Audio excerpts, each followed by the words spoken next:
Not in the slightest. Crackling laughter filled the tomb, dry as the desert wind. He will not kill me, Joshin said. Its many-layered voice was weak but still sent shivers chasing through my body. Believe me, he will.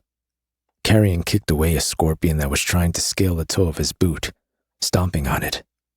And if he doesn't, I sure shit will. I am older than this city, older than the wheels of fate that turn your tides, princeling. The secrets I know are more valuable to him than revenge, and I must live if you hope to do the same. At least for now. A wave of nausea rolled over me, gathering in the pit of my stomach like a spiked ball. More than anything, I wanted to be sick, to rid myself of the poison in my gut. But I swallowed down the urge.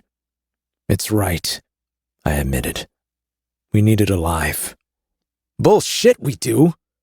Are you feeling tired yet? I asked wearily. I am. Soon you won't be able to fight it. You'll have to sleep, and when you do, you'll be walking straight into the kind of hellscape that will make you want to curl up and die. The demon's venom is systemic.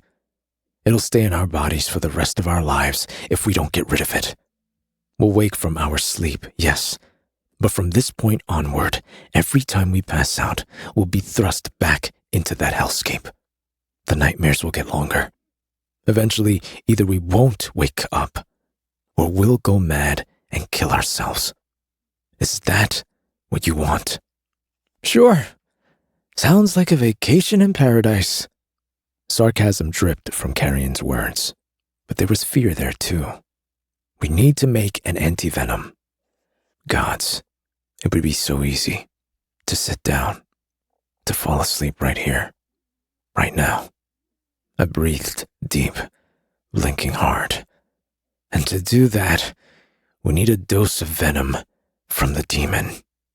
Joshin laughed, ropes of saliva dangling from its sharp, needle-sharp teeth. Out of nowhere, the walls and the floor shook as a deafening dong reverberated overhead. Loud, so loud. The thunder of it resonated in my bones, rattled my teeth. Carrion clapped his hands over his ears, shielding them from the head-splitting sound. "Reckoning!" he shouted. "It's midday!" The twins didn't go down in Zilvarin, but they did peak in the sky. At midday, they drew close to each other, close enough for the sisters to hold hands, and the temperatures spiked to unbearable degrees. My mother's books had told me so. The bell above our heads must have been massive. It only tolled once, thank the gods. But the thunder of it echoed in my blood and rocked the ground for a full minute afterward. I was first to speak. "Does the traitor have some of your venom?" I demanded. The demon laughed, the sound of rock scraping on rock. And I would tell you this. Just give the information to you freely. I think not, warrior. "If Vorath had its venom, it'll be back in his shop," Carrion said. "We should just kill the monster and go there. It isn't going to tell us anything. Are you willing to risk it?" I wasn't. Carrion looked conflicted. He wanted to disregard my advice and destroy the hideous thing that had attacked us. But the prospect of an unending cycle of nightmares rightfully gave him pause. "So we don't kill it yet. We make the anti-venom, and then we kill it." It sounded as if this idea was the only thing keeping him going. "You must have my permission," the demon wheezed. "The venom to create its cure must be given freely." "Well, of course you'd say that." Carrion made a face at the demon. What if we just cut off its stinger and take it back to Voref's shop? The guy has everything we need to create a cure there. I'd put money on it. You sure? Sure enough to risk it? I let him stew on that for half a second. Thankfully, he lowered his dagger and sighed. I really didn't feel like wrestling it away from him right now, with my gut churning and traces of light streaking across my vision. I am not dragging that melted carcass through the tunnels, Swift said. Stop talking, Carrion, I rumbled. The grown-ups are about to strike a bargain. Why the fuck are we bargaining with it? Giving the demon a hard stare, I worked my jaw, flaring my nostrils. The tomb smelled rank, like sulfur and death. Because the Fae and demon kind have one thing and one thing alone in common. We are both bound by our oaths, aren't we, fiend? Again, Joshin laughed, and it seemed as if all of Zilvarin trembled at the unholy sound. Go ahead and make your opening offer, Shadow Weaver. It will not be enough. There's no opening offer. I shook my head. There's the offer. We will spare you and allow you to live if you provide 2 droplets of your venom to heal us. The demon shuddered with fury. An uneven bargain. 2 lives for 1. Are you equal to me, demon? I snarled. Are you not more powerful, more important, more valuable in the eyes of your kind? Infinitely, Joshin rumbled in a disturbing, guttural tone. Then the deal is unevenly weighted on your end, wouldn't you say? In that case, you owe us one of your precious secrets, too. The demon snapped its teeth, caught out by its own pride. What kind of secret? One valuable enough to balance the scales of our bargain, I answered, knowing what I was demanding. The demon's own vanity would require it to give us an impressive secret, something monumental. It peeled back its bloody lips and barked in derision. You asked for too much. A bargain has not been struck. All right then, so be it. Carrion, get ready to light this asshole up. The smuggler whipped around to look at me. What? Fire, Carrion. You're about to get your way. We're going to set this thing on fire and watch it burn. But I can't. And once we've made ash out of it, I said, cutting him off, we'll gather the demon's leavings and sell it in little glass bottles to the humans.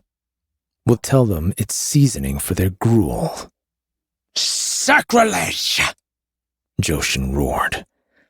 I am a god. You cannot. I dropped into a crouch and stared the thing in its twisted, hideous face. Its flesh fluttered and rippled, distorting thanks to the poison in my veins. But I took a deep breath and focused. Nightmares or no, you are whatever I say you are once you're dead, demon. Maybe I'll say you're bonfire ash, or the remains of a goat. No! All right. 1 secret and my venom in exchange for my life. But you must agree to release me. I will not be imprisoned in another one of these traps for the rest of time. I thought about this, scoured the deal for holes.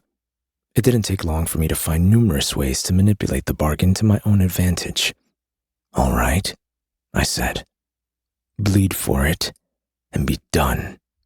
A piece of the demon's shoulder came away, strands of flesh that morphed and took shape, solidifying into a small scorpion. It tapped toward me, light on its 8 feet, and I crushed it under the heel of my boot. The demon hissed its displeasure at the rough treatment. Now, you warrior, it said, bleed. I wasn't going to cut myself and seal our pact the polite way. No chance. I pierced my bottom lip with my canines, sucked the blood into my mouth, and spat it at him. Your life for ours, a secret and a promise that you will be released, and not caught in another demon trap, I said. Yes, your lives for mine, the secret, the promise. The demon chanted back, and it was done. Carrion wrinkled his nose. He somehow managed to look sicker than he had a moment ago. Like I said, you're carrying it. No, I'm not. The floor felt like sand beneath my boots as I crossed the rune-etched stone toward the trunks on the far side of the room. I had to step over the half-eaten body to reach my goal. Thankfully, I found what I was looking for quicker than I'd hoped. Inside the first trunk, nestled among a pile of coins and golden rings, I found a small wooden box. It contained gems, rubies, sapphires, diamonds. I dumped them on the floor and returned to Joshin. I didn't ask for the demon's permission. I stooped and picked up a scorpion from the ground, pinching it by its stinger. Into the box it went. I snapped the lid closed on it, and the demon cocked its head. What are you doing, Shadow Weaver? The secret, Joshin. The demon inched back, pressing its back against the wall. I will give you the secret once I am free. Grimly, I shook my head. Now, Joshin, while you can still speak. You can't kill me, it shrieked. And I won't. As long as I have your little friend in this box here, you won't be dead, will you? Cheat! Liar! Joshin spat. You swore! I am oath-bound, demon. I cannot lie. I cannot break my oath. Now tell me your secret before you break yours. If you destroy this body, it will take me lifetimes to regenerate, he snarled. Sounds like a you problem to me. I had no control over fire. It wasn't my element to command. A part of me suspected that it might be Carrion's, but he was in no fit state to try conjuring unknown magic. There would be time for that later. For now, I took out my tinderbox and struck the piece of flint against the wall, using the spark to light the dried moss inside. In seconds, I had one of the old torches lit, and the hungry flames were throwing shadows up the walls. You wouldn't dare, the demon said. I crouched down in front of it, closer than I would have liked, clenching my jaw as its half-formed head whipped around to face me. You can smell me, yes? I asked. The demon snapped its jaws. Then tell me, Joshin. You filled me with enough venom to take down 3 horses. But do you scent any fear on me? Do you think I am afraid to face my demons? I've faced them before. I know them all by name. I've conquered them and bent them to my will more times than the sun has risen over Evelia in my lifetime. I'll face your nightmares if I have to. And I will still be the most frightening thing prowling around in the dark.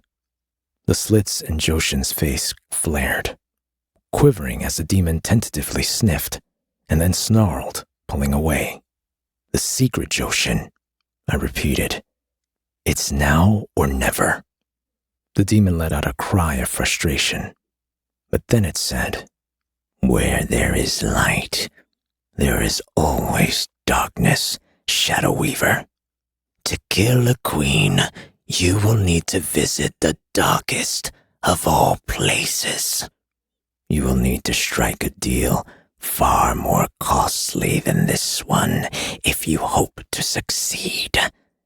And the beast who lies in wait for you there will not be so easy to trick as me. She will eat you whole, Shadow Weaver. Joshin roared as I held the flickering torch to its body.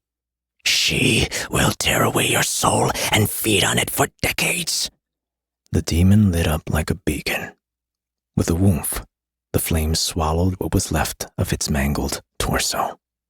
Joshin screamed, and all around us the scattered scorpions that had shivered free from the demon's body also burst into flames. Down in the tunnels, those that had escaped would be burning too, save for the invertebrae I shielded inside the wooden box. They all went up in flames. Their screams echoed through the tower, agonized and furious. "Ah, I get it now," Carrion groaned, observing the horror of it all. "I'm already in the nightmare, aren't I?"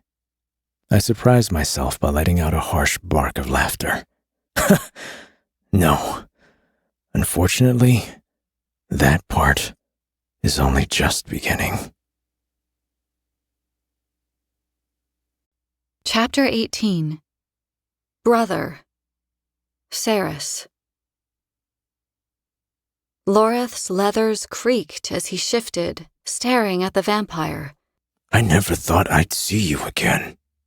I watched the two males, waiting for the first fist to fly. The way they were looking at each other certainly promised violence.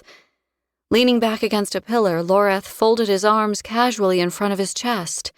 He'd unwound the silver chain that I'd used to restrain the other male, and I hadn't done anything to stop him.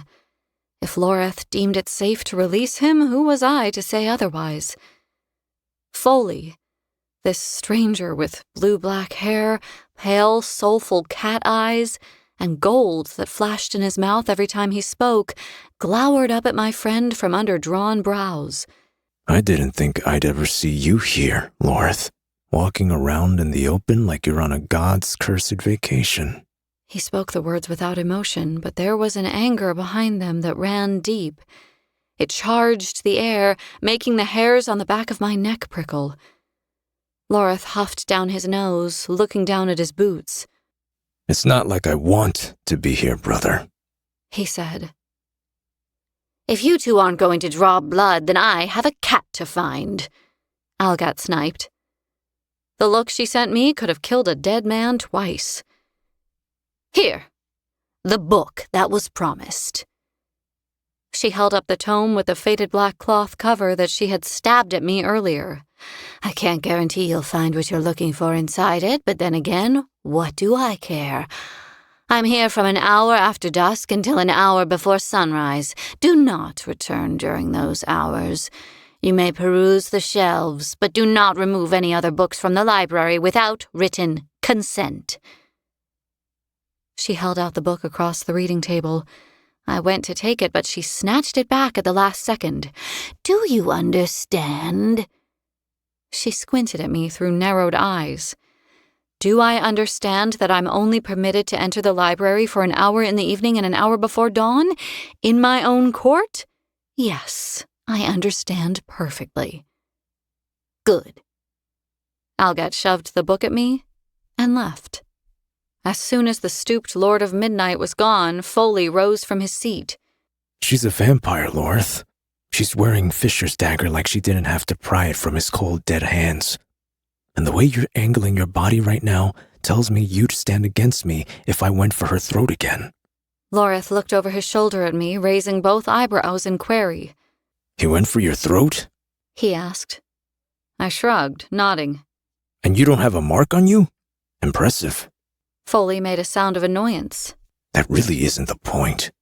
You must be getting rusty in your old age, Foley.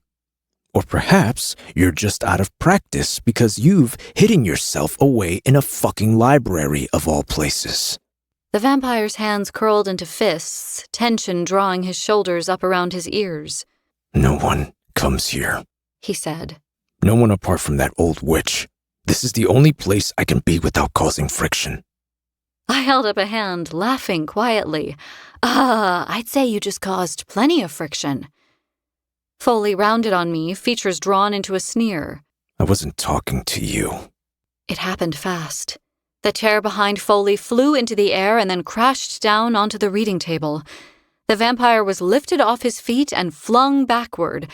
A banner of black streamed across the library, and then Loreth was holding the vampire out of the hole I had created in the library wall by the front of his shirt.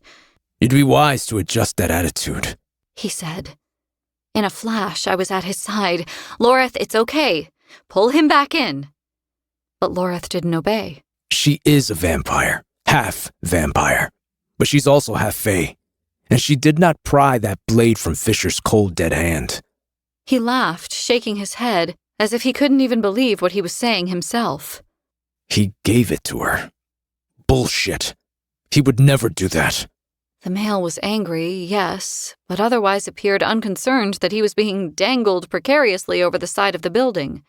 The only reason he would do that was if she was... Loreth dipped his head, eyebrows up again. He made a, go on, you're almost there, finish the thought, kind of motion with his free hand. Foley's eyes darted to me, going wide. No. He shook his head. That's not true. Isn't it? Loreth scoffed. Are you telling me you can't smell him on her from here? It's been 2 days since he was here last, and I can still... Excuse me, but I'd prefer it if you didn't finish that thought. While I'm fairly immune to the judgment of others, I don't think I can handle my friend gossiping about the fact that I reek of sex right in front of me. So she tricked him then? Foley said uncertainly.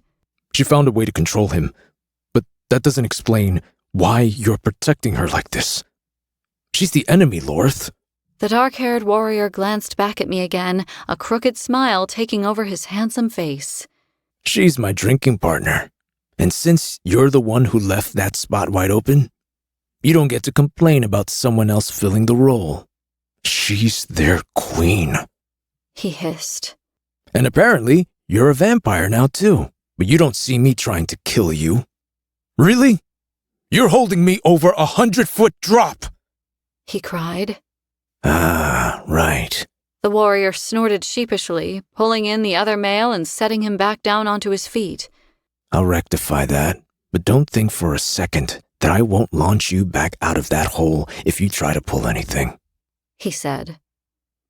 Foley gave me a wary sidelong glance as he stepped back onto the library's rug. Clearly, I still wasn't to be trusted. Well, the feeling was fucking mutual. If Loreth called this male brother, then he was closer than close. Somehow he was family. But nothing about him made sense.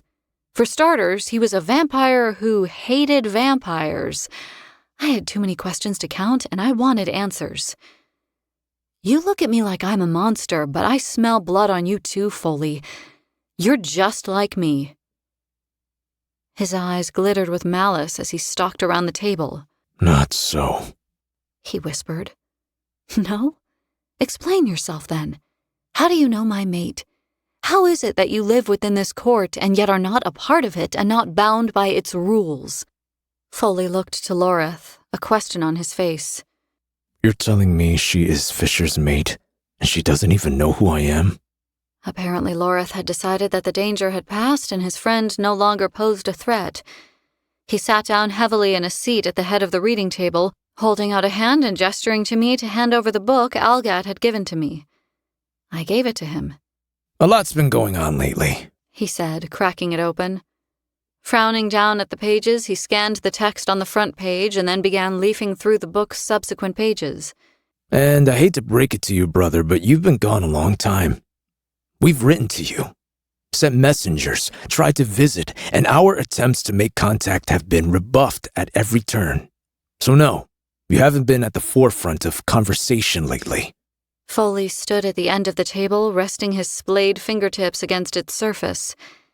He pondered his words for a long time before he spoke. Not to Loreth, but to me. The ice had vanished from his tone, but it hadn't been replaced by anything that resembled warmth. I didn't volunteer to become this. My death was taken from me. I've since tried to return the gift that was given to me a number of times, though I have yet to be successful.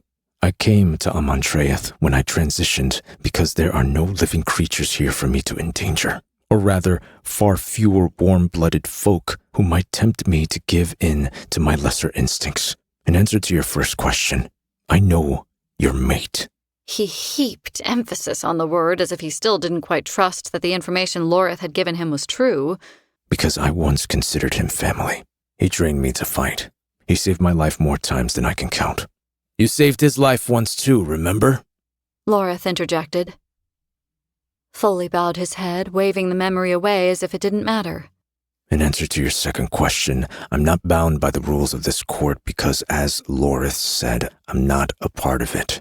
I'm permitted to exist here at Taladese's discretion, but I do not align myself with Sanan's wrath. If I had my way, I'd kill each and every one of the monsters housed in this black city and watch them turn to ash. I'm honestly surprised that you haven't done that. Loreth mused. He was still buried in the book, his eyes skipping over the text within. But I'm also surprised that you still feel that way. Gently, he closed the book and set it down, looking up at his friend. You've been living among them. I've been living here among these books, he said. Not among them. I made a promise when I joined the Lupoprolia. I swore to defend the living against these wretches. I might not have been able to uphold that oath of late. His cat eyes glowed unnaturally. But I certainly haven't broken it. Loreth's face was unreadable. He met Foley's gaze, and a lot seemed to pass in the silence between them. It felt like a personal moment. The two males hadn't seen each other in an age. They had plenty to catch up on, and I wasn't particularly enjoying the way the vampire's quick, odd eyes kept flitting to me, as if he were making sure to track my movements. I'm going to find somewhere else to be, I told Loreth. I'm going to be honest, this is pretty awkward, and I don't feel like being here when they realize where all that debris came from and come to check on the tower. Loreth chuckled, but he held up his hand. Wait a minute, Ceres. Here, take this. He held out the book, its dusty, frayed cover displaying a foiled silver title that I hadn't noticed before. Elemental Runes and Their Purposes, a comprehensive guide to alchemy. I took it. You heard Alcott. She forbade you from removing that from the library. Foley snapped. I glanced down at the book, then back at the mail, smiling coldly. Just as you aren't mine to command, I am not hers. She is keeper of records. I am queen of all Sanna's wrath. I'll take this book and any other I see fit. If she has a problem with that, let her come and tell me so to my face. The arrogance didn't come naturally. It was like new muscle, stubbornly refusing to bear weight, but I wouldn't be chided by the likes of him. The male snorted as if he pitied my naivety. He went to speak, but his eyes caught on the title of the book in my hand and flared. What do you need with that book? He demanded. His eyes simmered with intensity when I met them. Why I needed the book was none of his fucking business. The male had tried to kill me, and I was 99% sure he'd still try again, even knowing what he knew about me now. Regardless, Loreth looked at me like he hoped I would respond in a civil way, and I didn't want to disappoint him. I sighed heavily and explained, I'm an alchemist. I'm also god-bound to Fisher. My hands are covered in runes, and I don't know what they mean or how to control the magic they channel. My power is erratic, hence the giant hole that Loreth just dangled you out of. So yes, my life's pretty complicated right now, and I've also been thrust into this world where everyone wants me dead, and... I frowned, trying to analyze the vampire's expression. What? What is it? Why are you looking at me like that? You're an alchemist. I am. The runes are real. They are. They're not just tattoos. No. Look, is this going somewhere because I have a forge to get to? When was the last time you slept? I blinked at the unexpected change in questioning. I'm sorry? Alchemists required a lot of sleep to regulate their power. Their bodies needed rest in order to tap into their magic effectively. You look like you haven't rested in weeks. Wow. Thanks. The vampire sure had a way with words. My skin was porcelain these days, pale and flawless. There were no bags under my eyes. My eyes were bright. Personally, I thought I looked pretty good for someone who had just been through hell and back, but according to Foley, I looked like shit. He must have been able to read my annoyance on my face because he averted his eyes, dipping his chin. The closest I was going to get to an apology, I presumed. When I first transitioned, I didn't sleep either. He admitted. I got the feeling this wasn't something he enjoyed talking about a great deal. My body didn't feel tired. I was restless. That's how it goes for some people. But rest is important even for vampires. I learned the hard way that the consequences can be dire if you don't rest the body and the mind. Restless. That was precisely how I felt. I couldn't seem to sit still. And how am I supposed to make myself sleep if my body simply won't let me? I asked. I don't know what will work for you, he replied. I found I had to enter a trance state to trick my body into it at first. That helped. A trance state? How did you manage that? My mind was so loud. There were 5 trains of thought careening through my head at all times. The very idea of trying to quiet them enough to enter a trance was laughable. Find a focal point and fix your gaze to it, Foley said. Try to hear nothing but what is happening in the room around you. Let your eyes lose focus. Drift. He spread his fingers, palm up. It isn't easy to accomplish, but mastery of the mind is a pursuit worthy of queens and peasants alike, and an especially worthy pastime for an alchemist. Some magics are reflexive. They come to a person automatically, like breathing, but an alchemist's magic can only be harnessed. A brightness had come to him, a spark of interest in his eyes that hadn't been there before. It opened his features, made him look younger, less angry. I was going to ask the question, but Loreth got there first. Leaning across the table toward his friend, he said, We'd hoped you might remember information about the alchemists from your grandfather. The vampire smiled for the first time since he had tackled me to the ground. When I was human, I probably wouldn't have been able to see the engraved swirls on the gold that plated his canines, but my senses had improved significantly of late. The pattern was intricate and beautiful. It was hard not to stare at them. I learned from him, yes. But as I told you a moment ago, I've spent the past 1,000 years with only these books and the stars for company. I know them all like the backs of my hands. Will you help us then? Loreth was a measured male. He kept his emotions in check at the best of times, but now he seemed to be guarding them extra closely. It was almost as if he didn't want Foley to know how badly we needed guidance. Can you help us figure out how to seal her ruins? I resented having to ask the male for anything at all, given the stunt he'd just pulled. But Foley was the first person we had come across in all of Ivelia who knew anything about the alchemists and their magic. And if I didn't get help soon, something bad was going to happen. I could feel it in my bones. If you do know how to seal these things, I said, holding up my hands, providing a little guidance would go a long way toward making up for the fact that you just tried to snap my neck. The vampire's expression implied he didn't really feel bad about what had transpired and didn't care about making it up to me either. But he inclined his head, wearing a stiff smile. Anything for Kingfisher's mate. Great. Let's get to work then. The sooner I can close off the magic pouring into these... Sleep first, he said. Without rest, you won't be able to accomplish anything at all. And besides, I need time to collate the knowledge I've acquired over the years. I must track down numerous titles and cross-check information. But you saw what I just did to the wall. What if I destroy an entire wing of the palace next? You won't destroy anything. You'll be asleep.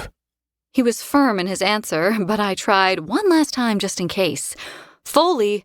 You are not my queen. There was no hate in this now, only resolve. I will help you, but not now. Your body might not feel it, but your control is clearly weak, he said, gesturing to the gaping hole in the stonework on the other side of the library. I'm only half sure of the steps we need to take, and I don't know about you, but any situation I have entered into tired and uninformed has never gone well. So you should sleep, and I should read. Those are the only conditions under which I will help you in this. Still stubborn as a mule, then, Loreth said. He grunted, getting to his feet. Glad to see that hasn't changed, at least. He is right, though, Cyrus. If resting will give you a better chance of controlling your magic come evening tomorrow, then I can't see the hurt in it. It's just one more day. This was worse than when Elroy had refused to teach me how to make weapons until I'd mastered the art of making glass.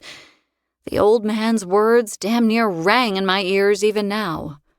Until you learn how to be gentle, I will not teach you how to be violent. There had been sense in his approach. I'd been too eager to construct the method of my revenge against Madra and her guardians. I had been reckless and foolish back then and liable to get myself killed doing something stupid. But learning how to blow and manipulate the glass Elroy was known for had taught me patience. Ish. All right. Fine. First thing tomorrow evening, then. I'll be back here just as dusk is settling, I conceded. Foley nodded. Make sure you get that sleep, Cyrus, he said, trying out my name for the first time. I'll know you're lying if you don't. Chapter 19. I'll live. Kingfisher. Vorav Shah's shop was a disaster. Or there was a strong chance that maybe I was hallucinating. Had it been like this before? I couldn't remember. Either way, glass bulbs and shattered wooden crates cluttered the floor. The shelves were hanging off the walls, lopsided. The contents spilled onto the ground. A strange musky scent filled the shop, too pungent and sour. Carrion and I had both wrinkled our noses when we'd entered, and we were now breathing through our noses as we combed through the debris, searching for an alembic still that hadn't been smashed to pieces. I swear I know that smell. Carrion swayed, pressing his hand against the wall for support. It's so familiar. He wasn't far from passing out. It was a miracle, really, that he hadn't toppled like a fallen tree with all the demon venom chugging through his veins. He'd thrown up multiple times on our way back through the tunnels across the 3rd, but then again so had I. Now we were both running on empty, and as much as I didn't want to admit it, it wouldn't be long before consciousness slipped away from both of us. Worry less about the smell and more about that still, I told him. My arms were tired. My thigh was screaming with pain. The puncture wound from Joshin's stinger was deep and burned like someone had poured acid into it. Putting weight on the leg was excruciating, but I could baby the wound later. For now, the anti-venom was our only priority. Don't we need... Oh, gods. Carrion stiffened, his face turning gray. He closed his eyes, and I knew what he was experiencing. The rolling nausea, the spinning vision. I regretted thinking about it immediately as the same sensations passed over me. Don't we need a healer to make this for us?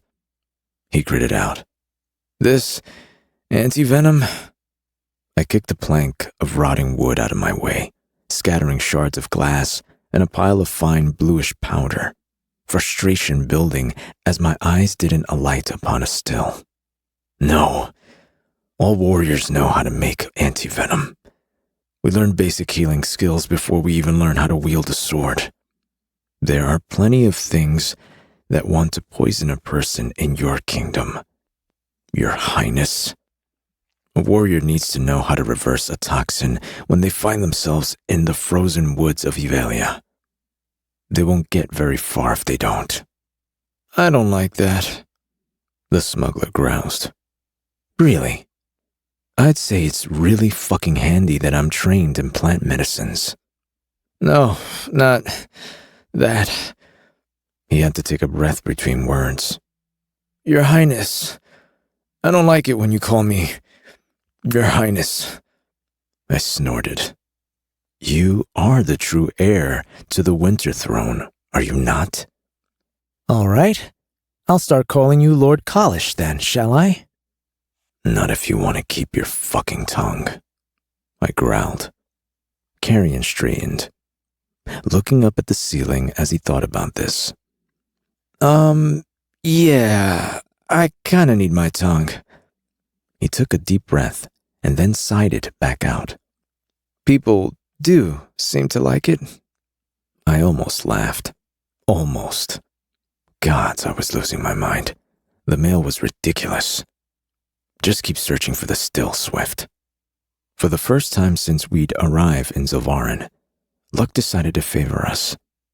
We didn't find a still, but we did find a shallow crucible in the back of Shah's store that would suffice.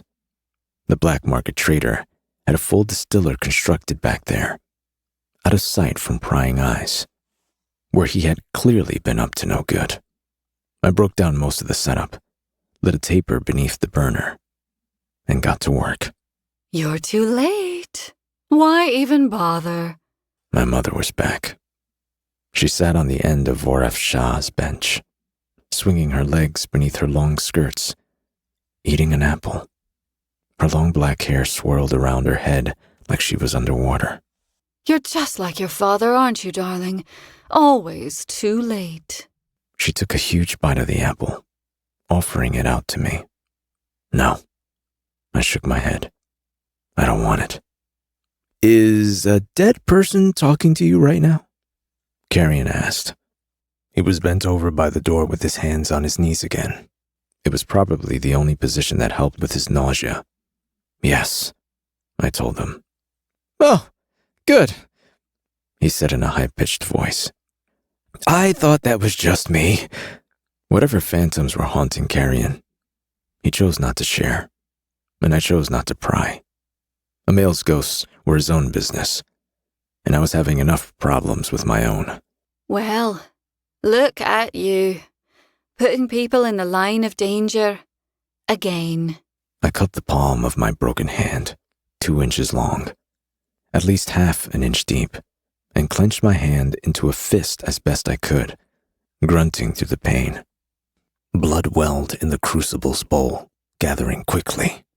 I didn't look at the other sandy-haired female who had joined us and was leaning against the bench next to me. I couldn't bear to see her face. Not now. Not here. Not after so many years of mourning her. I hadn't heard her voice in centuries.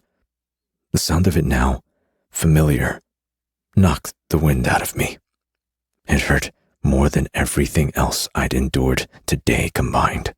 It's not that you're evil. You're not unkind either. You're just careless, she said. You promise to look out for people and they put their trust in you, and then you let them down, don't you? Too concerned about covering yourself in glory to pay attention to what's happening to those around you. I took a pinch of salt from an open bowl on Shah's bench and dropped it into the crucible. My chest felt like it was being cleaved wide open. See? You're so worried about saving the day right now that you can't even be bothered to look at me. Can you? On the other side of the room, Carrion yelped and jumped away from the wall, batting away an invisible assailant. I took out the little wooden box and set it down on the bench. My good hand shook as I tried to slide back the lid. Always the same. Always a coward. Always too afraid to acknowledge the consequences of his actions. The female snapped. The little scorpion inside of the box was furious. It was the last remnant of Joshin's form. The demon had been right. It would take lifetimes to replicate itself and return to full size. It stabbed at me, trying to sting my fingers, but I was done being stung by this motherfucker. I grabbed it by the tail and took it out of the box. Look at me, Fisher, the female said. I held the scorpion up, trying and failing to focus on it. Hold up your end of the deal, Joshin. If you don't, I'll smear you across the fucking wall. Fisher, look at me. The scorpion squirmed, trying to escape, but I wasn't letting it out of my sight. It was growing harder to open my eyes every time I blinked. I held the scorpion against the side of the crucible, pressing its stinger against the lip of the metal. At first, nothing happened. Understandably, the demon was livid. We'd burned it to a crisp back in the bell tower.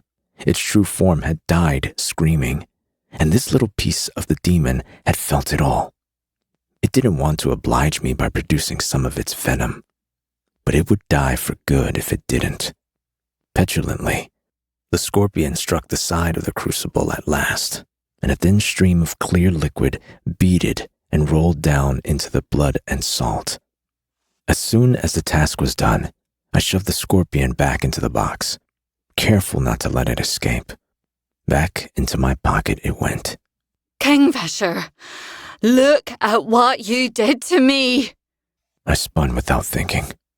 Renfis's sister stood there, the ends of her lovely, long hair frazzled and black. Her once beautiful face was blistered and raw, skin slick like melted candle wax. Her left eye was missing. Her lips were fused together on the left side of her face. She was mostly naked, but there were scraps of scorched leather stuck to the exposed bones of her rib cage. Tears ran from her right eye, coursing down her ruined cheek. The wages of your pride, Fisher, she said out of the corner of her mouth. What do you think? Am I still beautiful? Always, I whispered. Do you know what it feels like to be burned alive? She seethed. Sadly, I nodded. I do, Morel, and I'm sorry. I knew Morel didn't blame me for her death. She would have had every right to, but she hadn't. She had chosen to bind her soul with my blade, to remain a part of the Lupoprolia, and stay close to those she loved. It hadn't been my choice. I would have preferred her to move on to the shores of the afterlife, to find her peace. But Morel had always been a strong-willed female, even in death. This horror show was a manifestation of my own guilt and nothing more, but it shattered my heart into pieces. I stepped around the charred corpse of my friend and placed my hands over the crucible, closing my eyes. Venom laced with magic required an anti-venom laced with the same. Like for like. An exchange of power greater than the original to cancel it out. I threaded my shadows into the metal cup, sending them into the blood, salt, and venom, infusing the concoction with my power. I felt it take hold. It's pointless trying to wring a drop of remorse out of him, child, my mother said, looking back over her shoulder at Morel. He's incapable of real emotion, aren't you?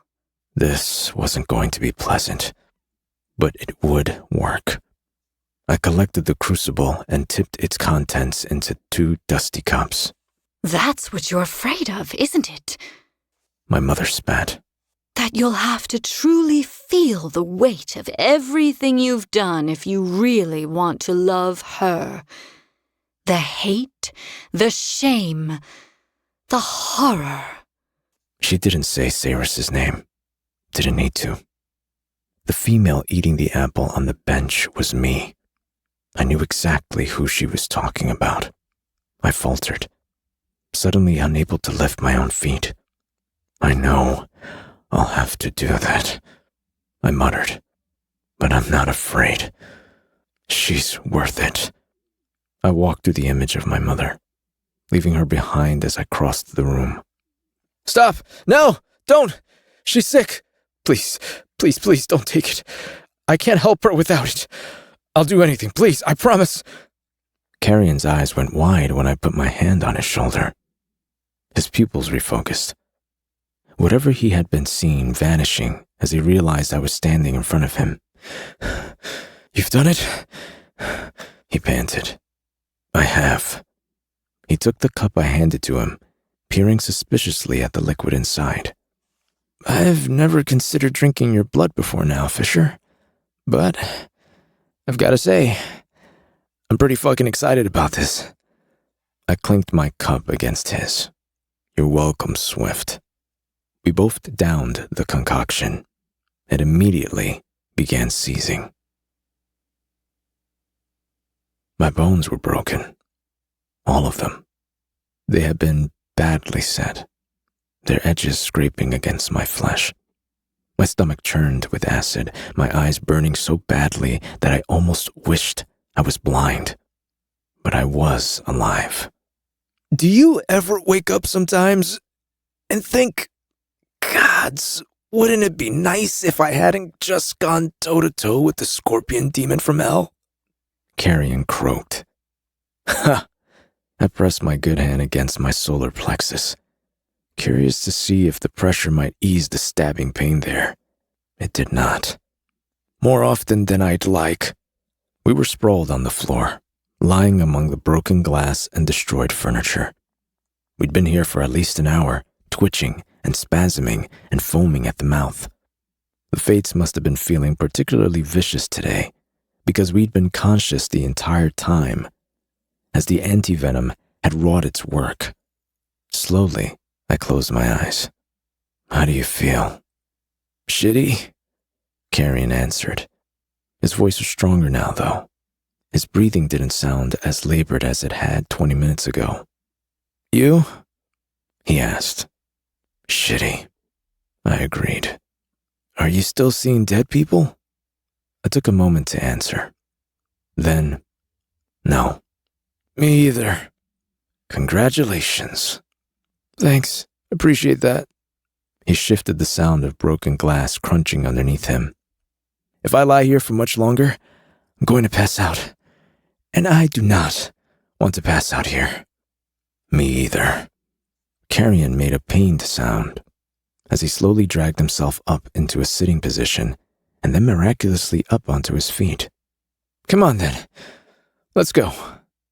I opened my eyes, and there he was, holding his hand out to me again. For the second time in less than 24 hours, I let the smuggler help me to my feet.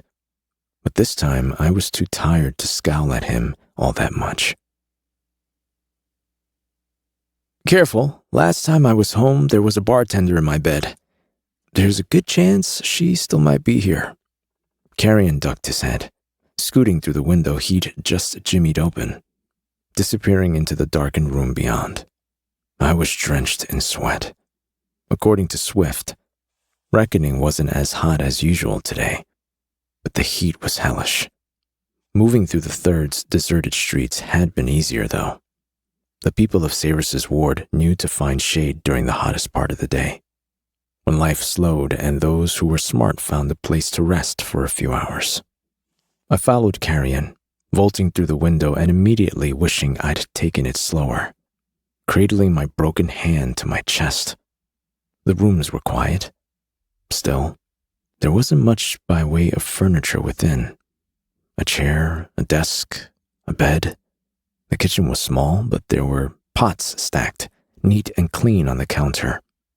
In the living area, Carrion found a note waiting for him on the rickety table. He plucked it up and read it, then screwed it up into a ball and tossed it into a bucket in the corner of the room. The bartender? I asked. He huffed a breath of laughter down his nose. The bartender.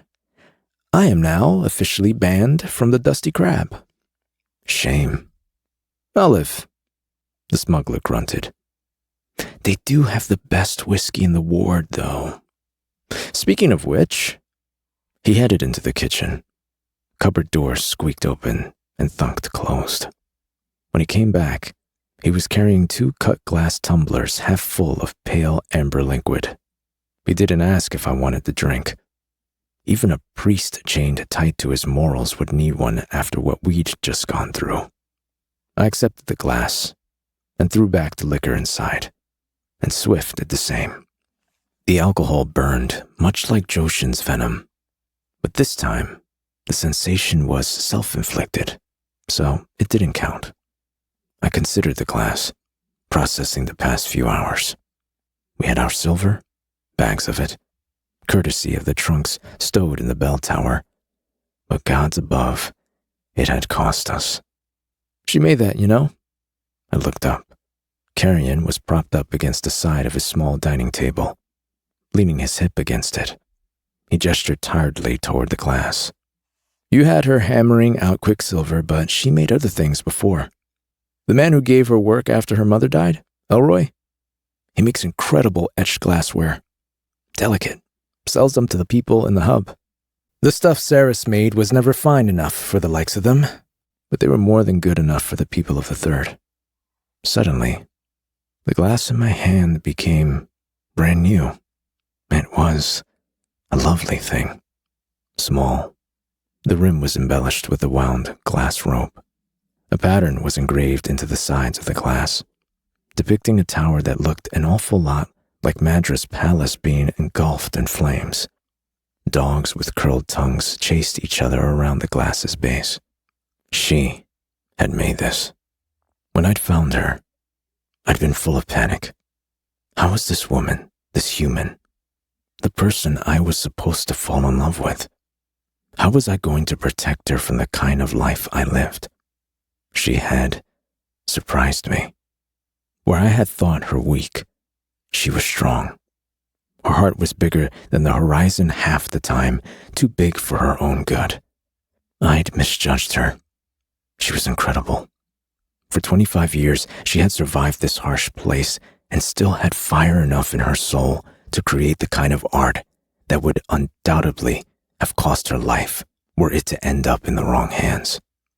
As if reading my mind, Carrion said, she had a penchant for incendiary designs. Elroy couldn't sell them. I'd take them off his hands sometimes, when I could convince him to part with them. Carrion disappeared into the kitchen and came back with an earthen stoneware jug. Again, he didn't ask. I watched him pour the whiskey into the glass in my hands, chewing on the inside of my cheek. A nest of vipers writhed behind my ribcage. They wanted me to punch Carrion in the face, hard. But it was exhausting, this blind anger I harbored toward the male. It served no purpose. I was tired down to the marrow of my bones, and I didn't have the energy to maintain it.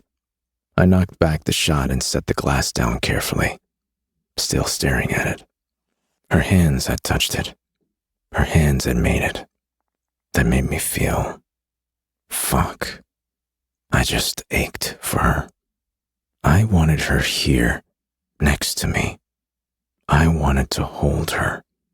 The fact that she wasn't in my arms right now felt like the greatest injustice that had ever been inflicted upon me. There was no breathing my way past it. When I looked up, Carrion was watching me.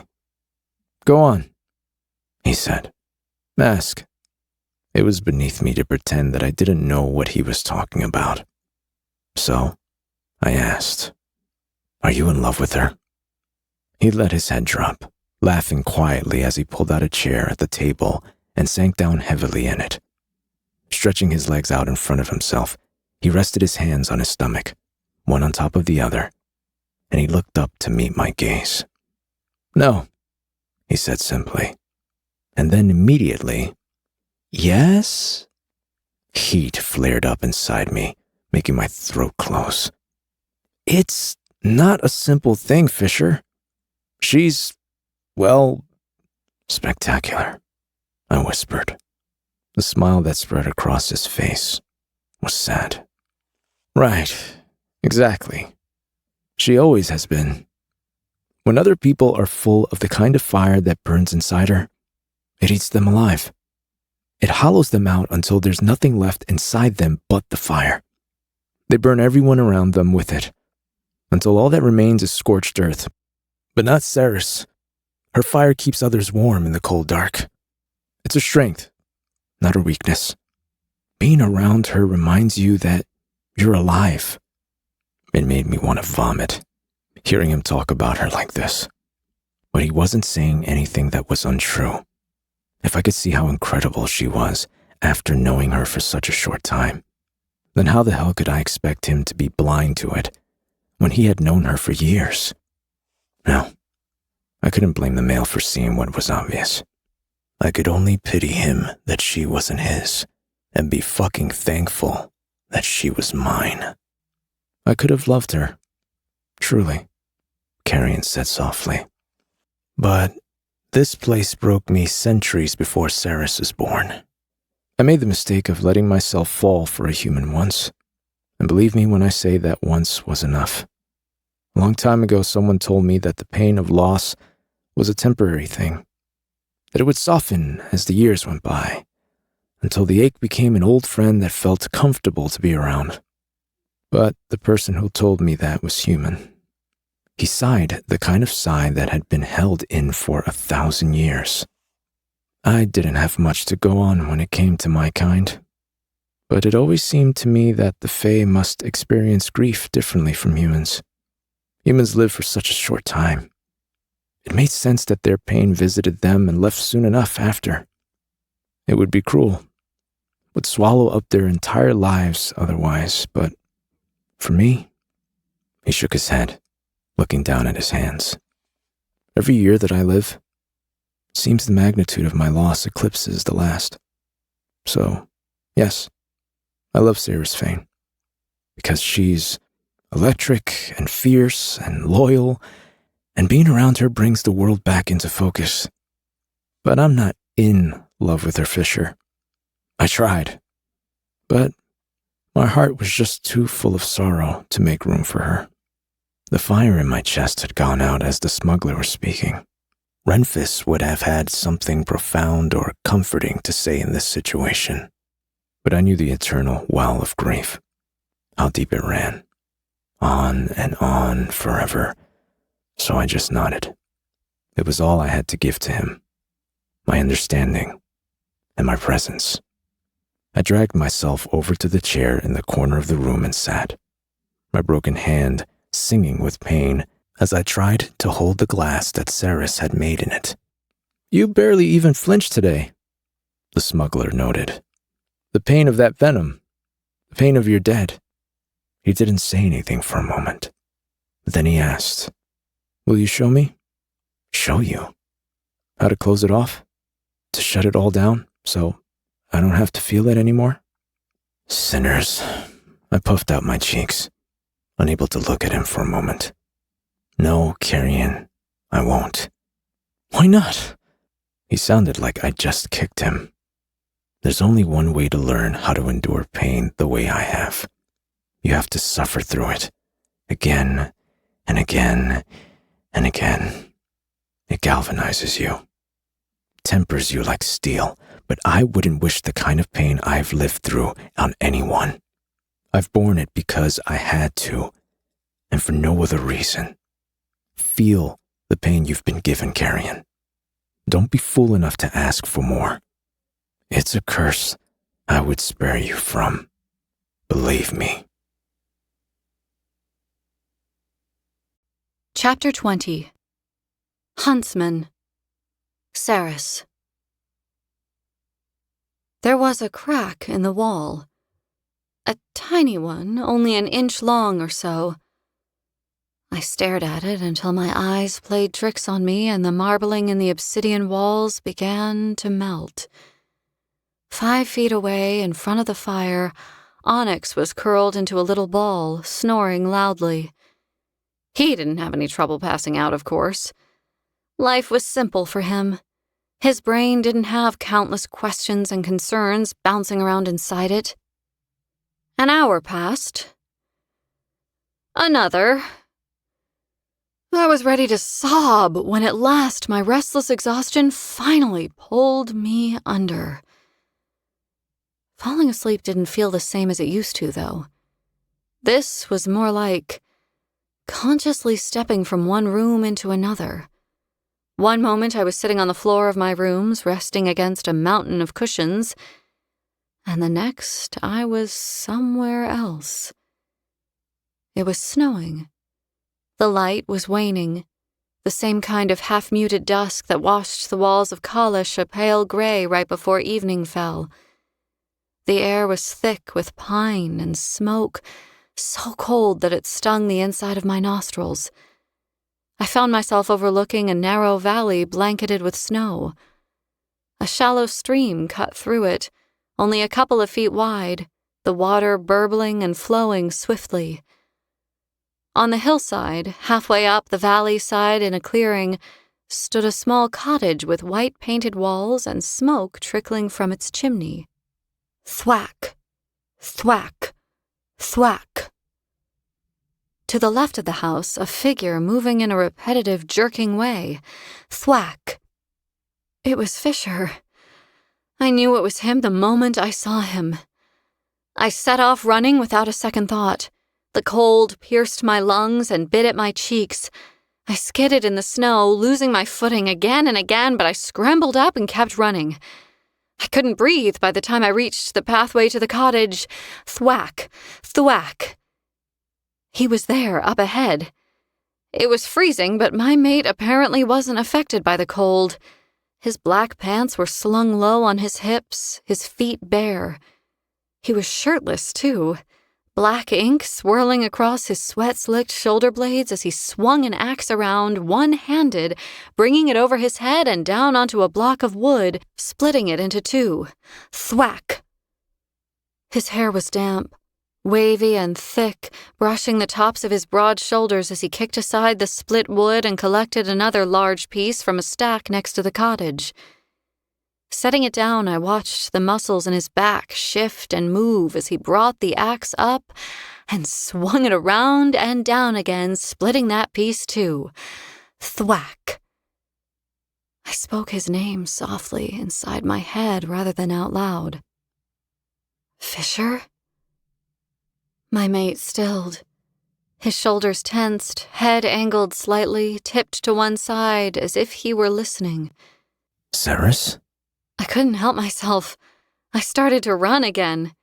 When he turned, tattooed chest heaving from his exertion, cheeks flushed, eyes bright, a glorious smile spread across his face. But just as soon as it had appeared, it fell away again. In a heartbeat, his cheeks lost their color. He took a staggering step backward, the axe falling from his hand and thudding to the ground. I stopped running. Fisher? What is it? He seemed to draw himself upright, standing as tall as he could manage, and then he asked out loud, Are you dead? Why would you ask that? His hands closed into fists at his sides. You look so real, he said. I know I'm dreaming. I'm dreaming, Fisher. I just fell asleep, and here you were. I've been here over an hour, he said. I cleared a fallen tree down by the river and dragged it up here. I've been bringing it down for firewood ever since. Well, we can't both be dreaming. Not the same dream, I said. We'll figure that out in a moment, Osha, he said quietly. First answer the question for me, please. What? Oh, no, I'm not dead. Not officially, I added awkwardly. The whole beating heart thing. Fisher strode toward me and swept me into his arms. He crushed me to him so tight that I thought my ribs were about to crack. I could hear him breathing, the sound ragged as if he were struggling to keep his composure. Thank the gods. I thought something must have happened to you. I've been waiting to see if this becomes a nightmare. I thought, fuck! He squeezed me even harder. I tapped frantically on his shoulder. Fisher, I can't breathe. He pulled away, cupping my face in his hands, the beautiful green of his eyes almost glowing in the waning light as he took me in. I'm sorry. Today's just been... He shook his head, sucking on his bottom lip. I fucking hate your city, Osha. I really can't overstate how much I really, really hate it. Gods, it's good to see you. This didn't feel like a dream. I was too conscious. The world around me was too crisp, too sharp, and this didn't feel like a subconscious rendering of my mate. His skin was warm to the touch. I could smell him. The details of him were too in focus. He swallowed, and I watched the muscles in his throat move, and there they were, the twin marks that were slowly fading at the hollow of his neck, where I had bitten him. This is real, isn't it? I whispered. Fisher stepped back, releasing me. He turned sideways, eyes picking me apart as he paced around me, taking every bit of me in. The snow came down harder, fat flakes dusting the dark waves of his hair and melting as they hit his shoulders and his chest. I never felt more seen than when he looked at me. And like this, with his eyes devouring me, I could feel myself coming undone. He stalked behind me and drew close. His body heat warmed my back, his breath skating over the back of my neck as he swept my hair over my shoulder, leaned into the crook of my neck, and smelled me. It's as real as anything else I've ever felt. He murmured. You smell like you. You look like you. Suddenly his hands were at my waist, his fingers digging lightly into my hips. You feel like you. We'd been apart for a little over a day, yet it felt like years had gone by. It was more than just missing him. I'd missed people before. I knew what that felt like. But the distance between us was a tangible tugging on my soul that made me panic. Witchcraft, perhaps? He mused. His lips brushed the shell of my ear as he spoke, and a shiver ran up my body. He let out a suggestive rumble of laughter at that. So responsive. I love how your body reacts to me, little Osha. It lets me know that you're mine. Was there ever any doubt? He ran his nose up behind my ear into my hair, breathing deep again as he inhaled me. Oh, I don't know. I had an interesting conversation with Carrion Swift before I passed out in his living room a little while ago. I thought for a moment I was going to have to fight him for you. I snorted at the mere thought of that. Don't hurt him, Fisher. You don't have anything to worry about where Carrion is concerned. He hummed thoughtfully. It's okay. I think I know that now. I placed my hands lightly on top of his, enjoying the proximity of him, knowing that he was right behind me. But Fisher hissed, pulling back his right hand. I turned in the circle of his arms, looking up at him, then down at his hand. It was horribly bruised, his knuckles crusted with dried blood. Gods, what the hell happened? There was discomfort on his face, plain as day, but he still tried to downplay his injuries. It's nothing. My hand's just a little broken. I had to punch a hole in a tower wall. You had to do what? I shivered as he explained what had transpired since I had seen him last. He and Carrion had secured the silver we needed, but they'd come face to face with some kind of scorpion demon while they were at it. They hadn't seen Hayden yet, but they were going to find him in the morning. By the time Fisher finished talking, the sweat had cooled on his body and my teeth were chattering. I want to know what's been going on with you, he said. But it looks like you're about to freeze to death. Let's get you inside. He tucked me into his side and led me toward the cottage. Kicking open the door, he guided me inside, and the savory smell of spiced meat hit the back of my nose. Apparently, Kingfisher had been cooking before I had shown up and infiltrated his dream. What is this place? I asked. The huntsman's cottage at the boundaries of Kalish. My father brought me here a few times when I was young. I haven't thought about this place in... He looked up at the ceiling. Years? The cottage was small. The kitchen was a sink in the corner and a small counter stacked with glass jars full of what looked like pickled items. Bundles of drying herbs hung from the thick-beamed rafters. The roof was low and stained with soot above the fireplace. Wing-back armchairs sat in front of the hearth, sagging from years of use. A small white dog was stretched out in front of the crackling... Ha! It wasn't a dog. It was Onyx. He jumped to his feet when he saw me, letting out a squeal. I dropped to my knees just as he leaped into my arms, squiggling and squirming, licking my face. Oh, hi! Hi!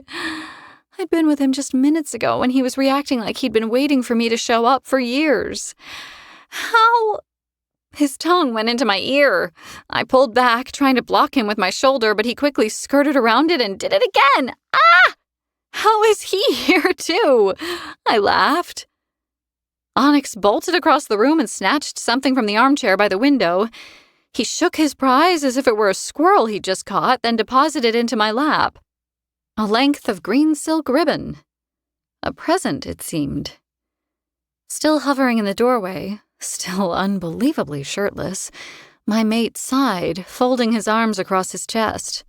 I don't know. The damned thing's been following me around in my dreams for a couple of weeks now, even when he was back in college. I looked back at Fisher, raising an eyebrow. You know the fake annoyance isn't necessary anymore. I know you love him, and so does he. Onyx went to town, licking my wrist. His pink tongue rasped against my skin. Fisher watched him at work, shaking his head. I'd say we tolerate each other at best. He argued. I've seen you with him when you think I'm not looking. And why would he already be here with you in this dream space if he didn't love you? Kingfisher spent another drawn-out moment studying the ceiling again. I don't know. Maybe he's just been waiting here for you. Fisher!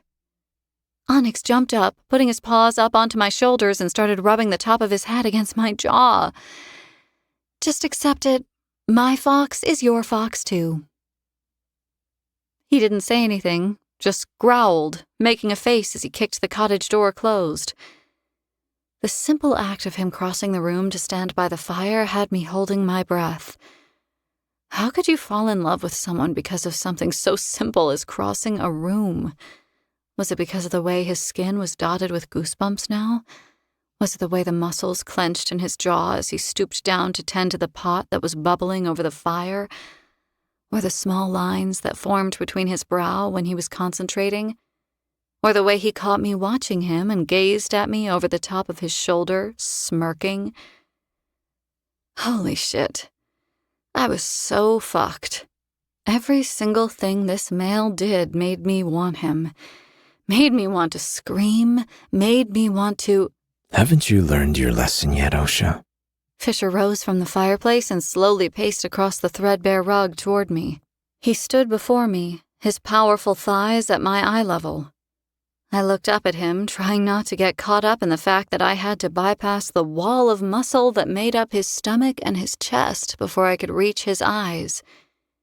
It was a miracle that I found them at all. His smirk had gone from slightly amused to deeply interested. Your heart's racing, Sarasvane. Why might that be? It was, too. Now that I couldn't control whether my heart even had to beat or not, the fact that it got away from me so often when I was around him seemed to entertain my mate even more than it already had. You look so pleased with yourself, I said. But I was blushing. Hard. Oh, really? Let me see. His eyes were full of sin. Moving very slowly, he reached up and dipped his thumb into his mouth, sucking on it. I couldn't take my eyes off him as he lowered his hand and brought his thumb to my mouth, rubbing it across my bottom lip, wetting it with his own saliva.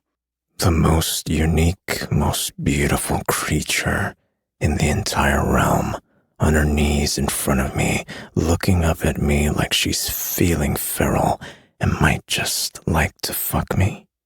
Yes, He said. I'd say I'm feeling pretty pleased with myself. My nerve endings buzzed with electricity. This male. This fucking male. Was this what life was going to be like now? Falling more and more in love with him? Just wanting him and needing him more than anything else I had ever needed? I hoped with every fiber of my being that it would be, because this felt... Whew. I didn't even know how to describe what it felt like to have this male looking down at me, like he was feeling everything I was feeling, like he was feeling feral and wanted me too.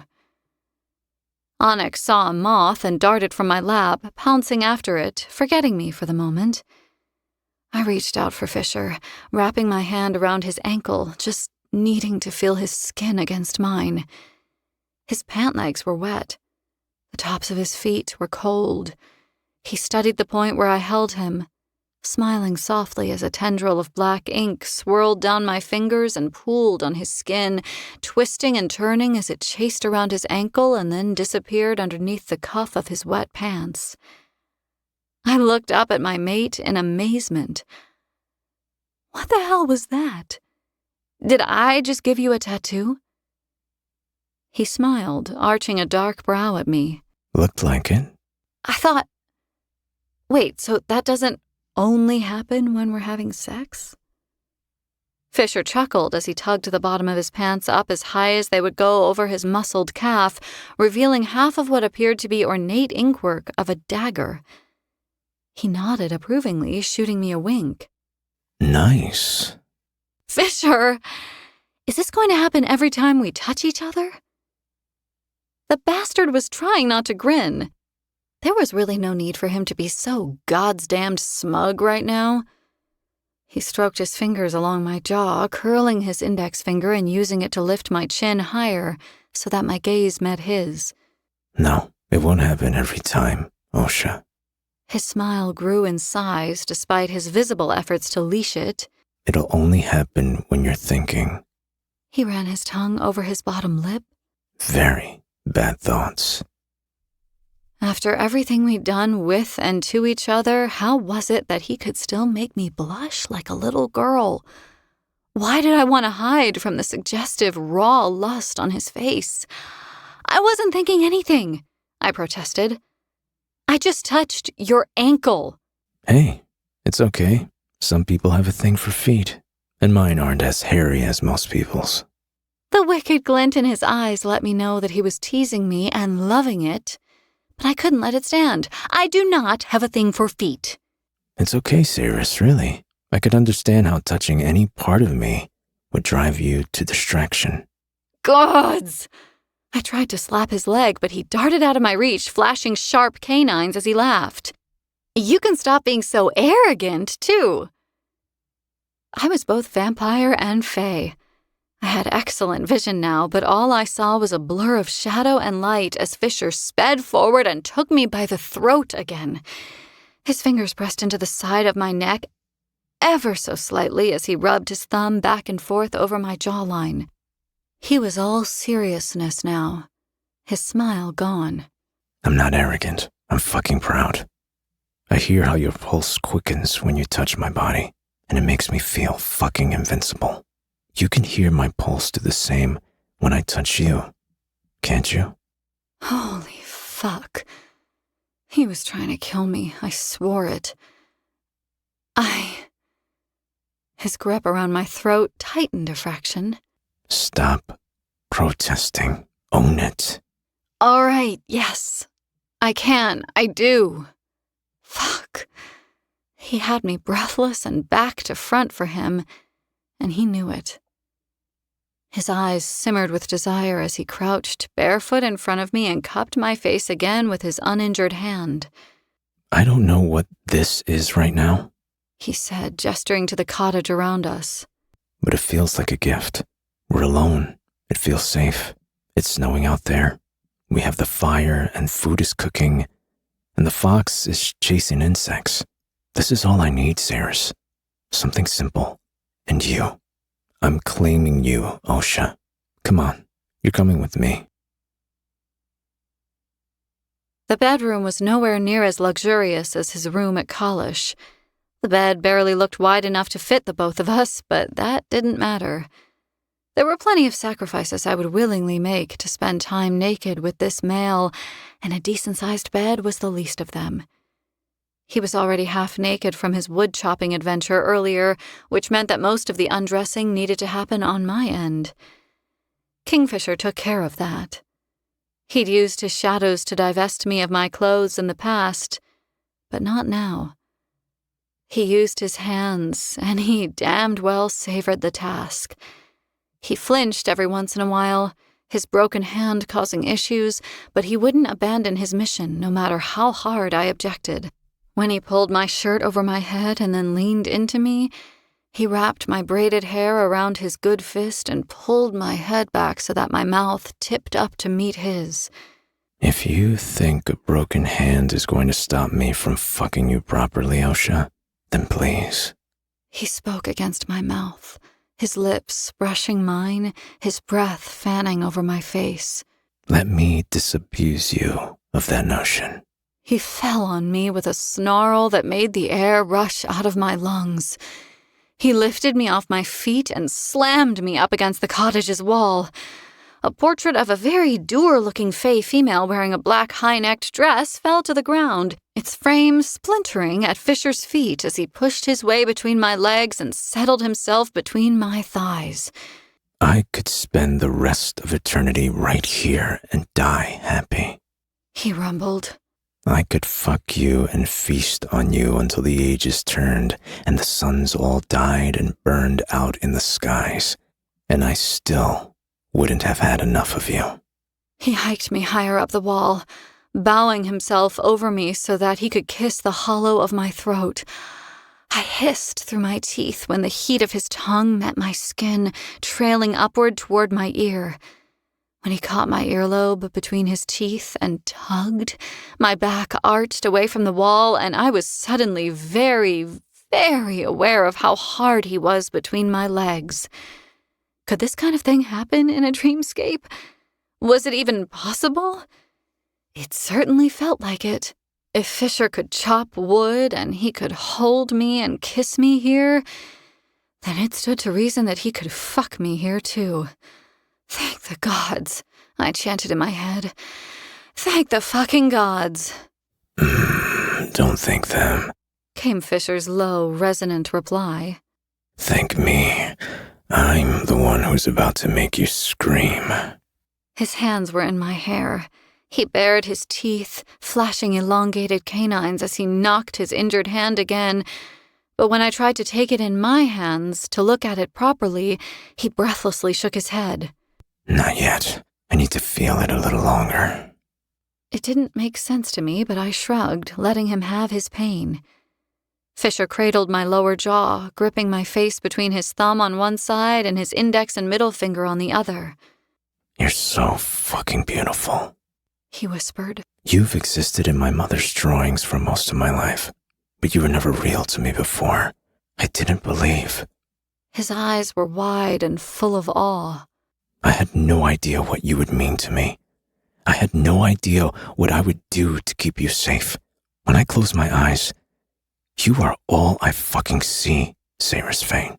I could be dead in the ground 5,000 years, and the frosts could have taken my bones, and still no other male will ever have loved another female the way that I love you. My heart tripped in my chest. Hearing him speak this way, to me, having him love me like this, it healed me. I wouldn't have been able to let anyone else do it.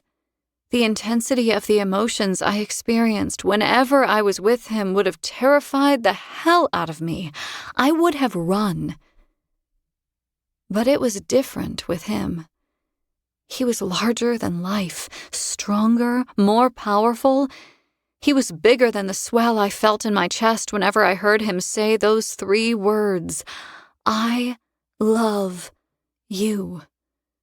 He could handle all the bullshit and the complications that came with loving me.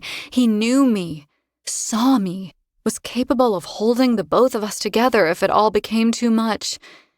It was safe to love him back because, no matter what, he was never going to let me fall. Please. It hit me out of nowhere. The sudden, awful realization that we didn't know how long we had together like this. He could disappear at any moment. I could. Maybe I'd lost my mind and I was imagining all of this and none of it was real, but I didn't want it to end without feeling him inside me first. I need you, I said. I laid my hands flat against his chest, my fingers splayed wide, as if I could reach inside of him and take hold of his very soul. If I could have, I would never have let go. Fisher's hand moved from my jaw, traveling down, closing around my throat. His grip wasn't tight. It was a suggestion of something that could happen, that might happen if I wanted it to. Sinners and martyrs, little Osha. The things I think about. He growled. If only you knew. I wanted to know. I wanted to hear all the filthy things he imagined when he thought about me. I would have asked him to elaborate, but my mate grinned wickedly, swooping down to claim my mouth with his before I could speak. I want you on all fours for me, Cyrus. Crawling. He drawled inside my head. Tongue dipping past my lips, past my teeth, he claimed my mouth. I threw my arms around his neck and kissed him back, whimpering. I want to stand behind you and watch you on your hands and knees. I want to see your slickness running down the inside of your thighs, your pretty pink little pussy on show for me, aching for my cock. I pulled back, gasping for air, searching his features and screaming inside at the look of pure need on his face. You do not get to say things like that and not already be inside me. You ready for me? His expression was 100% serious, but there was a teasing note in his voice.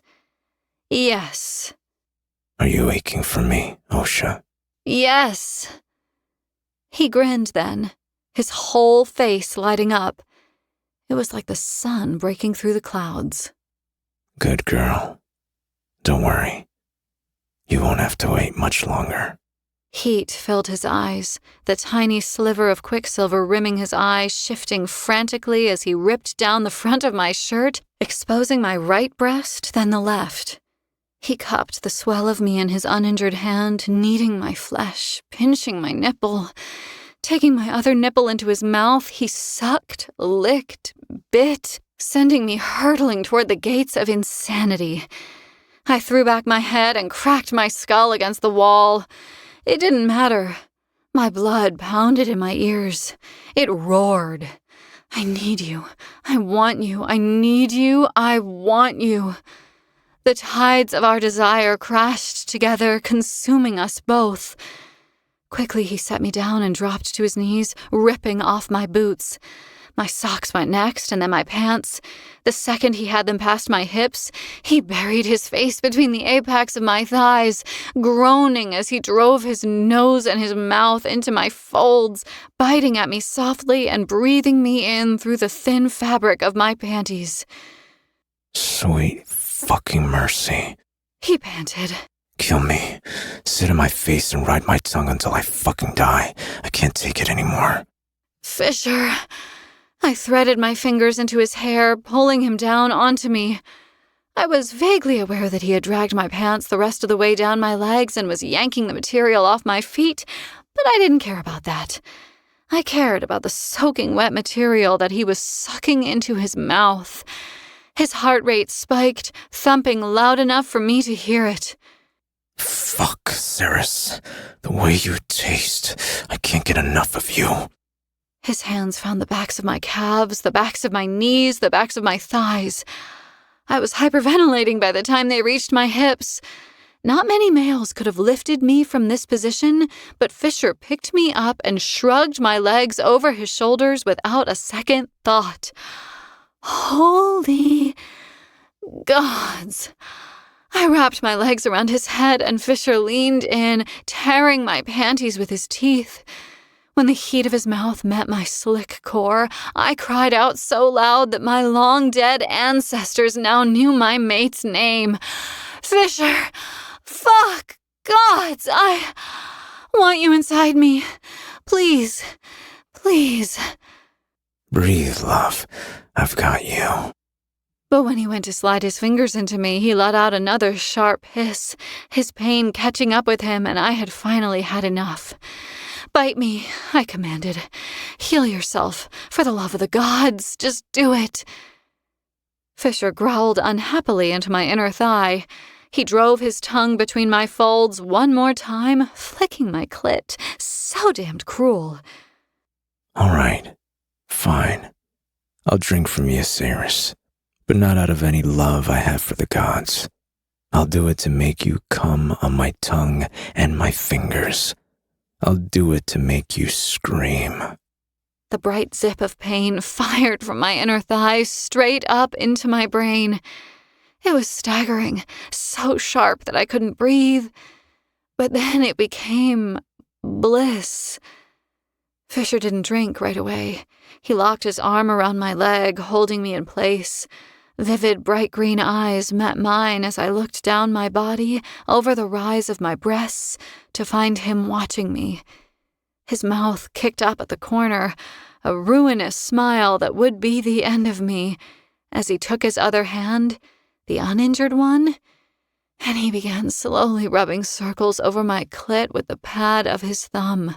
The pleasure was almost too much already, but it was the anticipation that was about to kill me. His canines were plunged deep into my skin, depositing a flow of his venom into my blood that was making my head spin. "Drink," I said. But the wicked gleam in Fisher's eyes only intensified. "Fisher," I could barely keep my eyes from rolling back into my head. My blood charged up and down my body, delivering his venom to every organ and every nerve ending. He saturated me with it until it felt like I was lifting away from him, floating toward the ceiling. "Fisher." Are you ready? His voice was a velvet soft caress at the back of my mind. I couldn't speak. I could barely shake my head no. Fisher chuckled darkly into my thigh. And then he drank. Again, it was instantaneous. The orgasm came up through me, a rippling wave of pleasure that rocked me to my bones. But it wasn't as powerful as the last time he had drunk from me. It was manageable. It was only just the beginning. I ran out of air. My teeth clenched together so hard it felt like they would crack. I lost all control of my body, and then the explosion hit. Fisher drank, his thumb still working tight, tiny circles over my clit, his breath sawing out of him as he fed and I came. I didn't make a sound. Couldn't. My muscles locked up and my vision went white, and mindlessly I rode out the most incredible climax I had ever experienced. I was still coming, shuddering uncontrollably, when Fisher pulled back from my thigh, withdrawing his canines, and picked me up, carrying me over to the hearth. I couldn't stand. My ears were ringing. He held me close, pressing me against his chest as he set me down on something soft, something that hadn't been there a moment ago. I didn't give a fuck what he'd set me down on. I just didn't want him to leave me. Not for a second. Hush, love. I'm not going anywhere. I'm right here. I hadn't realized I was speaking to him in my head. I hadn't even known the words had taken shape. My desperation to be close to him was an animal need. I felt wrung out as I watched him taking off his pants. He was magnificent to behold, the lines of him so perfect that he looked as though he had been carved from marble. His ink rushed across his pecs, down the tops of his muscled arms, but not the god bindings that marked his forearms, chained his wrists, and stained the backs of his hands. The mirror of my own god bindings, those runes and scripts, stayed firmly in place, ever present, steady, immutable, undeniable. His cock stood proud, so hard that the head of his erection almost brushed against his belly button. I reached for him, but he was already coming for me, already planting himself between my legs, his mouth seeking mine. Watching you come is a fucking gift. His hands locked around my wrists, swiftly pinning them above my head. I could watch you fall apart from me forever. His venom was still burning through me like a wildfire. I was powerless to it. The ecstasy was blinding. "Let me bite you," I whispered. No, Nisharan. His voice was so rough, he shook his head. "I won't drink. I want you to feel." I'm feeling everything I need to right now. A teasing smile took over his features as he rocked his hips forward, letting me know that he was right there, the head of his cock right at my entrance. Believe me, this is perfect. Please. But he shook his head more firmly this time. I have no idea if any of this is real, but if it is, we don't have any idea where we are, Osha. I don't understand any of this, but I'm gonna damn well make sure my head's on straight if I need to react quickly. I'm not about to let anything happen to you here. I would have kneed a guy in the balls for saying that back in Zilvarin. The idea that any man considered me incapable of taking care of myself at any point would have had me seeing red. With Fisher, it just wasn't that simple. It's very rude of you to make me feel so good and deny me the opportunity to return the favor. Whew, so many words. Fisher leaned his weight on one elbow, lifting his injured hand for me to see it now. I do feel good. Much better than I did. He flexed his hand, demonstrating that he had full range of movement again. The scuffs at his knuckles were gone. His hand was completely healed. And this? His lips parted, his eyes shuddering as he slowly slid himself inside me. This feels fucking incredible, Cyrus.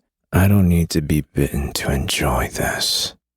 The embers of pleasure that had been smoldering in my stomach rekindled, roaring back to life. I was so full of him. Fisher shook as he held himself over me, his teeth scraping over his bottom lip. I lived for the moment when his eyes lost focus and his eyelids closed. He had existed for entire lifetimes before I'd even been born. He had won battles and defeated enemy forces that far outnumbered his own, the odds ever stacked against him. He had seen the rise and fall of monarchs, bargained for his life with monsters, fought off countless demons, and never backed down. It was here in the quiet and the dark with me that he surrendered. Blood beaded on his bottom lip when he released it from his mouth. A thin crimson trail chased down his chin. "You're bleeding," I whispered. He hung his head, laughing a little as he nodded. Sometimes a male needs a little pain to push back the pleasure, Cyrus Fane. He ran his tongue over his bottom lip. It came away red. Especially when his mate is this fucking incredible. He fell on me then. Rocking his hips back, he slammed himself home, burying himself all the way to the hilt inside me. The flames dancing atop the candles on the table flared, growing taller, the air buzzing with power as he drew back and did it again. "Kiss me. Please hold me down and fuck me." A dangerous growl rolled at the back of his throat. He didn't speak out loud or into my mind. He did as I bid him and fucked me. This time I clung to him, fingernails digging into his back, and he rode out his climax right along with me. The walls of the cottage trembled as we both came, and for one timeless second, reality, or non-reality, sank away, and we floated on a sea of nothingness. We held each other for a long time, listening to the wood snap in the hearth as the fire died. Out of the window, the world was all darkness and quiet. "There's no one out there," Fisher said eventually. His voice got so deep when he was tired. The bass tenor of it resonated in my bones. His eyes were closed, which gave me leave to study his features in detail. His eyelashes were long and black, like strokes of ink against his pale skin. The frown that often marred his brow was nowhere to be seen. He was always so intense when we were around others, on edge, ready for a fight. History had proven to him that he had to be ready, but now, here, he was languid and relaxed. I traced the outline of his wolf's head tattoo lightly with my fingertips, drinking him in like this. He was so fucking beautiful. I pressed my lips to his chest, kissing him just above his nipple, and Fisher made a contented humming sound. "How can you tell?" I asked him. "That we're alone." He shifted, rolling onto his back, taking me with him so that I wound up lying on top of his chest. He wrapped his arms around me, resting his chin on the top of my head. I don't know. It's an ability most warriors develop over the years, a sensitivity. If you close down everything else in your mind and reach out, you can feel if there are other creatures close by. It's like listening very hard, or straining to see something in the distance. I'm sure you can do it too.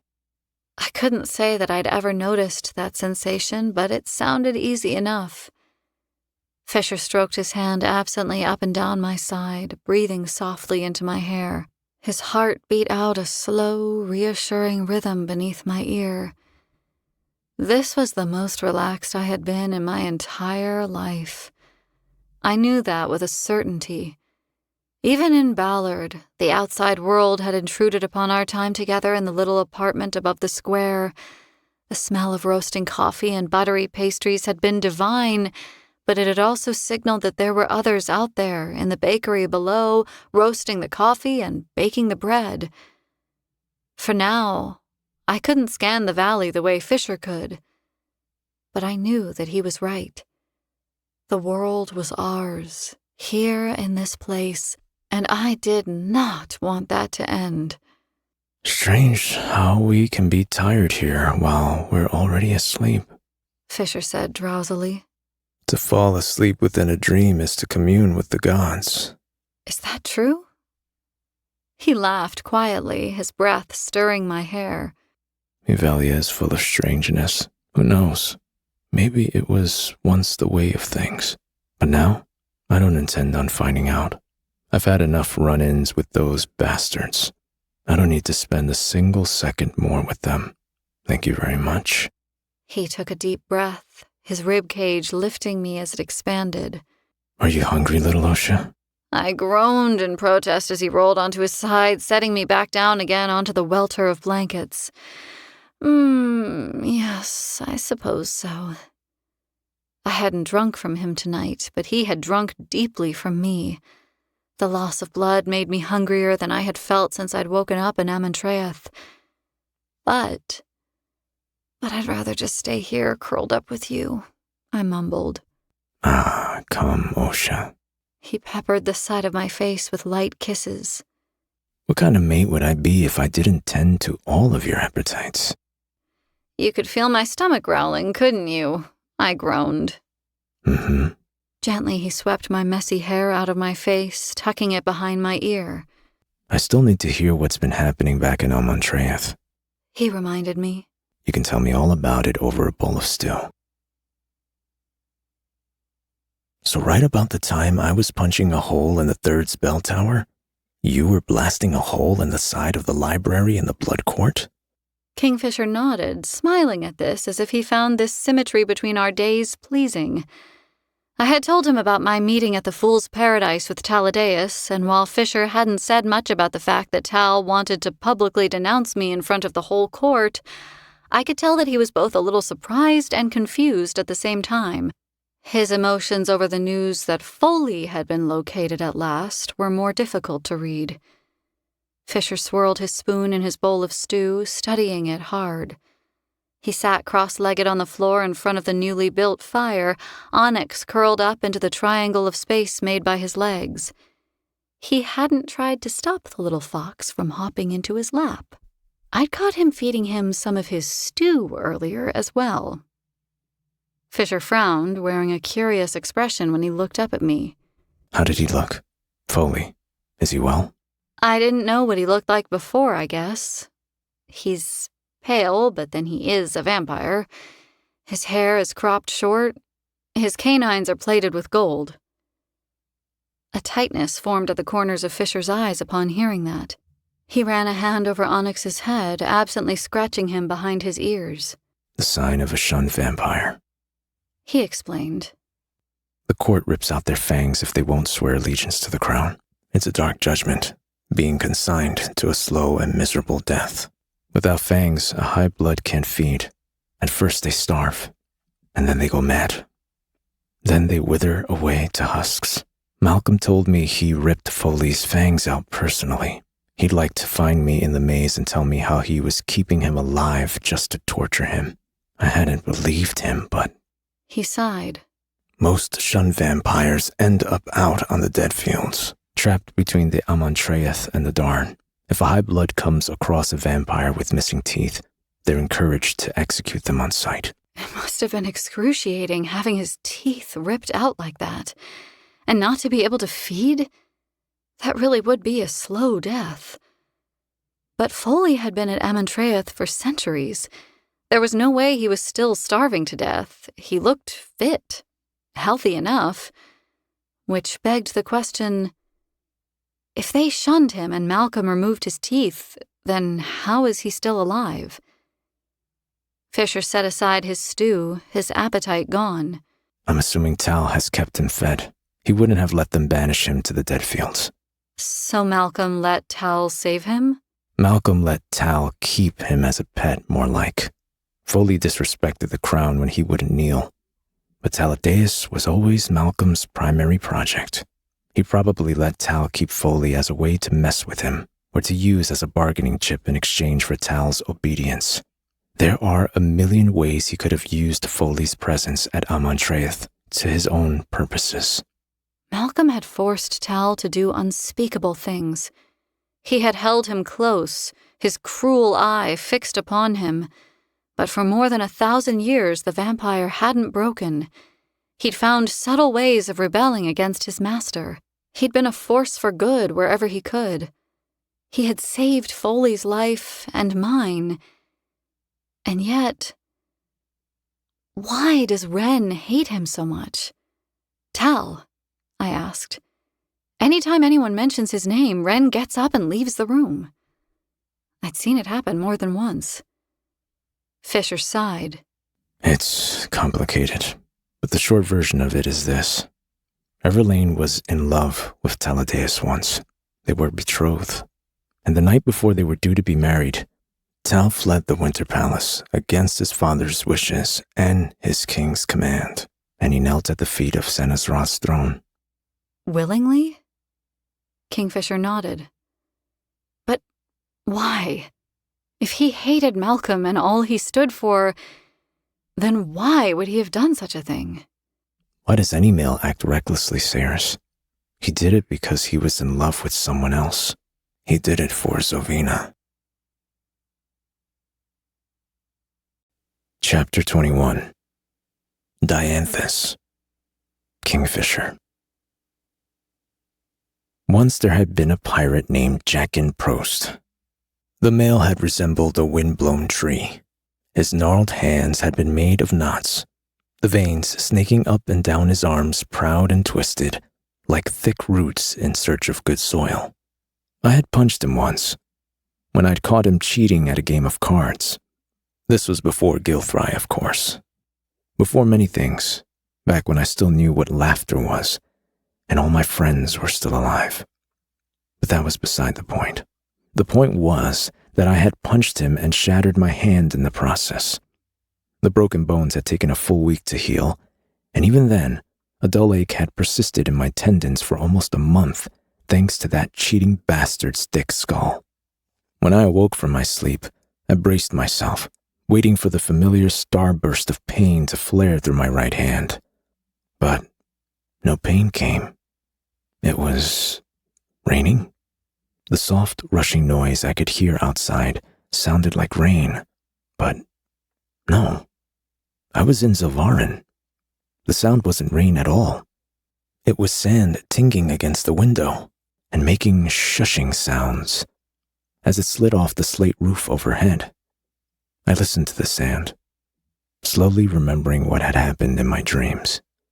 The valley at the edge of Kalish's borders, the huntsman's cottage. I had just been there with Sayers. I stripped her out of her clothes and fucked her raw, and she fed me so that I would heal. When I pulled up my pant leg, there was the tip of the dagger tattoo she'd given me. And my hand?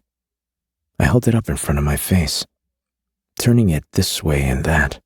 Light spilled in through the window, washing my skin gold as I searched for some sign of injury. There was no way. No fucking way! Carrion did not sound impressed. I splayed my fingers and peered through them to find him standing in the doorway shirtless, rubbing a dry cloth at the raised welts that dotted his chest and his sides. You look like you have the pox, I told him. What? What kind of pox? The kind you get from doing dumb stuff with your dick. He looked horror-stricken. Don't worry. They'll fade in a couple of days. In the meantime, don't scratch at them. They weren't even itching until you said that. Why the hell aren't you covered in hives? And yes, while we're at it, how the hell is your hand fixed? Your knuckles were the size of ghoulish nuts when we got back here earlier. I didn't know what a ghoulish nut was, or how big they usually were. But my knuckles had been grotesquely swollen before I'd fallen asleep. A bouquet of black and purple bruises had flowered beneath my skin. And now the bruises were gone. My hand was healed. How was I supposed to explain this when I had no real clue what had happened myself? I think Ceres might have healed me in my sleep. Carrion arched an eyebrow, angling himself in the doorway as if that might help him see me better.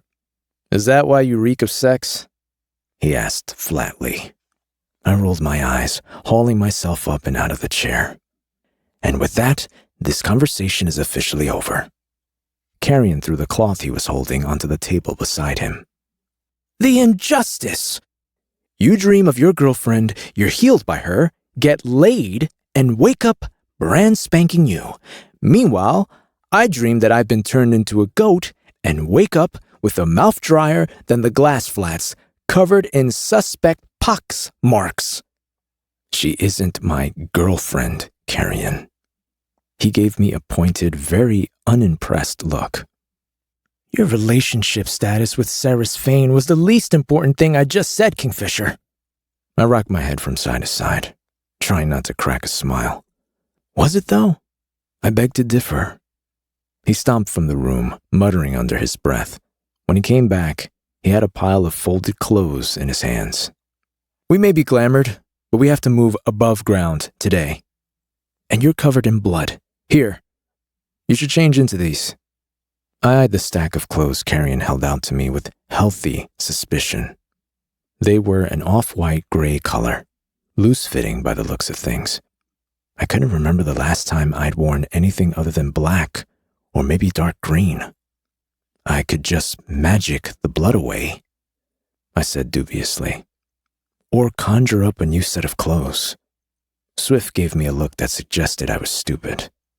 We might have to deal with a bunch of guardians today, and you're willing to deplete your magic for a fresh outfit? Wow. He tapped his chin annoyingly with his index finger. I didn't know you were so vain. And after you refused to give yourself a tan yesterday, too. My top lip twitched, but I refrained from showing my teeth. He was infuriating, but he was right. I took the clothes from him reluctantly. Fine. Use the room through there to change. I don't need to see you half naked after you apparently went on a sexcapade last night. Thanks oh so much. God knows what kind of teeth mark. Carrion saw my face.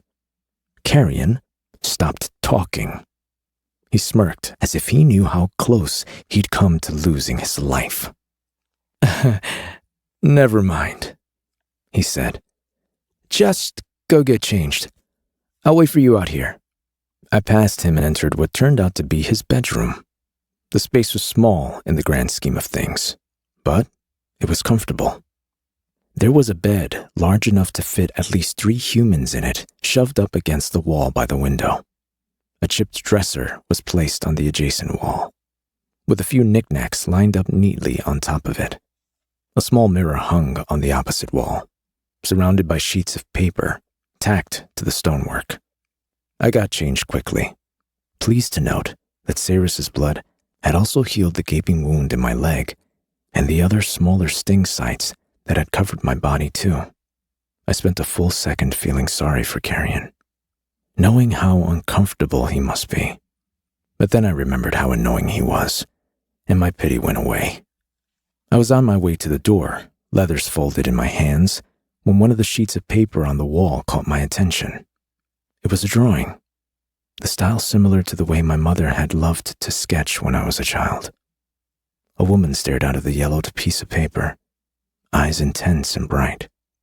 She had high cheekbones and full lips, and a heart-shaped face that stirred a flurry of memories in the back of my mind. Amelia Dianthus, the former queen of the Evelian Fae. Belacan had found her in the bathhouses in the lower levels of the Winter Palace. He had been carrying her husband Ruik's godsword, Bitterbane, in his hands. The blade had dripped with blood. The queen had taken one look at the sword and the blood and known her husband was dead. I had seen her fleeing through the palace, robes billowing around her as she ran. I hadn't witnessed her handing the child over to my father, whispering for him to take him, to hide him, to keep him safe. My mother had told me about that later, after we'd fled the palace in the night and escaped south to Kalash. Carrion had drawn his mother with surprising precision. The image of his father, pinned next to Amelia, was less exact. Only half of Rurik Dianthus' face had been captured on the paper, only one of his eyes sketched out. But the old king's kindness was there, a familiar warmth radiating from that one eye. There were other people trapped on the sheets of paper, members of the Fae I didn't recognize. Females wearing renegade armor with bows slung across their backs. Males wearing fierce expressions, long hair tied back into war braids, mighty swords held aloft over their heads. Faelings, fire sprites, dragons, and all manner of other creatures drawn in exacting detail everywhere I looked. Over by the window, landscapes covered the wall, scenes with snow-capped mountains, raging rivers, and ships out at sea, sailing along a tropical coast that bore a startling resemblance to the Shield, the chain of islands that guarded the beaches of Lycia. It was all here, pieces of Evelia caught on paper like insects trapped in amber.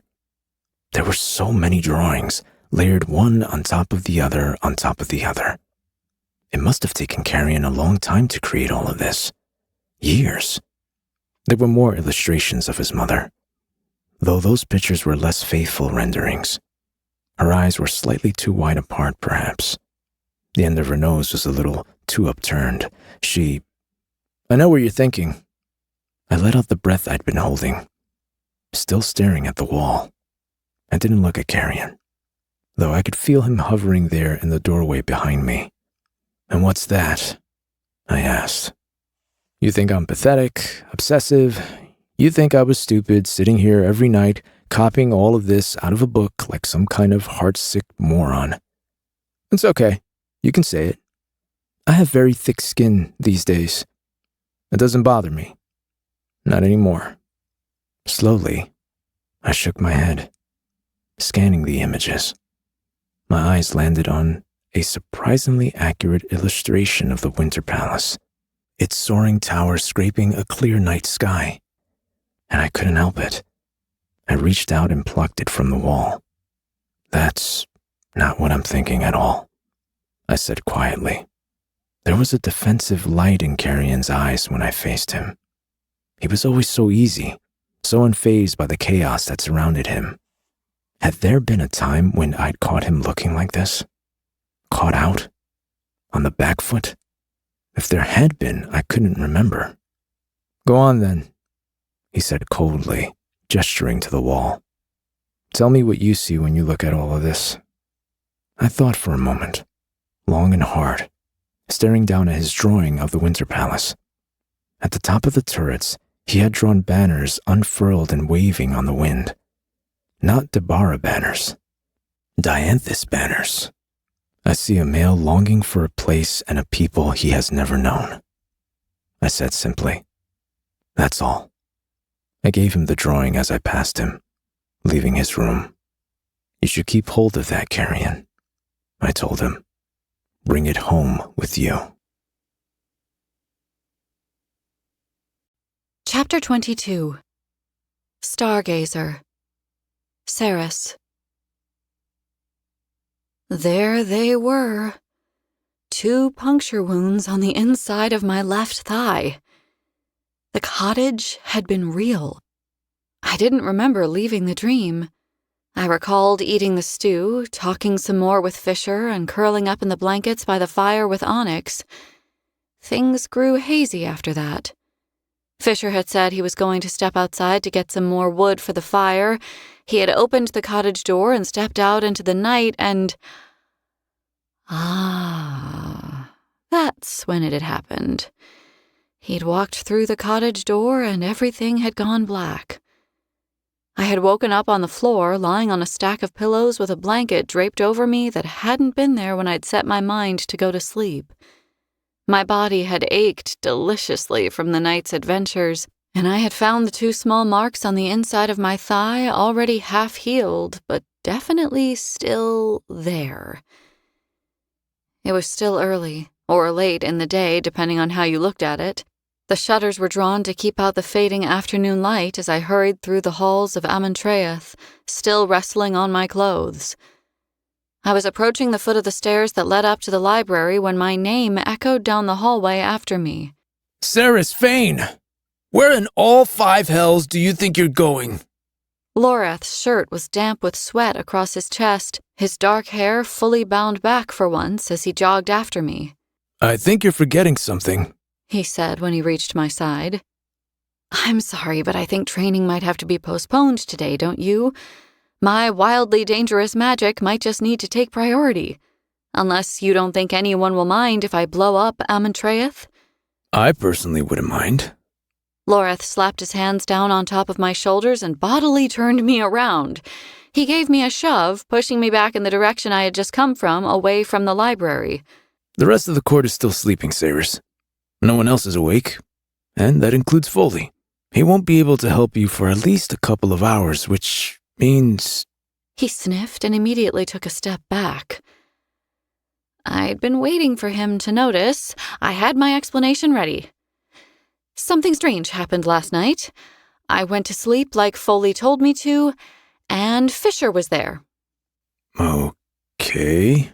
He looked dubious. We've all had those kinds of dreams before, Ceres, but... He cleared his throat uncomfortably. I don't think I've ever heard of anyone waking up covered in their partner's scent from a dream. It wasn't a dream. Well, it was a dream, but it was more than that. How can you tell? Besides the way you, He waved a hand around me, gesturing in my vague direction. Smell. There's other... physical evidence, I said, staring straight ahead. God, this was fucking awkward. Okay. I'm gonna take your word for it. I think I have enough information. He cocked his head to one side. Are you sure it was him? What do you mean, am I sure it was him? Yes, it was him. I think I know what my mate looks like, Loreth. A sneaky little smile hovered over his lips. Want to hit me yet? He asked. Yes, I do, actually. You know what? Fine. Let's go train. The training room was cold. All of Amontreath was cold, for that matter. When the people of a court were immune to temperature and an open fire might have them going up in flames, it was no great shock most rooms didn't have fireplaces.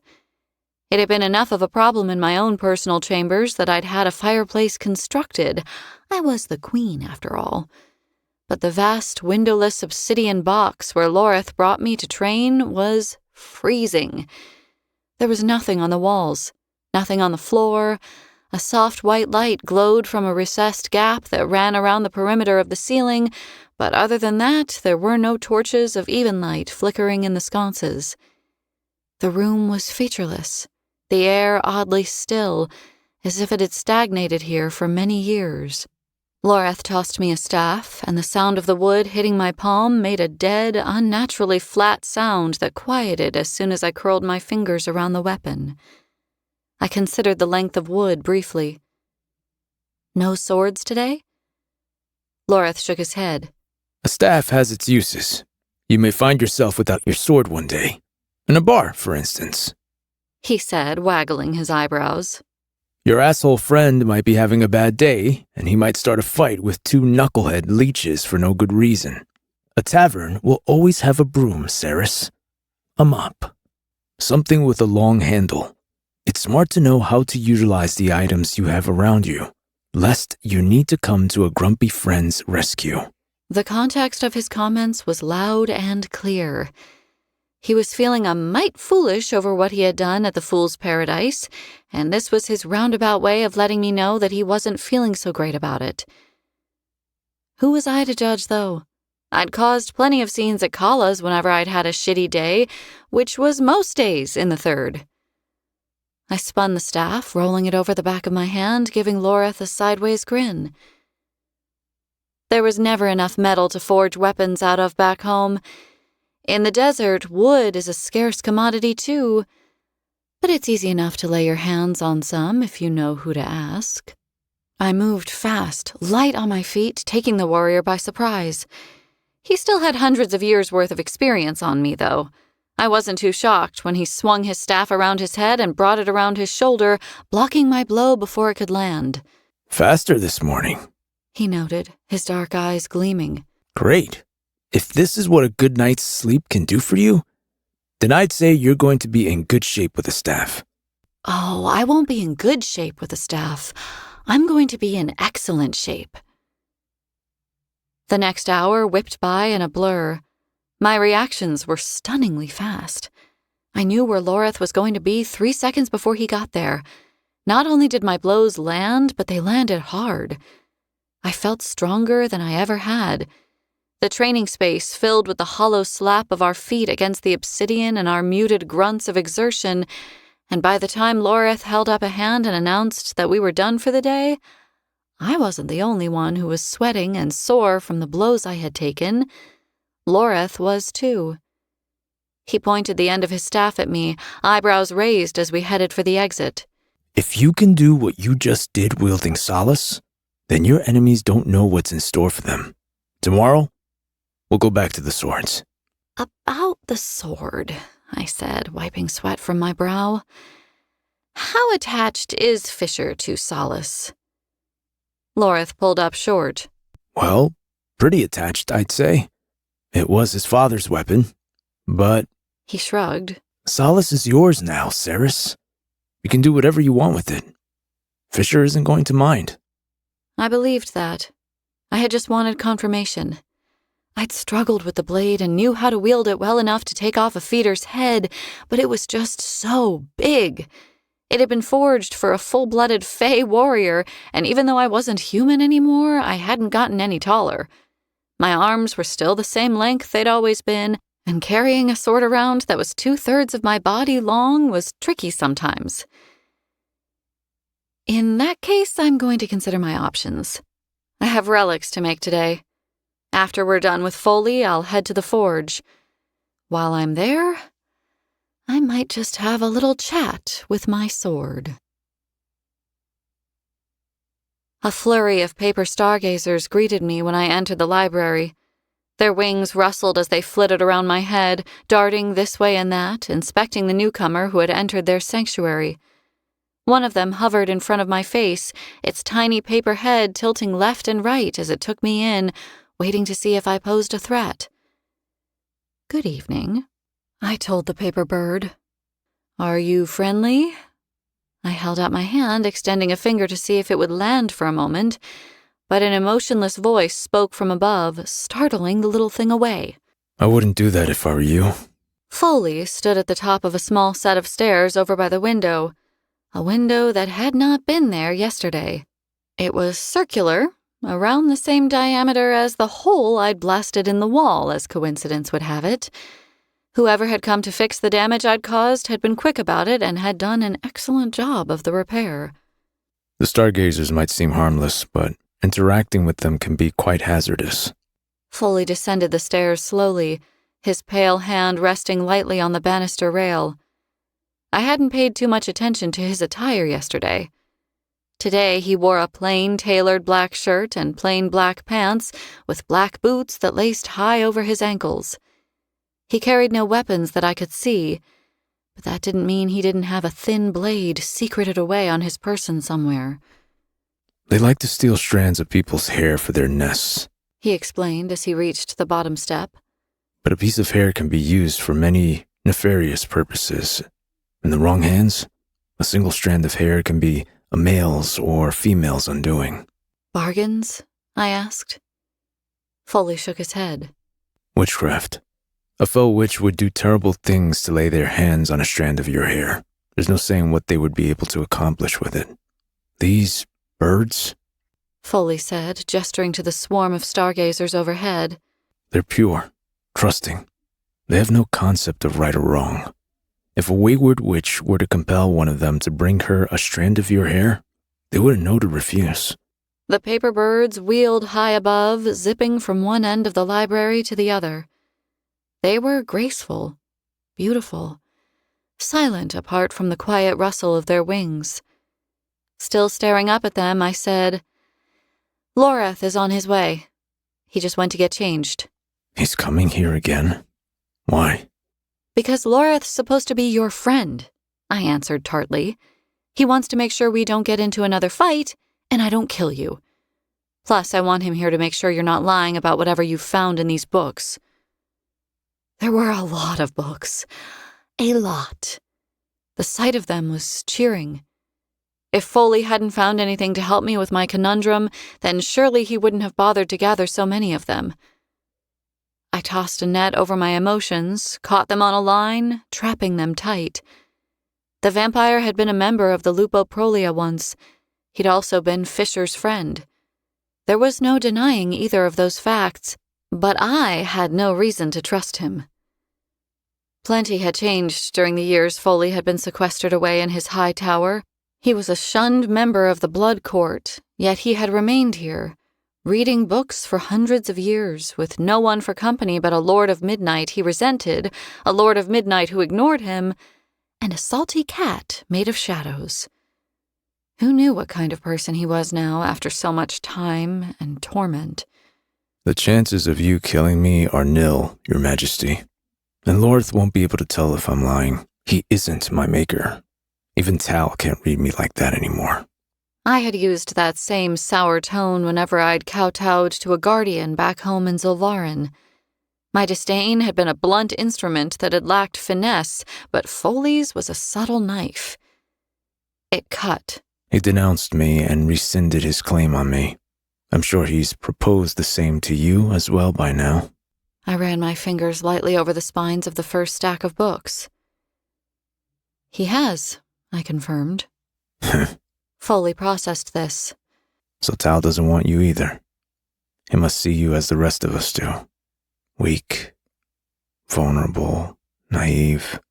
Are you trying to hurt my feelings, Foley? I ran my tongue over my top row of teeth, slowing down my heart. Letting it thunder accomplished nothing. I wouldn't waste your time if I were you. Oh, but you aren't me. He snapped out of nowhere, his control slipping for a second. Just one tiny split second, showing me the truth of what lay beneath. He was afraid. You think you've known hardship? Stealing water and fending off bullies for a quarter of a century? Try 800 years. Fighting for your right to exist. This place is worse than hell, because no matter how bad things get, there's always a light at the end of the tunnel. A hope that you might escape. Then why haven't you? Foley's jaw snapped closed. If you hate it here, then why haven't you left? Why didn't you just go back to your friends where you belonged? You've been up here throwing yourself a fucking pity party for the better part of a millennium, complaining about how terrible it all is, when you could have left at any time. How? He whispered. How could I have gone back to them when I had become one of the monsters they swore to kill? They would never have accepted me. Loreth said they wrote to you. They wanted you to leave Sanus Roth. Fisher commanded you to come home. I didn't need to shout at him, but gods, he was exhausting to be around. Tal might have felt bad about giving Foley this new life. He had let him skulk around up here feeling sorry for himself, but I had no tolerance for this kind of defeatism. Zilvarin wrung that out of a person pretty quickly. Either that, or it killed you. Foley turned to look at the pale green even light fluttering in the huge hearth by the stairs. I watched the muscles feather in his jaw, his nostrils flaring. You're misinformed. There were no letters. They left me to my fate here, and I can't condemn them for it. Fool. Are you seriously that stupid? I was getting better at sensing Loreth. Over time, my awareness was sharpening, blossoming in the back of my mind. I hadn't felt him sneaking up on me earlier at dusk, but I had registered him climbing the stairs up to the library this time. Foley had felt his approach too. Would he look at Loreth, though? Like hell he would. There's no need to pretend, Bart. I know how it is, he said. Loreth strode across the room and set Avisiath down on the reading table with a loud clunk. The vampire flinched, his lips peeling back to reveal those plated golden teeth.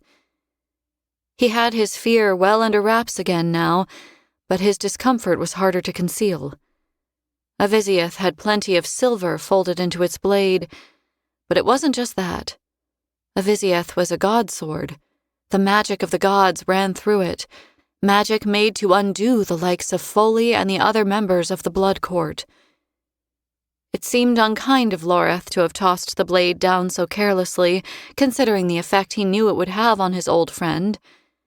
But then I saw the hard light in his eyes and knew there was more to the action. I'm not pretending, and you know I can't lie. Look at me, Foley, he said. Reluctantly, the vampire looked at him. We wrote to you. Many times. I did. Ren did. I know for a fact that Fisher sent you many missives during those first 5 years after that night at Agen. After that, he cut it down to 1 letter a year. Even Danya wrote to you. Her letters were mostly curse words, calling you every name under the sun for ignoring the rest of us for so long. But I know she asked you to come home. All of us had asked. And all of us have told you the same thing. It might be tricky, sure. But we would find a way to make it work.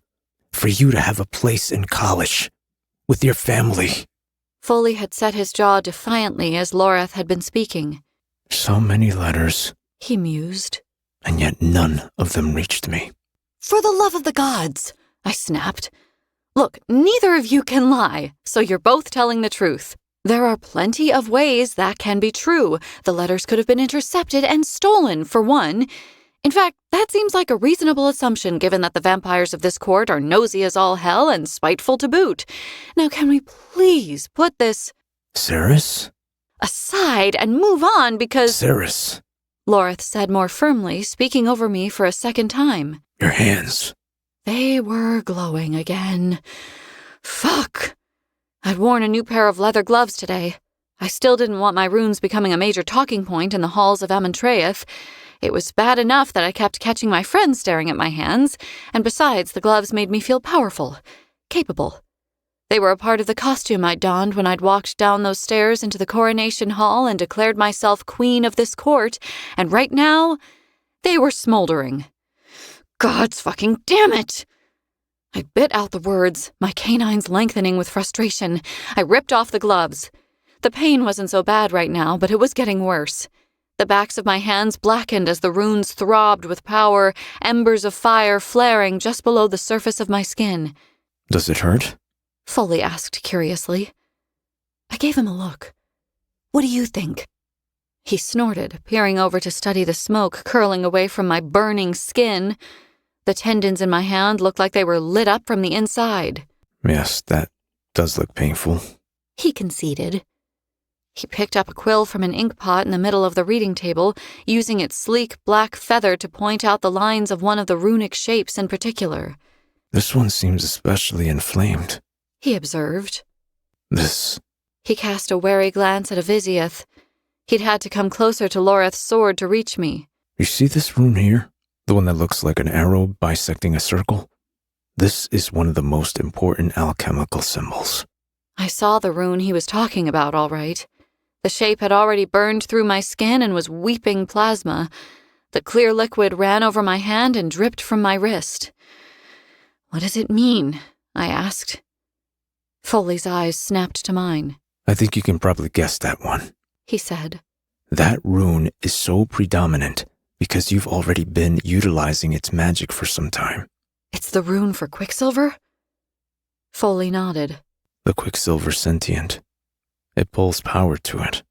It makes sense that this rune is hurting you the most. In the records I've found, the Quicksilver rune has always been the hungriest, the first to awaken. Oh, I knew how greedy the Quicksilver was. Always wanting something, always making demands. I had plenty of first-hand experience with that. The vampire's curiosity rose as he angled his head, inspecting the back of my right hand. Remarkable. Truly. I've never seen an Alchemaran shield this intricate before. Alchemaran shield? Yes, this, he said, impatiently, tapping the back of my hand. This is your shield. All alchemists had them. You don't need to talk to me like I'm stupid. Magic hasn't existed in Zilvarin for a very, very long time. How am I supposed to know any of this? From his expression, Foley wasn't about to accept my upbringing or my background as an excuse for my ignorance. You cannot eradicate magic from a city. Once it takes root within a community, it never leaves. It will find a way to thrive, one way or another. You just didn't care to look for it, like within yourself, for example. I kind of had some other things going on at the time. You know, trying to make sure my brother and I didn't die of dysentery. Foley disregarded the comment, refusing to give it weight. Your power didn't just show up overnight. It's been with you since birth. You must have been using it haphazardly for many years without any attempt to control it. You've been utilizing your affinity with Quicksilver even more of late. That's how you find yourself in this position. All right, Foley. Leave her be. She had no clue what she was dealing with back in Zilvarin. You judging her for it won't help us now, will it? Foley cracked his knuckles as he skirted around the table toward the tallest stack of books he had compiled. Casually, Loreth picked up a Visieth and moved the sword, placing it down close to the vampire again. Foley saw what he did. He shot the warrior a look full of recrimination, then took up a book and flicked through it for a moment, his dark eyes scanning the pages until he found what he was looking for. He handed the book to me, open toward the front, the aged pages marked with small, hand-drawn symbols. Can you read this? He demanded. My eyes skipped over the page, taking in the spidery black handwriting that filled it from top to bottom. Unorthodox tria prima, the basis of which is always the same: salt, quicksilver, brimstone. The uses for all three are varied and wide. Combined, they... I looked up from the page. I can. Good. Turn the page. Read the exercise at the top of the page there, on the left. I did as he bid, reading out loud. A failing may be fearful at first. Opening themselves to the energetic flow of the Quicksilver can be an overwhelming sensation. The failing should learn to embody the Quicksilver's energy, aligning themselves with it in body and mind before they try to transmute the substance from a metal to a solid. Every day, the failing should be encouraged to alter the Quicksilver repeatedly between its natural states until this skill comes easily and they have built a rapport with the Quicksilver itself. Once the failing has mastered this skill, they will be ready to set their affinity for the Quicksilver's magic and seal their first alchemical rune. I sought out Loreth, relief building inside me. You heard that, right? I'm ready to seal the Quicksilver's rune at least. Foley jumped in before Loreth could. You're far from ready, Ceres. But I can already transmute the Quicksilver from one state to another. According to this, I am ready to seal the rune. Is that so? Is it as simple as turning a handle and stepping through the door? Or do you kick the door down and fall ass over tit through it as a result? Slowly but surely, I was beginning to hate this vampire. I don't see that it matters how I get the job done so long as it gets done. If you have to force your magic to obey your will, then you haven't mastered it. You've learned how to violate it. You can either develop a partnership with your magic, with give and take and understanding, or you can cow it into submission. Which do you think would prove to be the more beneficial relationship? No, tell me, since you seem to be such an expert on the matter, what happens when something or someone is oppressed for long enough that it finally rises up and says enough? The gods and martyrs damn him all the way to the bottom circle of hell. He had a point. I want to treat the Quicksilver fairly. I want to partner with it in the right way, believe me. I'm just very worried that I don't have time to master children's exercises or these simple nonsense pictures. Simple nonsense? His expression indicated that my comment had left a foul taste in his mouth. Show me the simple nonsense picture you're referring to. I looked down at the book and huffed. There. How about this one? A circle. How is a circle supposed to be important? Foley looked down at the plain black band of ink that formed a circle on the page I held out to him, then gave me a bone-dry look. He spoke slowly as if he were dealing with someone too simple to understand basic constructs. That is not just a circle. That is the foundation of all powerful sigils and runes. The strongest magic is circular, like a wheel. It is the symbol of forever, the beginning and the end of everything. It carries magic on a loop, amplifying it, giving it strength. That is the most important magical symbol there is. Ah. Shit. My cheeks flushed hotly. Additionally, those exercises aren't for children. They're for failings. Failings are far smarter than human young, but that's academic. The skills this book teaches are designed for an individual starting out on a journey to become a proficient alchemist. No matter their age, they form the foundation upon which all other skills and abilities rely. Would you build a house on top of shifting sand, Sarasphane, willingly, knowing that it will come crashing down around your ears? If he had used any other analogy, literally any other, I wouldn't have had any qualms about ignoring him. But he had used that one, and it tore at a buried hurt deep inside me that still woke me sweating from my dreams sometimes. Did he know somehow? About my father? No, he couldn't have. I closed the book and pinned it under my arm. All right, I'll take it to the forge. I'll practice for an hour if you think that'll make a difference. I think practicing for 2 hours would make an even bigger difference, Foley said. That way, you won't pose such a threat to the whole court, will you? I turned away from Foley, fixing a mutinous glare at the male who I'd assumed would have my back. You're terrible, you know that? Loreth gave me an apologetic shrug. Sorry, Saris, but he's right. Whether Foley was right or wrong had no bearing on the situation.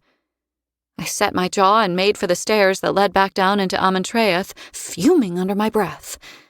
I had almost reached the stairs when the bright kiss of pain stung the back of my neck. Hissing, I rubbed the point just below my hairline, which still hurt, and my fingers came away stained red. Something had bitten me. No, something had cut me. The source of the injury became apparent as the sound of rustling paper filled my ears. A stargazer flapped its paper wings a couple of feet away, hovering in place. My first instinct was to check its beak to see if there were any strands of long black hair hanging from its mouth, but there were none. Foley had gotten into my head, the bastard. I hated that I'd let it happen. But the paper bird had attacked me, hadn't it? It was small, its body the length of my thumb. Its wings flapped so hard that they were a blur as the tiny thing drifted toward me and stilled again. It had no eyes. No features at all, really. It was a creature made of plain white paper, animated by magic. But I got the feeling it was trying to get my attention. I took another step backward toward the stairs, and the little stargazer followed again, rising so it hovered at eye level.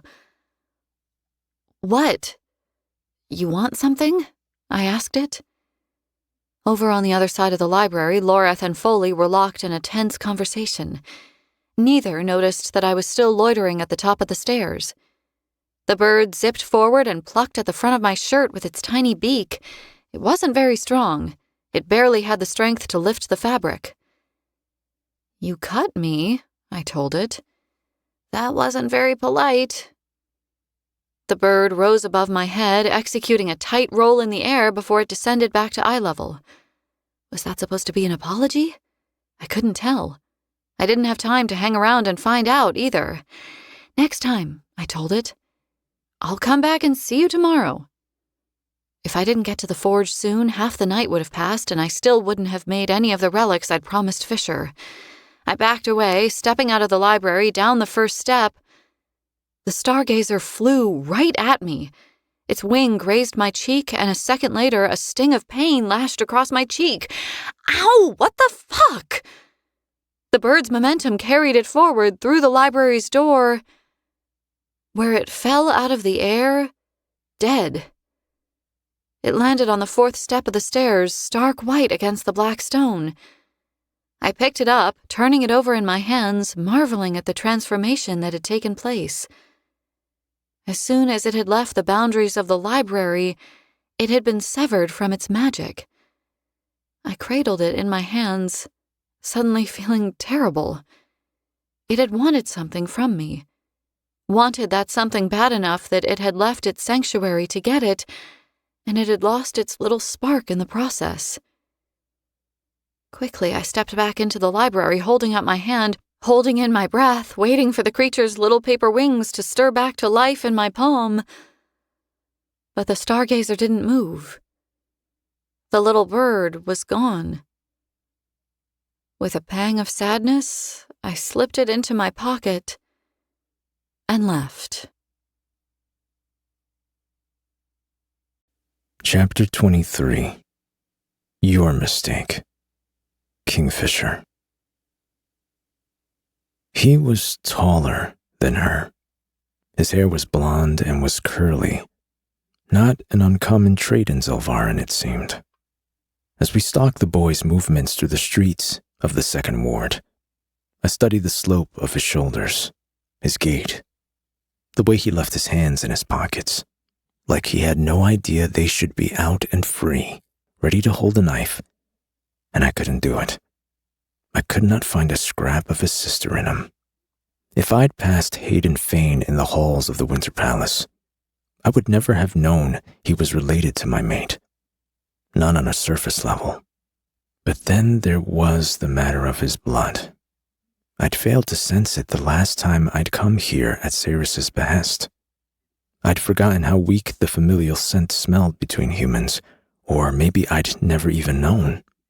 I'd met so few humans when I was young, and the chances of any of them having been related to each other were slim. Among so many millions of people, it was no great surprise that I hadn't been able to find him before. But now, 20 feet behind him, I could smell it, trailing like a ribbon behind him as he wove through the bustling crowds. Something like sunlight, a little like home, but different. The boy up ahead, with the red scarf protecting his face, was Ceres's brother, and we were this close to bringing him back to Evelia. He might not be happy to see me, Carrion muttered into his own scarf next to me. I tried not to laugh. Really? I'm shocked.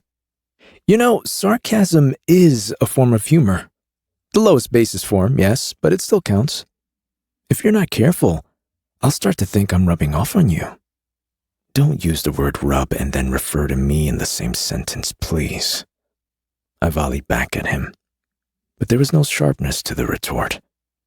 Like the fine sand that constantly battered the city walls, Carrion Swift was slowly wearing me down. Oh, please, the smuggler drawled. You are not my... He craned his neck, scanning the crowd over the tops of their heads. Ah, fuck. He's gone. I think we lost him. I grabbed him by the arm and shoved him to the left, out of the flow of bodies all shuffling to go and get their morning allotment of water. You might have, I said. I don't lose people. He ducked down here just now, right before you were about to lie and say I'm not your type. I gestured to the side street next to us, my senses on high alert. Ceres's brother was nowhere to be seen now, but he had come this way. Crumbling buildings stood to the left and the right. Faded clothing hung limp from the windowsills, the air too still and heavy to stir them. I wasn't lying. I prefer my women and my men a whole lot prettier than you. Carrion stepped into the alley, but I grabbed him by the scruff of his neck, dragging him back. The blade came a split second later. It wouldn't have hit the smuggler anywhere vital, but it would have hit him. It would have hurt. The dagger embedded into the pale stone next to Carrion's chest, its handle shuddering from the force it had slammed into the wall. Gods and fucking martyrs! Carrion wheeled on the disheveled human who had stepped out from the gap between the buildings to our right. His eyes were brown, not blue. Ceres's chin was elfin and almost sharp, but Hayden's was cleft. There was a similarity in the shape of their eyes, though. The overall structure of the rest of his face was much like hers, and the way he tipped his head to one side and scowled at me was suspiciously familiar. Sorry, Swift. I saw him first and reacted. He looked young, but his voice had some gravel to it. Hayden's eyes hadn't left mine. His whole body was angled toward me. Sorry. You nearly cut my nipples off. My hand was still resting on Carrion's shoulder. He shrugged me off, grumbling under his breath as he stalked toward the human. You go around hurling knives at strangers in the open now? He pointed at the knife. Where the hell did you even get that? Ceres left them hidden all over the city. She said you never knew when you might need to arm yourself, and it looks like she was right. What are you doing with that traitor? His attention flitted to Carrion, but it didn't roam far before it returned to me. Plenty of people had looked at me the way Hayden Fane was looking at me now. Disgusted, angry, furious. But they'd had reason to. I hadn't been able to save their fathers or their husbands. They'd heard the stories of cruelty Belicon had spread about me. But Hayden Fane had lived his whole life here in Zilvarin, and he had no right to look so offended by my presence. It's customary to get to know a male before you judge him, boy. I rumbled. Oh, I know you, Hayden spat. You're him, aren't you? Kingfisher of the Ajin Gate, whatever that is. Look there, I can see it on your face. I'm right, aren't I? Hayden barked. There was hysteria in his eyes. His cheeks had flushed the same color as the scarf that hung around his neck. Carrion jerked. How do you know his name? Hayden snorted derisively. Where the hell have you been, Carrion? Last I saw of you, you promised you'd come back the next day with some supplies and word about Ceres. Then you disappeared for weeks on end. I can't move to the city like you can. Things have been crazy here. The Guardians have everything locked down so tight you can't breathe without one of them clubbing you over the back of the head for taking more than your fair share of air. Everyone heard about the explosion in the 3rd yesterday. Half of the fucking bell tower's missing. The Guardians have been passing these out all morning. I tensed when he reached into his pocket, ready for whatever ill-advised nonsense he was about to embark upon. But he pulled paper from his pocket, not metal. He passed the crumpled sheets to Carrion, who unfolded them and began to read.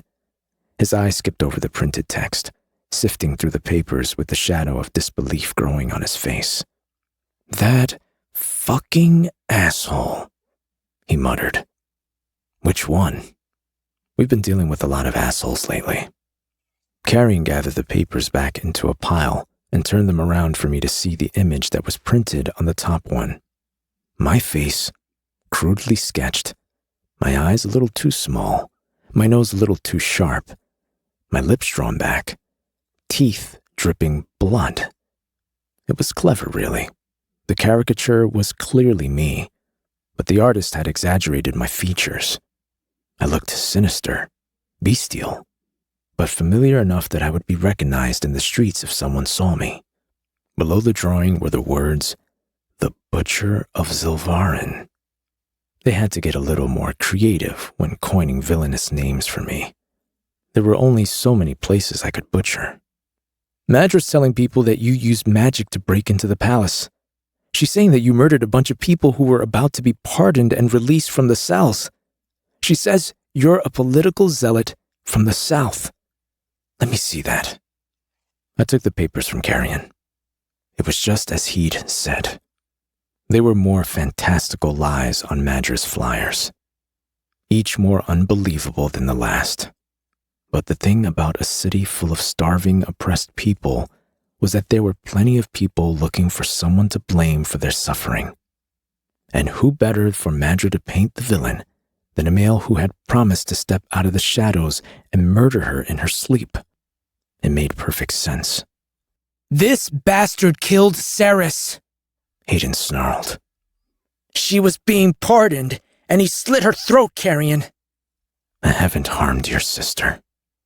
They dragged her body through the third. They showed everyone what you did. Swift shook his head at the lunatic. Sinners. He's telling the truth, all right? He hasn't harmed a hair on her head, Hayden. Ceres is fine. I promise. Then whose body was it, huh? They were... Hayden choked on the word. Children. They were cut to ribbons. Their faces were... I couldn't tell if he was horrified or furious. Hayden couldn't decide either, apparently. His eyes darted to the knife he'd thrown at Carrion. Clearly, he was wishing the weapon were back in his hand so he could take another run at cutting my throat. He lunged, trying to skirt around us, heading for the blade or the alley's exit, I didn't know. I stepped in front of him, slowly shaking my head. I didn't lay a finger on him, just stared down at him. And the boy wilted like a cut flower. Ceres is fine, Carrion repeated. At least she was okay when we left her, he amended. Whoever you saw being dragged through the city was not your sister. Well, I didn't actually see her myself, Hayden sniffed. But there were drawings. Drawings like that one. His gaze drifted down to the papers I was still holding. I stepped back, searching his face, not sure whether to laugh or cry. Wait, so your queen, the same queen who's been depriving you of water and starving you and murdering the people of your ward for generations, draws some pictures and tells you your sister's dead, and you believed her? Great fucking gods, this is fucking perfect. I turned away from the boy. He was too fucking stupid to deal with directly. Fix this, Carrion, I'm out of patience. Prowling back and forth in the mouth of the alleyway, I waited for the smuggler to wrangle the human. He started out strong. Ceres isn't in Evelia anymore, Hayden. She accidentally opened up a fate portal, and Fisher here came through in Zilvarin. But then immediately took a wrong turn. He took her back to his realm and tricked her into a bargain. Then he came and kidnapped me because he thought I was you. Fuck me, Carrion. I shoved him out of the way and grabbed the boy by the shirt. The sour tang of his fear flooded my nose. Do you want to see your sister? I growled. Yes, he stammered. All right then, let's fucking go. Wait, we can't go. He dug his boot heels into the sand, almost losing his balance when I pulled him forward. I was this close to knocking the fucker out and throwing him over my shoulder. Why not? Hayden's eyes darted to Carrion, wide, afraid, sad. His shoulders sagged, the fight suddenly leaving him. We need to go back to the third first, he whispered. You need to say goodbye, Carrion.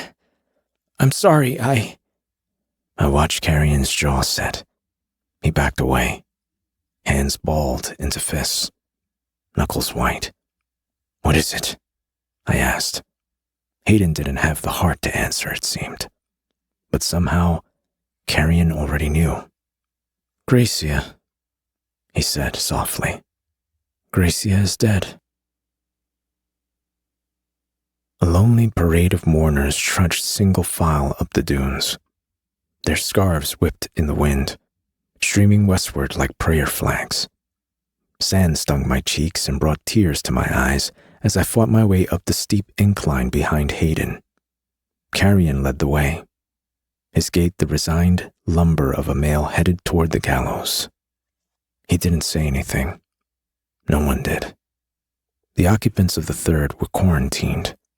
They were forbidden from leaving their ward under any circumstances, apart from one. The poorest residents of the Silver City were permitted to leave their ward to bury their dead. It was not a kindness.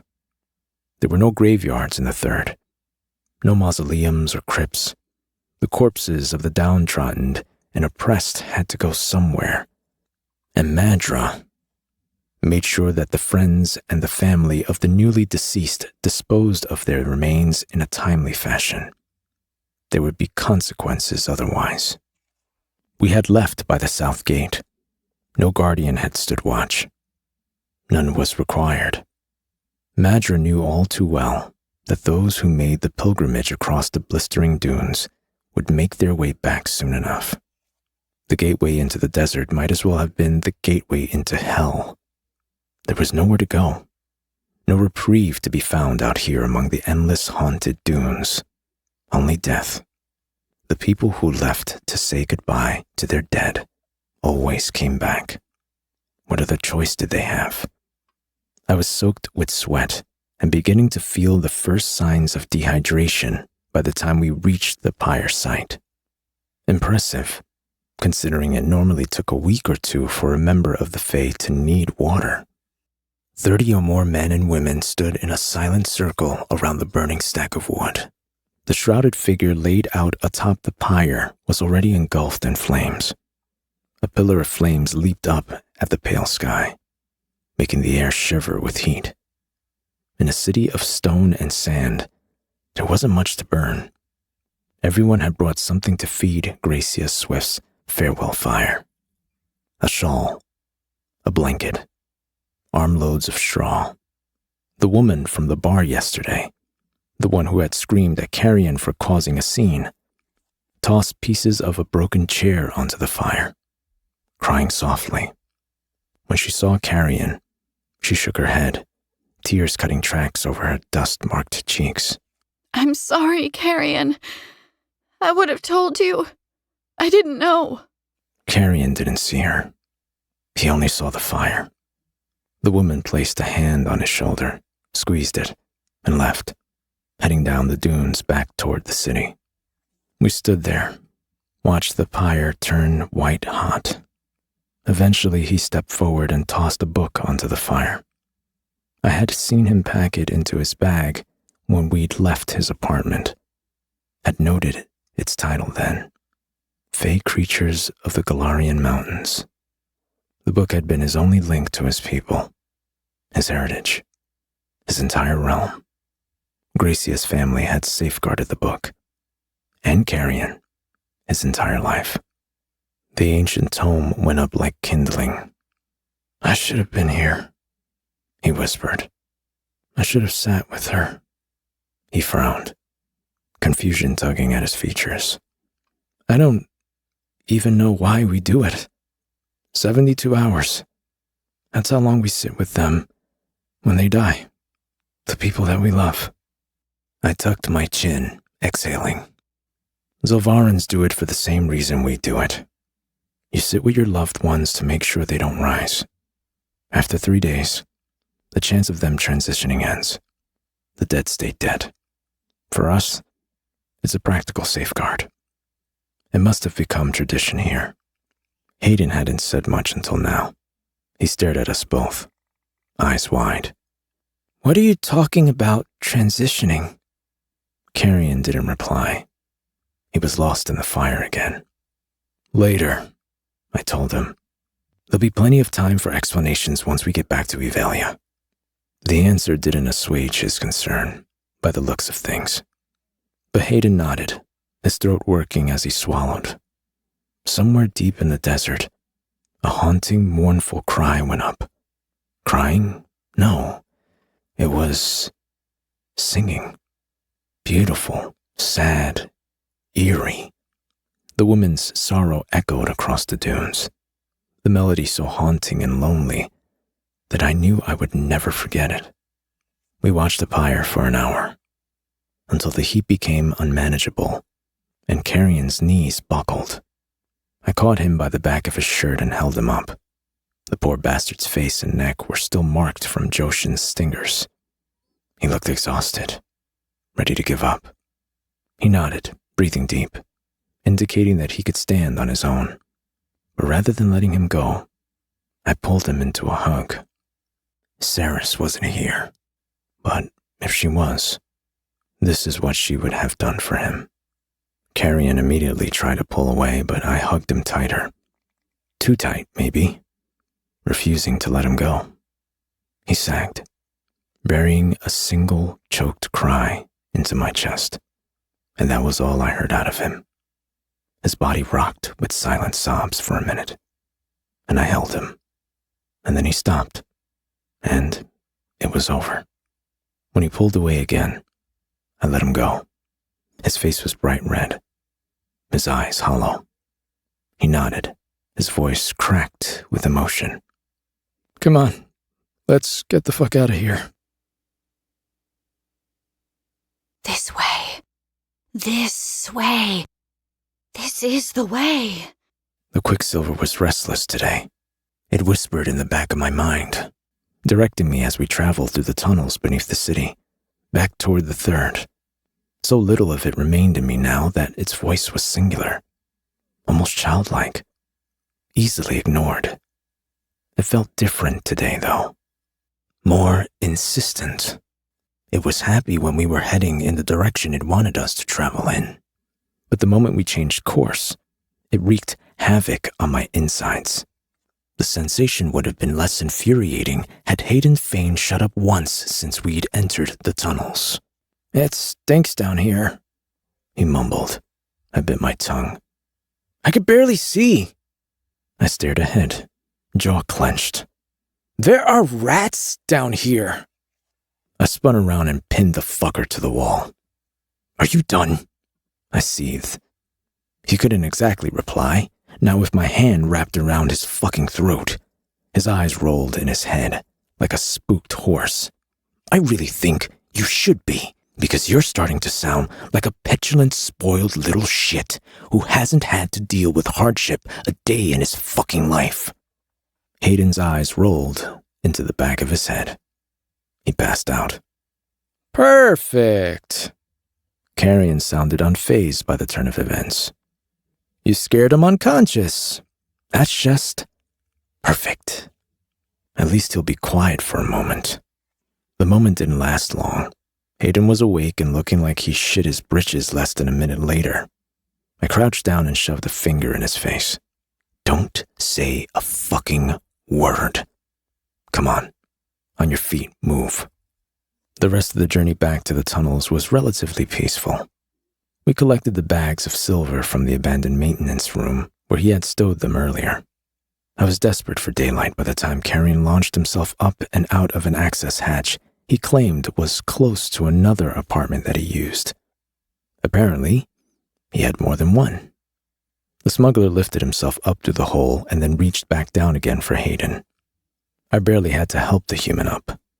Carrion had already pulled him through. I followed after, irritation hot at the back of my throat. How is it that I had to deal with your ass in my face the last time you tried to climb out of a tunnel, and yet now you're perfectly capable of climbing out by yourself? The look Carrion gave me spoke volumes. It's very simple, Fisher. If you treat me like I'm the court jester, I'll be the court jester. If I'm the laughingstock or the drunk or the idiot, then you're not thinking about who I really am, are you? I've survived here for over 1,000 years. Do you really think I'd have been able to do that if I couldn't pull myself out of a fucking hole? If at any point you underestimate me? He smirked, arching a dark copper eyebrow. Then I'd say that was your mistake rather than mine. Wouldn't you? There were posters on the walls now as we slipped through the third. Thick, blocky text screamed, "Danger, enemies of the crown. Wanted for unauthorized magic use, murder, theft, intent to incite violence. Harboring these criminals is an offense punishable by death. Remember, magic is a disease. Keep Zilvarin safe." My face wasn't drawn in a caricature this time. The rendering was faithful enough. Carrion's face was plastered up there with mine now. Images of our faces stared out of scores of posters as we made our way through the ward. With our hoods drawn up and our scarves concealing our features, we were safe from the prying eyes of those we passed. Men and women gathered around the posters, arguing among themselves on every street corner. Unauthorized magic use? Magic isn't real. Of course it is. That's the Swift boy. I always knew there was something wrong about him. It's a joke. She rants and raves about make-believe every evenlight. The Fae this, magic that. She's finally convinced herself it's all real, though. She's lost touch with reality. What are we supposed to do, then? Lie? Tackle one of our own in the street? Look, there's a reward. A reward? A reward? Reward. A year's supply of water for your household. That's what Madra was promising to the person who came forward with information that led to our capture. It was worth more than money. In a lot of cases, it meant the difference between life and death. It was the kind of reward that turned friends into enemies in the blink of an eye. We didn't linger in the streets. We were only minutes from safety when we saw the first Guardians. They were waiting for us, concealed deep inside the alleyway opposite Carrion's apartment. I wouldn't have seen them until it was too late, but the twins always shone in Zilvarin. And the Madra insisted that our guardians look resplendent in their glorious golden armor, didn't she? Patches of shimmering gold danced on the shop front below Carrion's bedroom window, betraying the soldiers before they'd even come into view. Swift noticed the mirrored gold on the stonework only a split second after I did. We both grabbed Hayden, pulling him back. The three of us backtracked the way we had come, but it was already too late. Here! They're here! We've got them! The Guardians spilled out of the alleyway like hornets swarming from a hive. Fuck, I hissed. The men weren't anywhere near as fast as Carrion and me, but we had a human in tow now. A human who couldn't run very fast. We took off sprinting, urging Hayden along as we barreled through the streets. This way! The Quicksilver hissed. Shut up. This way, this way, this way! The tugging on my insides grew stronger. But the Quicksilver was trying to pull me in the wrong direction, back toward the fucking Guardians. What are we going to do? Carrion panted. People shouted, leaping out of the way as we hurtled by them. We had no choice.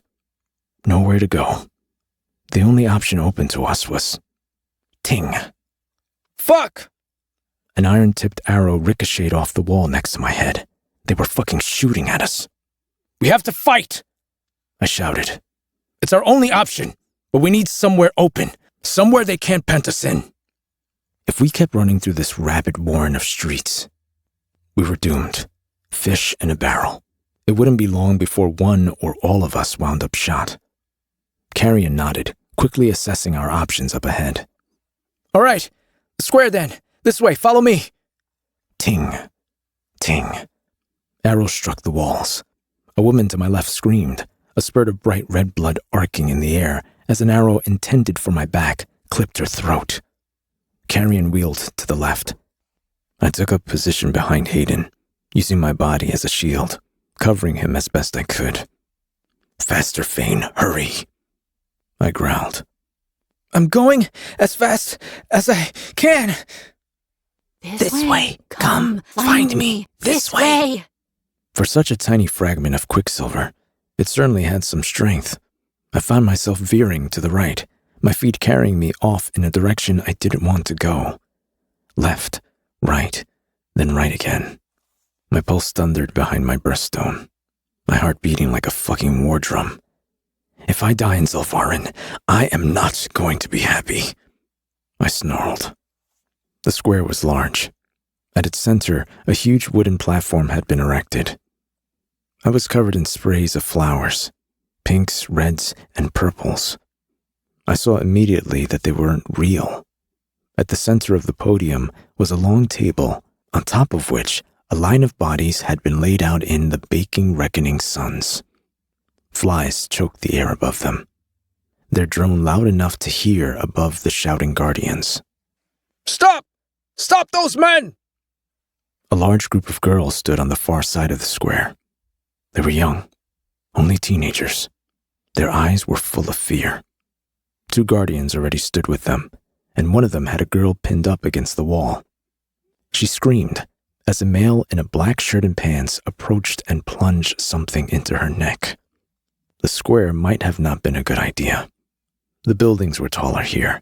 If any of the guardians made it up there, they would rain holy hellfire down on us. On the other side of the courtyard, the human in black directed the guardian to lay the girl, who was now limp in his arms, on the back of a horse-drawn cart. 3 seconds. That's all the time we had before the guardians were on top of us, and this went to shit. I drew my hands together and pulled them apart, conjuring a sword identical to Nimmerel in every way but the one that fucking mattered. It was not a god sword. What are they doing here, Carrion? I called, jerking my chin toward the group of girls. It must be cleansing day, he answered.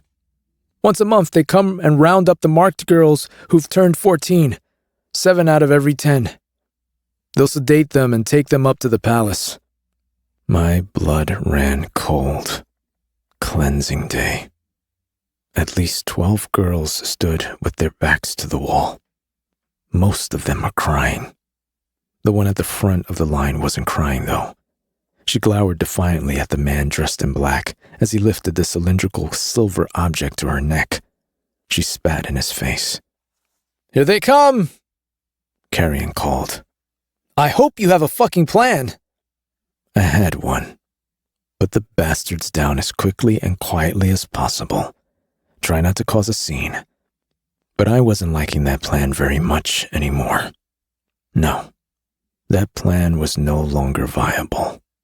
Because boy, oh fucking boy, I was going to cause a fucking scene. I didn't need a god sword for this. I only needed my rage. The second the guardians ran into the square, I leashed my magic and called on it. Every last drop. It roiled below the surface of my skin, angry as a rabid dog. There were 15 of them. That's how many trained soldiers they'd thought they'd need to bring us down.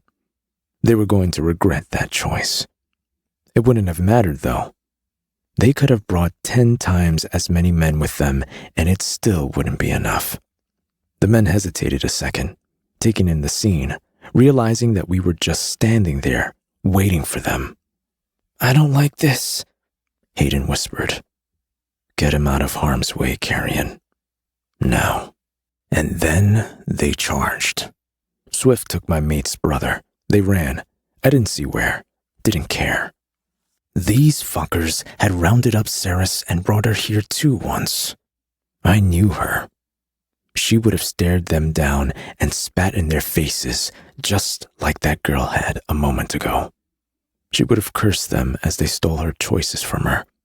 She would have raged. When I drew on my power and set it free, I didn't make shadows. I made knives. The blades weren't made of metal. They were magic itself. Corporeal, shimmering magic. Like my shadows, they were black. Their edges were sharp, and when they hurtled through the air and found their targets, they pierced armor, flesh, and bone alike. The guardians dropped like flies. My vision sharpened, the square coming into focus. More guardians were arriving from the square's south entrance. The 2 who were dealing with the girls had noticed what was happening now and were running straight for me. They were dead before their bodies hit the ground. Blood soaked the sand.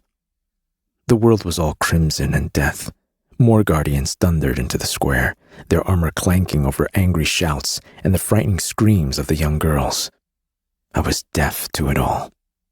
Madra's men appeared in droves, and as quickly as they came, they died. My senses were my own. Arrows rained down from the rooftops. My instincts had been right. They'd sought higher ground in hopes of making a kill box out of the square. But I was the one who'd made the kill box, and it was piling up with their fucking dead. I brought them down with ropes of shadow. I lashed them around their arms, ankles, torsos, and dragged them to their ends. They had brought Ceres here, my mate. They'd hurt her. They'd taken something sacred from her here in this awful place. Not her right to have children, but her right to make such an important decision for herself. I made them pay, and I did not stop. Not when the new guardians who arrived turned and tried to flee. Not when they scrambled on their hands and knees and begged for mercy. The men of this war treated their women like chattel, like possessions without minds, dreams, or hopes of their own. They used them for sex, or else violated their bodies and stole their rights. They had murdered Ceres' mother. They didn't deserve to breathe. Kingfisher, stop! The voice was near, distant. It echoed around the square. The haze fogging my mind cleared, and I found Carrion 20 feet away, holding up his hands in a placating gesture. We're good. It's okay. They're gone. They're all gone. We have to leave, Fisher. There were bodies piled high all over the square. Too many bodies to count, and still not enough. This was just a small percentage of Madra's troops. The fire burning in my soul demanded I claim all of them for their cruelty. But Carrion was right. We needed to get the fuck out of here. The ground shook, the sand vibrating as the sound of an approaching army filled the air. We have to go, Carrion urged. I was numb, down into the basement of my soul. Okay. Yes. I nodded. You're right. Carrion? Carrion! The hiss came from the other side of the square. It was Hayden, stooped down and hiding behind the horse-drawn cart. The boy's hair was wild, sticking up in every direction like he'd been struck by lightning. His face was spattered with blood. There was a knife in his hand. Carrion, this way. I know where we should go. The smuggler didn't even ask. He grabbed my arm and pulled me along after him, following Ceres' brother. Houses whipped past in a blur. I ran hard, keeping up, and with every step I came back to myself a little more. I had just killed 40 guardians, 50 of them, and I didn't feel remotely bad about doing it. Yes, this is the way. The quicksilver purred in my head. This is the way. The ground was quaking beneath our feet now, as we sped through the third toward our unknown end. Madra's men drew closer, and a stillness settled inside me. The guardians would impose a problem to us if they couldn't find us. My magic should have been gone. The source of my power felt so far away, and yet there it was, ready to answer my call. I had just used a prodigious amount of magic back in the square. And yet, when I ran my fingertips along the surface of it, I found a mind-bending well of energy waiting for me. I stopped running and brought it forth. It slammed out of me in a tide of glittering black sand and shadow so overwhelming that it swallowed the street we were standing in, and then the ward, and then the entire city. My magic encompassed all Zavarin. For the first time in history, the shining banner in the north fell into darkness. Chapter 24. Tria Prima. Ceres. At the first stages of ascension, equilibrium must be found. Every acolyte has an affinity toward a certain path. Without the appropriate guidance and training, the path will claim the acolyte. They must marry the tria prima into one within themselves if they are to truly master their power. The enlightened alchemist walks all three paths. Elemental runes and their purposes, a comprehensive guide to alchemy. The forge was unlike any other I'd ever found myself in. For starters, there was no fire. The blood court, it seemed, was firm in its view that fire had no place within the walls of Amentraeth, and hadn't made an exception even here. Even light flickered in the hearth where hungry flames should have been. Not long ago, on the side of the mountain above Irin, I had handed a sword over to Loreth, and the sky had exploded with dancing light. The aurora, Fisher had called it. The even light bore more than a passing resemblance to that aurora as it writhed and danced in the grate. Vivid green and tinged with pink, it was hypnotizing to watch. It gave off no heat. I could run my fingers through it even, and I didn't feel a thing. Yet I knew deep down that this was more than just light, that when I thrust the crucible I had prepared into the flow of it, a change would come about. There was a token amount of quicksilver inside the crucible. Very little was required for this purpose. I felt the moment that it entered the even light as if a chord had been struck, a note plucked, and the sustained hum of a note was ringing all around me. I reached out with my mind, searching for the quicksilver, and found it almost instantly. According to the book, I should have been able to connect with it at this point. I was still trying to figure out what that meant when the quicksilver spoke. She sees us. She hears us. She sees us. I clenched my jaw, angling my head, trying to focus. She doesn't speak to us. Why does she not speak? I filled my lungs until I could inhale no more. It was right there, an intangible buzzing source of energy at the periphery of my mind. It felt as though I should have been able to close a hand around it, but whenever I tried, it evaded my grasp, slippery, like a piece of soap. God damn it, I spat, opening my eyes. Filthy mouth. The quicksilver chuckled. So ill-tempered. Bad. Oh, shut up, you. I willed the quicksilver to change. It did so without complaint, but I couldn't escape the wrongness of the sensation that shivered down my back as the flat, matte bead of quicksilver became molten and rolled around the bottom of the crucible. Much as I disliked admitting it, Foley's words had stuck with me. Willing the quicksilver to do anything was not forming a partnership with it. There was another way. A better way. Quickly, I plucked a ring from the tray I had set out on the bench when I'd arrived and dropped it into the crucible. The ring was made of silver, but it was impure enough that I needed to add a little more to help the process along.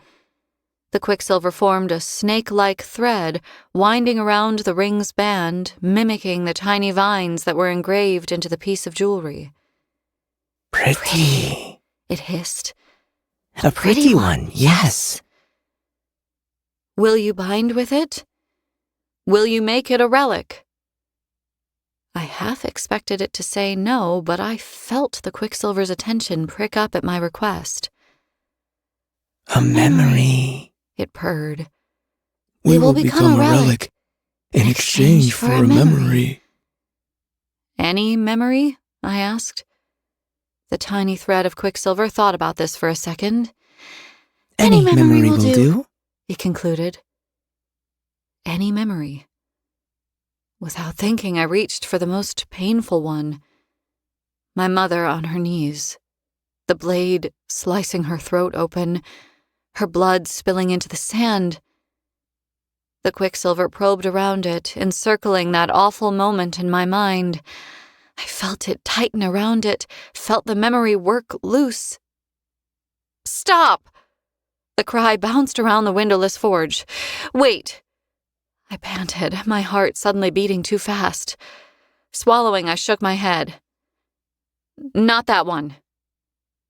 I used to wake in the night covered in sweat, that scene playing out on repeat in my head.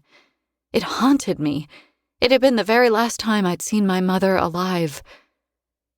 Horrific as it was, I needed that memory. Without it, I didn't know who I would be. The Quicksilver laughed softly, relinquishing its hold on the memory. The vision of my mother dying in the sand became all too real once more. "Take this one," I whispered, drawing forth a different memory. A morning, one much like any other, sitting in the loft of the Mirage. I had been counting money. I had been telling Hayden... I gasped. A sudden, sharp, shooting pain at my temple. It was there, and then gone again. Wait, what had I just been thinking about? A relic. The Quicksilver purred at the bottom of the crucible. A pretty one. We are made. Seal us now. Give us the blood. It was a disconcerting thing staring down at the ring. The Quicksilver was gone, bound into it. The tiny scrap of normal silver, too. I had traded a memory, but for the life of me I had no idea what kernel of my past I had given up to facilitate the exchange. The blood, the Quicksilver chanted. The blood. The blood. I pricked myself with the end of the dagger Fisher gave me and let the crimson bead at the end of my finger, still reeling from the void that the deal had left behind in my mind. It was a strange feeling, like probing at the space in your mouth where a tooth used to be, knowing what it should feel like but finding an empty space instead. My blood hissed when it hit the bottom of the crucible. That was new. The Quicksilver hummed, singing quietly to itself as it absorbed the blood. I held my breath, waited. It's done. Done. I exhaled, relief washing over me as... You are surprised? I spun around, dropping the crucible and the set of tongs I was holding it in. The metal clanged heavily when it struck the ground. Fucking saints, what the It was the Hazrax. I'd only seen it once and from a distance. The coronation had only been a few days ago, and yet it felt like a lifetime had passed since then. The creature was bigger than I remembered. Taller. It had to bow its head to fit through the doorframe as it slowly entered the forge. Its skin was a sickly pale color, translucent in places. A network of black veins pulsed below the surface of its skin. Its eyes were solid black and featureless. Its mouth... Gods, it had so many teeth. I took a step back, fumbling to steady myself against the bench. The Hazrax's features remained expressionless as it took another floating step into the forge, though I got the creeping sense that it was smiling. Oh gods, it was getting closer. You do not need to be afraid, Child Queen. I gripped the edge of the bench until it began to hurt. I'm not afraid, I'm... surprised. The creature tilted its head to an unnatural angle, and I caught a flash of its gills. Surprised that the Quicksilver still accepted your blood? It said, its tone quizzical. I would have expected its voice to be strange, alien even. But the Hazrax's voice was normal. It could have belonged to any member of the Fae, except for the fact that I couldn't quite tell if it sounded male or female. Yes, I answered. That surprised me. Because you are no longer human. This is the first deal you have struck with the Quicksilver in your new form. My heart was in my throat. No, I made relics for my friend, for my brother. This one just felt reluctant. The Hazrax seemed to think about this. It stooped down where I had dropped the crucible and the tongs, its long fingers carefully plucking up the ring that had also fallen to the floor. It held it up, its jet-black eyes studying the piece of jewelry. While it did so, I noticed the thick-banded golden ring that it wore on its left hand, a bulky thing with large, blood-red ruby at its center. the ring of office that marked the Hazrax as a Lord of Midnight. Slowly, a stream of smoke began to rise from the creator's bony fingers. The relic I'd just created was burning it. The Hazrax almost seemed chagrined as it placed the relic down on the table. You're also surprised by my presence here, it said, turning to me. You've heard that I do not leave the Hall of Tears. Yes. Its eyelids closed vertically, snapping closed and open again, the action startling me. You're surprised by the fact that I'm speaking to you like this as well. You're surprised by my appearance. You are surprised by many things. Yes. The word was out of my mouth before I could stop it. Are you inside my head? I had felt Algat when she'd rifled through my thoughts. If this creature was doing the same now, it had a far lighter touch. But the Hazrax shook its head. One as old as I does not need to steal information. The power of deduction proves sufficient. Why are you here? It seemed pointless to beat around the bush. The Hazrax splayed its fingers, displaying the diaphanous webbing between each of its digits. In some cultures, it is considered rude to talk business without first observing the rules of etiquette. Some small and meaningless exchange between strangers that helps them know each other better. What meaningless exchange should we have, then? The forge was small, a box. There were no windows, no way out, bar the door that stood behind the Hazrax 20 feet away. Every second the creature was here, breathing the same air as me, the more my skin prickled and goosebumped. It wasn't the physical threat the thing posed, though I was sure it could have hurt me if it wanted to. It was the power it exuded. Raw, ancient, dangerous power. It radiated from the creature like heat thrown off by a sun. It turned its strange, smooth face to me and blinked again. Let us talk of the book on the table, shall we? A noble tome. There were once many of these books, but now there is just one. A fraction of my caution gave ground to curiosity. You've read it? I am an observer, a collector of information. It is my duty to read books. The Hazrax replied. I have read that book many times. Tentatively, I stepped away from the bench. And you understand it? You understand who I am? What I am? The Hazrax skirted around the bench, its long white robes swishing around its legs as it moved. It veered away from the even light burning in the hearth. I'm not gifted with the sight, as some beings of this realm appear to be. I see avenues, pathways, light. I see possibilities. It spun around to face me. Blood magic is a crude thing, Sarasvane. I rocked back onto my heels. Where had that come from?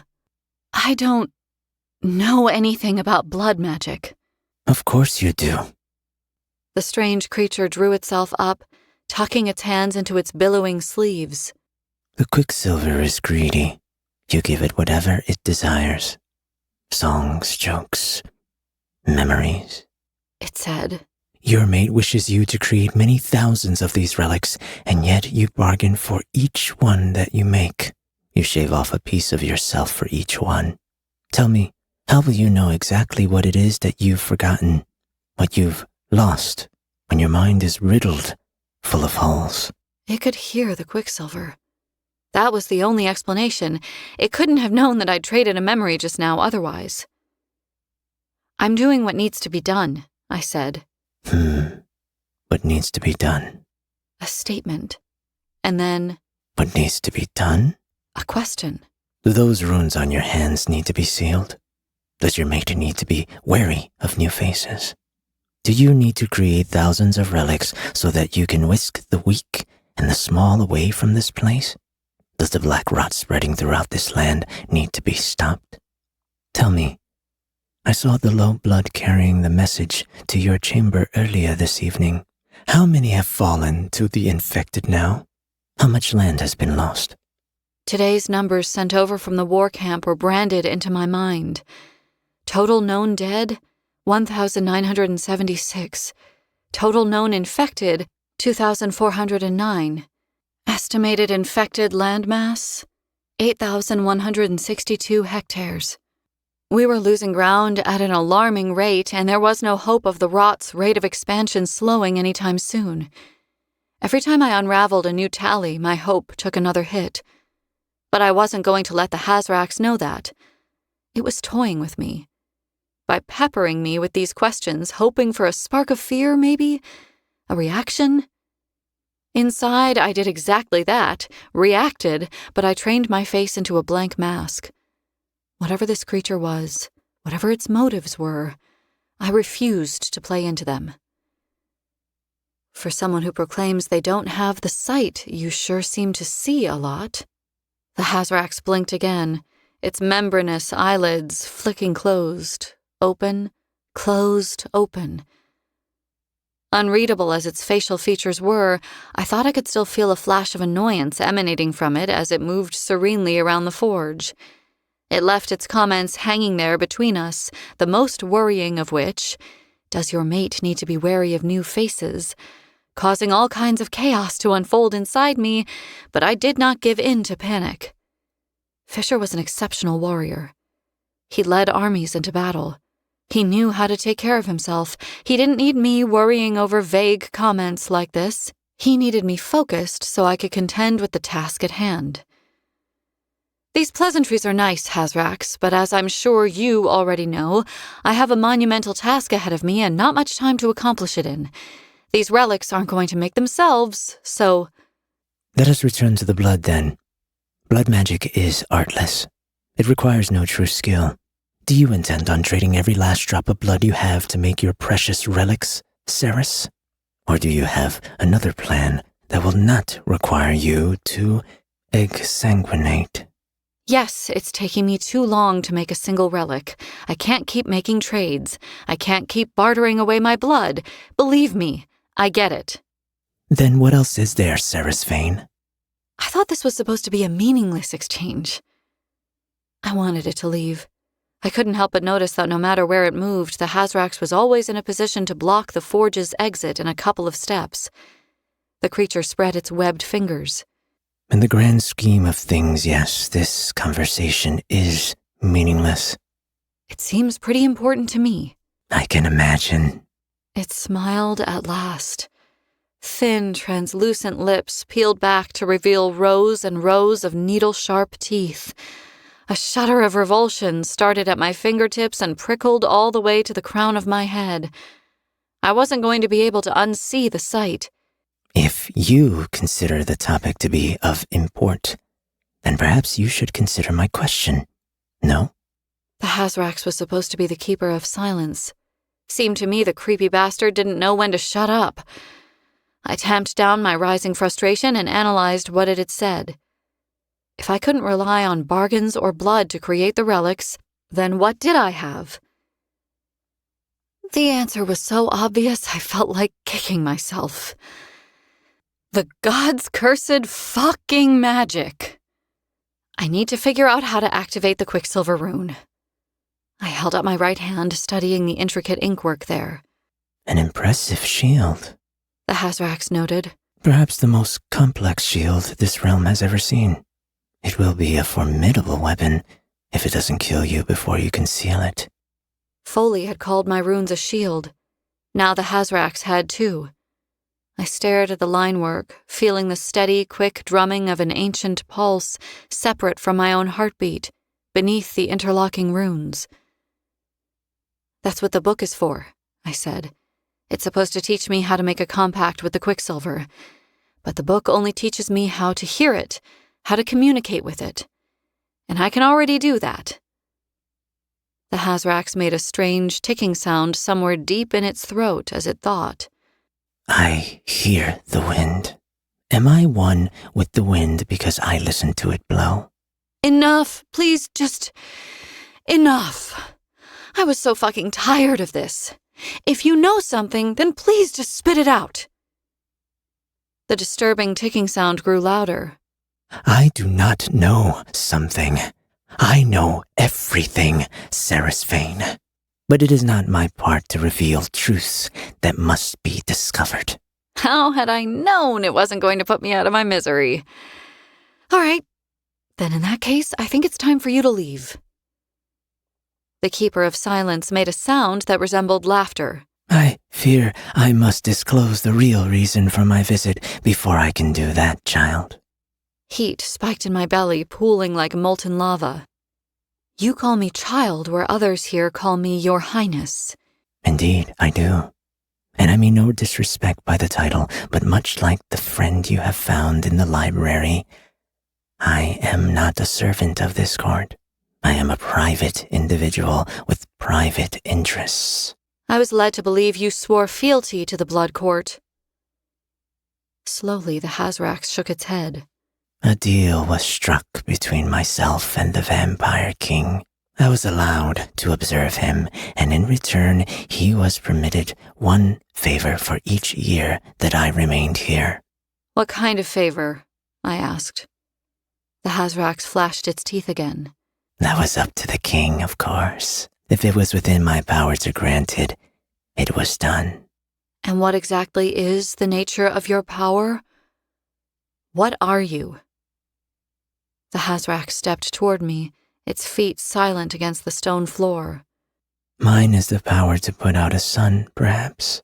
The power to untether gravity. I watched, stunned, speechless, as the relic on the counter slowly rose into the air.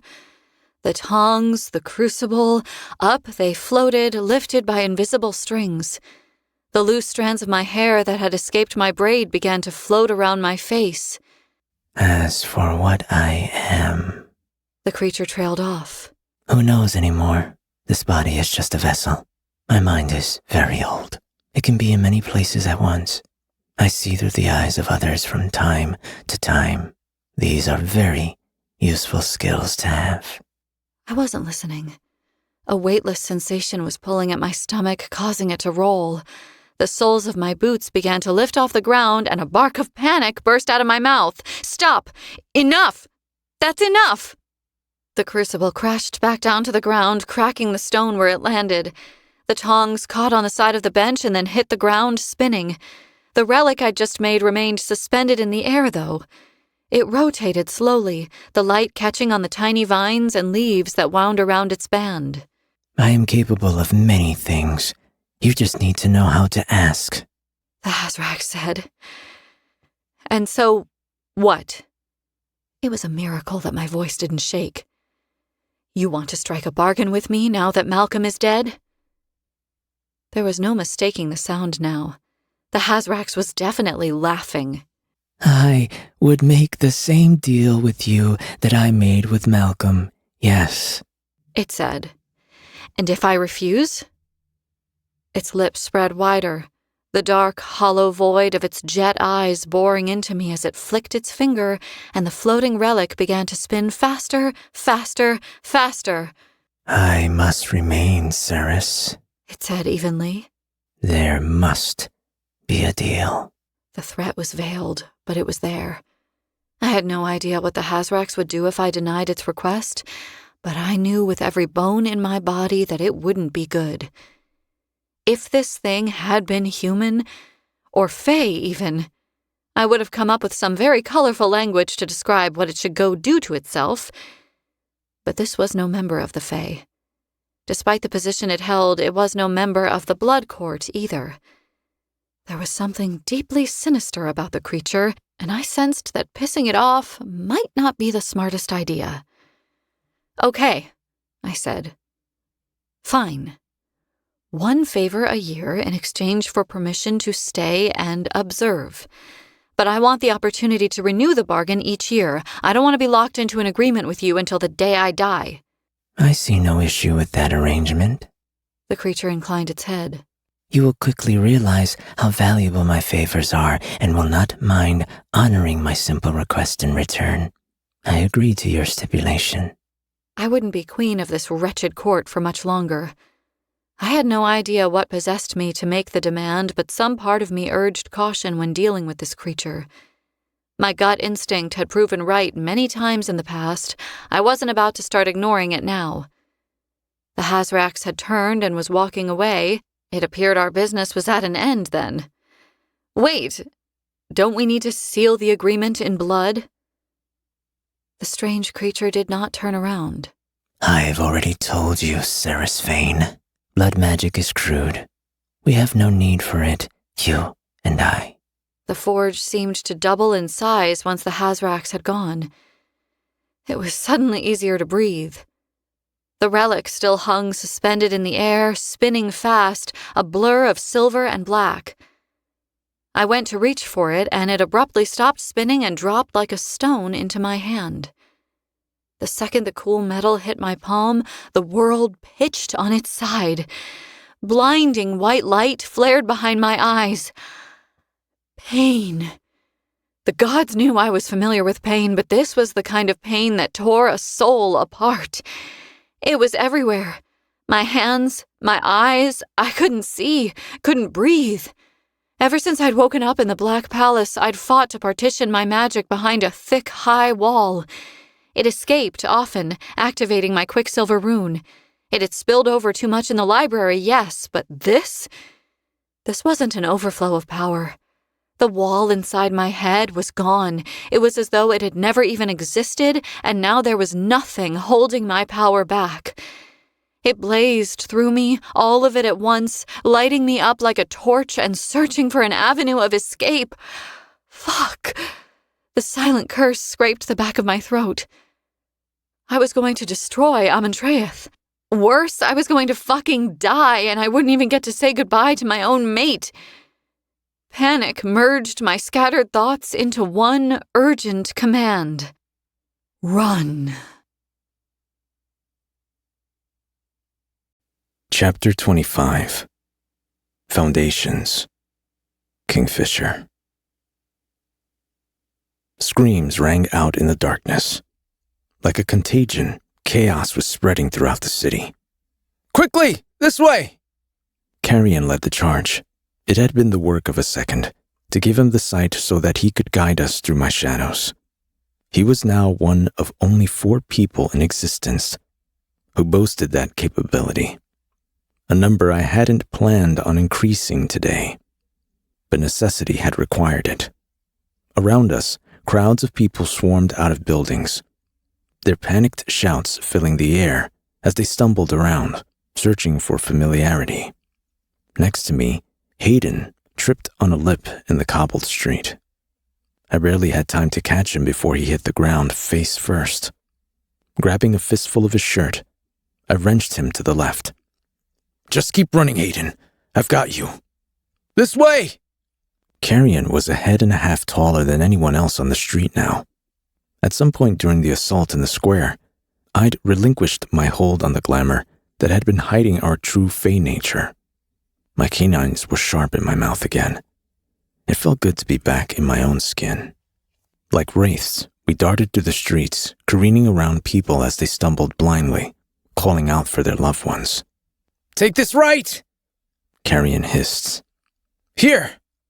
Up ahead, a phalanx of guardians were proceeding down the tight street, keeping close formation. The pale green glow of the even light torches they carried barely cut through the shadows. They shouldn't have even had even light here. The burning heat rose up within me again. The same heat that had all but suffocated me back in the square, until I couldn't fucking breathe around it. I wanted to kill the bastards for what they'd done to my mate, for what they'd done to her mother, for what they were still doing to this ward. My vengeance was incomplete. A heavy debt was still owed by the men who carried out Madra's orders. It wouldn't be settled until the streets of the city were piled high with their corpses and a mountain of golden armor blotted out the suns. But vengeance was going to have to wait. We swung right, turning mere seconds before the guardians reached us. There, up ahead, that white building with the heavy wooden door. Go, go, go, Carrion whispered. I shoved Hayden toward the door first. He found the handle and turned it. But the door didn't open. God's alive, move out of the way. I would kick the fucking thing down if I had to. No, wait! Hayden held out a hand behind him, urging me back. It sticks is all. Leaning his shoulders against the wood, Ceres's brother gave the door a firm nudge. You just need to finesse. The door swung open. He couldn't see, but he knew where he was. There wasn't time to process that piece of information. Exhaustion sank its claws into me. My shadows were dissipating. As I looked back over my shoulder, I saw that the air was clearing. Swaths of black silk disintegrating right before my eyes. Inside! Inside! The Quicksilver urged. It was louder than it had been since Gilthry. Carrion's eyes met mine, his worry matching my own. After you. He gestured for me to head inside. Hayden had already crossed the threshold and disappeared. Cursing under my breath, I slipped through the doorway. My shadows had already vanished here. The room was sweltering, a fire raging in a... Fuck! Pain exploded between my shoulder blades. My head spun, my vision seesawing. I'd been struck with something hard, something really fucking heavy. The air rushed out of my lungs, but I kept my feet beneath me. Just, what in the fifth circle of hell? I wheeled to face my attacker, ready to tear them limb from limb, but there was Carrion blocking my path, standing in front of a grizzled old man brandishing a fire iron. Whoa, whoa, whoa! Carrion held his hands up. Don't do anything rash. It was only a pat on the back. I was aiming for his head, the old man seethed. I wasn't expecting the bastard to be so tall. A pat on the back. A pat on the back didn't leave a fucking bruise. I stepped forward, ready to forcibly remove Carrion if I had to, but the smuggler grabbed me by the shoulders. Don't hurt him, Fisher. For the love of the gods. He tried to cave my skull in, Carrion. The human shoved Swift aside himself, pushing him out of the way. His hair had once been dark brown, but most of it was salt and pepper now. Lines marked the man's face. He was strong and broad, like a bull. Massive by human standards. A fire burned in his eyes as he squared up to me and snapped. And what else should I have done then? You're the one who broke into my forge. Ceres had made Elroy sound pleasant to be around. She'd spoken of him fondly, but my first impressions of him were not particularly favorable. My back was throbbing, and I was developing a tension headache. An ailment that wasn't being eased by the glassmaker's whisper shouting. He cannot be here. The old man hadn't moved away from the door since we'd arrived. He really wanted us gone. You can't stay. Hayden can stay, but he has to go. Carrion wasn't proving to be a great negotiator. Calm down, Elroy. It's gonna be fine. We just need a place to lay low for a couple of hours until it all calms down out there. I won't say it again. I know who he is. I know what kind of trouble he has chasing on his heels. Hayden had been lurking by an array of heavy, well-used tools hanging on the wall. He stepped forward and spoke, reminding us all that he was in the room. He says Ceres is alive, Elroy. I don't doubt it. The old man narrowed his eyes at me accusingly. She's Ceres. Of course she's alive. But it looks like she's jumped out of the frying pan and straight into the fire with this one, doesn't it? Carrion slipped behind me, pressing his back to the door so that Elroy couldn't open it. He isn't a rebel, El. I could see that plain as day. He's a Fey warrior. And he's about as subtle as a sledgehammer. He shoved the end of the poker he was holding into my face. Those shadows you just cast across the whole city? That could have gotten us all killed. How would that have helped your cause? Gotten them all killed. God's alive to dramatics. It would have helped immensely, actually. If everyone in Zelvarin was dead, I'd be able to just go home. I growled. It doesn't mean that. It doesn't mean that. Okay? Phew. Everybody just take a deep breath. Carrion dragged his hands through his hair as he paced in front of the door. You're going to have to forgive my friend here. He hails from cooler climes. The heat makes him irritable. Don't apologize for me. I was going to open palm slap him. If he wanted cordiality, he shouldn't have struck me, should he? Shouting from the street cut off whatever angry retort Elroy had been about to fire back at me. The ground rumbled with the thunder of many boots. The forge boasted one small, shuttered window. Hayden had cracked the wooden shutters open an inch and stared morosely out of the gap, like he was watching the end of the world unfold. "We can't go back out there," he said. "Not yet." "You aren't going anywhere," Elroy stated. "Saris would string me up if she knew I let you leave with him." I bared my teeth. Who do you think sent me here to fetch him, old man? All right, we're done with this. Carrion had found a hammer. Not a difficult thing to do, considering where we were. He held it up like a gavel, a very serious look on his face. Normally, I'm all for a solid argument in the name of fun, but over the past few days, I've been stung by a million scorpions, been chased repeatedly, and had to kill a ravening lunatic. And I just watched a woman who cared for me and protected me go up in flames. So now, we are fucking done. His voice cracked. He shrugged, laughing that roguish devil-may-care laugh of his, but I'd heard the break in his voice. Elroy had too. I watched, amazed as the fight visibly drained out of the old man.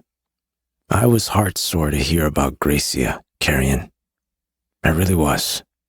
Carrion lowered the hammer. She was old. He said this with no emotion at all, as if he'd said this to himself a million times over the past few hours, and the words were the only things holding him together. I just wish I'd been here to say goodbye. She was the last of her line. There won't be any more Swifts. I felt the gravity of that in my bones. The Swift women had cared for Carrion and explained away his existence over the course of centuries. As far as the outside world had known, they had been his sisters, his mothers, his aunts, his grandmothers, but they had been his friends, his protectors, and now they were all gone. Carrion had lived in Zilvarin a long, long time, but he had never been without a Swift. For the hurt the smuggler was enduring right now, I set aside my irritation and took a calming breath. Tell me, Elroy, how many promises have you made to Saris and then broken? The human's eyelids shuddered. None. Me either. And I plan on keeping it that way. Make no mistake, I will burn worlds to keep my word to her, old man. There isn't a single person in this realm or any other that I wouldn't sacrifice to make sure I don't let her down. I promised her that I'd bring her brother home. Will you test my resolve on this? A loud crash shook the air outside, followed by a piercing scream. Elroy stared at me, the lines around his eyes tightening a fraction. I met his scrutiny, unflinching. The old man looked away. No, I don't suppose I will. Resignation colored his words. But the boy should have a say in the matter, don't you think? You say that you've made a promise to bring him home, but this is the only home he's ever known. Murder, starvation, oppression, hate. These were the foundations Zilvarin was built upon. It was no wonder the footings of this city were incapable of holding itself up. This place was no home. It was a cage, a death sentence. But the old man was right. It should be the boy's choice. Reluctantly, I dipped my head. 3 pairs of eyes turned to Hayden Fane. Gods, he was nothing like her. Nothing like her at all. But when he met our gazes and I saw the resolution in his eyes, the way his jaw set, I saw the fleeting shadow of her there. A part of her I recognized. Something I could get behind. It's okay, Elroy, he said. I want to go. Carrion explained everything. I sat at the window, watching the people of Zilvarin slowly disperse back to their homes. Hours passed, and I listened to Carrion's story take shape. Every once in a while, a unit of guardians marched past the forge, armor clanking loudly, feet striking the sand with purpose. It was rare that the guardians patrolled the third in these numbers. Ceres had explained that many of them believed the lie Madra perpetuated, that the third was a plague ward, infected. It helped her cause if her own soldiers were afraid of the people here.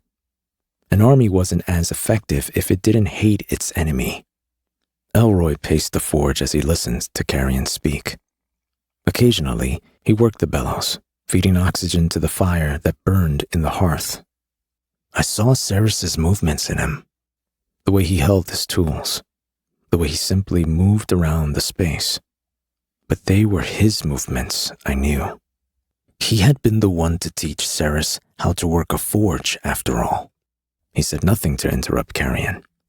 Not when he explained about the Fae, his transformation, the portals that enable transport between this world and Evelia.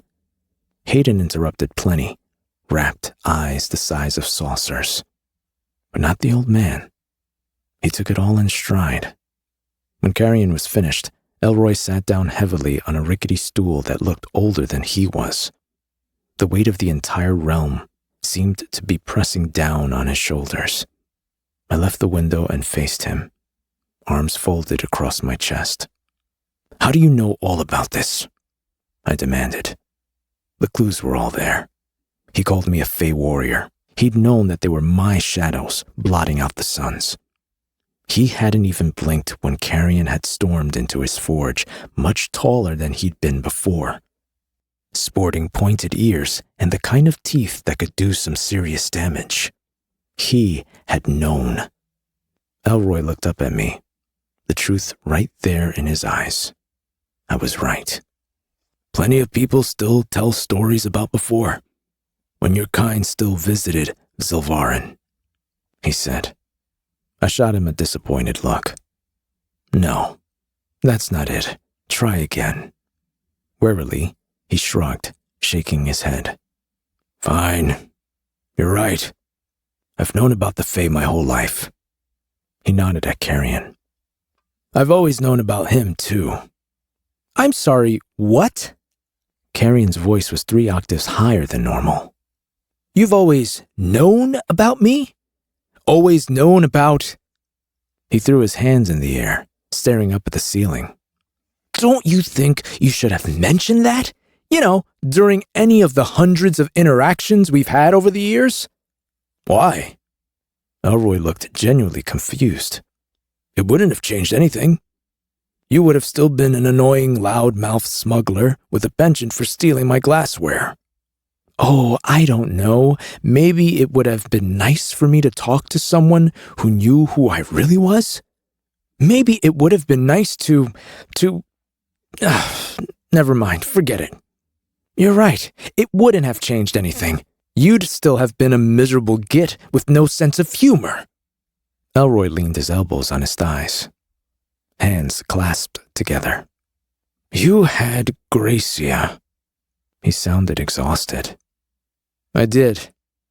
Carrion nodded. And she was enough. But one person out of millions? It would have been nice if that number had been 2. Look, I'm sorry, okay? But I wasn't supposed to tell you I knew anyway. There were rules I was supposed to keep and... What rules? My body felt strange. Too hot. It could have been the fact that I was standing in a forge, in a realm that was already unreasonably fucking hot. But this felt different. I could feel my heart beating all over my body. Elroy huffed, annoyance carved into the lines of his face. But he answered. Don't tell anyone about the Fae. Don't talk to Carrion about the Fae. Don't tell anyone about any magic users I came across. Things like that. And who made you promise to observe these rules? My father, he said. And his father made him promise. I'm a Forge Master, warrior. The son of Forge Masters. The Swift family wasn't the only bloodline that was charged with a task they handed down through the generations. Gracia and her lot watched over the boy. me and mine were given a different job to do. I could hear it now, pounding in my ears. Thrum, thrum, thrum. I swallowed hard and spoke, my voice just a whisper. Tell me.